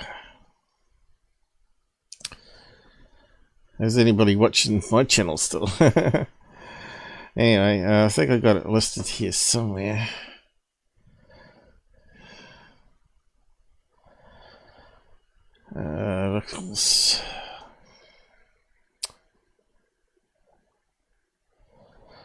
I should really go for UFO interest. So another thing SpaceX is doing here is creating a tower that actually grabs hold of the rocket like a big robot. Grabs the two boosters. Why? I don't know. Booster catcher. Flight 5.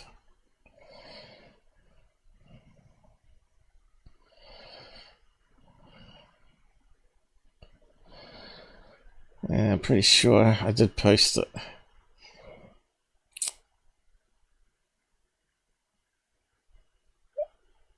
But where? Yeah, what does it look like? So that was last week. Was it there? No. Cool about the grifter.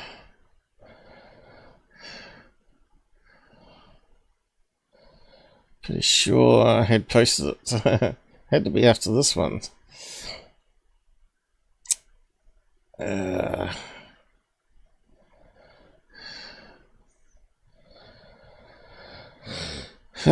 dear.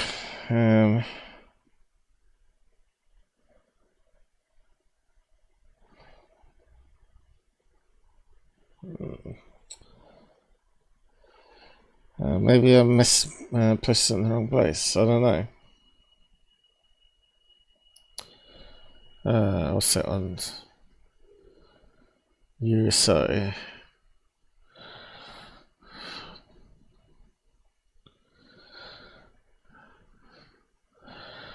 I could have sworn I shared it. Anyway. Probably wasted my time trying to find it. I'm sure you guys can find it anyway.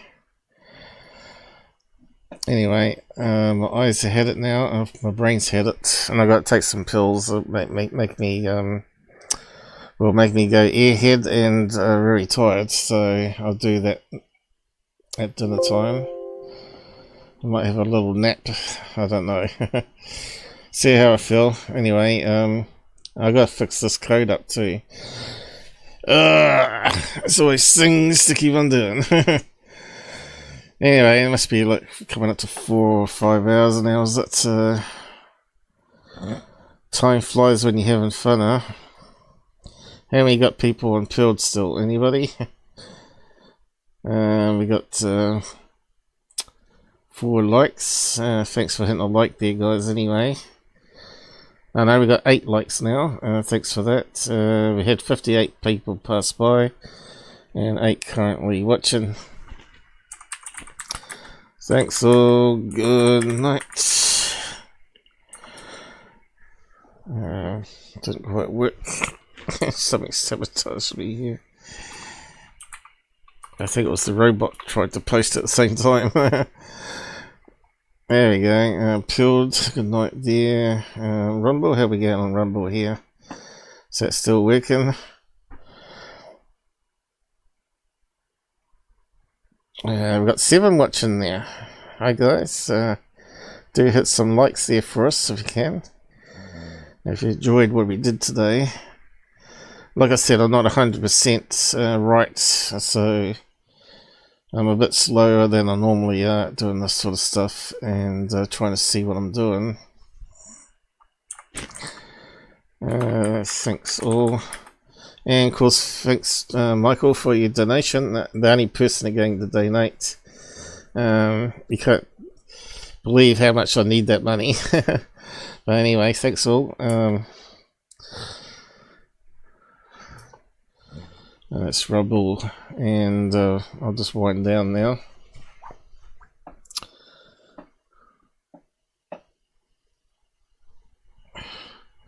I'll fix that up later. And come on, Paul, what are you doing? You gotta be ending end credits now. Yeah, what is time limit on this? Oh, coming up to 5 hours. I wasn't far wrong, was I? No wonder I can't think. Plus I started really early because of the time daylight until I adjust to that again. So it would have been better for you guys in Europe and UK today. You would have got an hour extra until your daylight savings kicks in a month's time as well, and you'll be going back hours. So enjoy it while you can for a couple of weeks.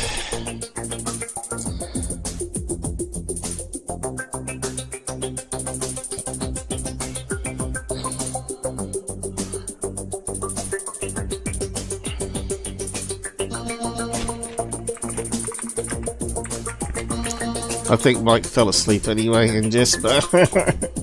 Is Jesper still there?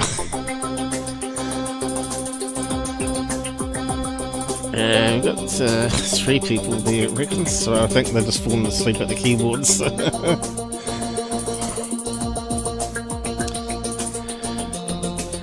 going to be really annoying if that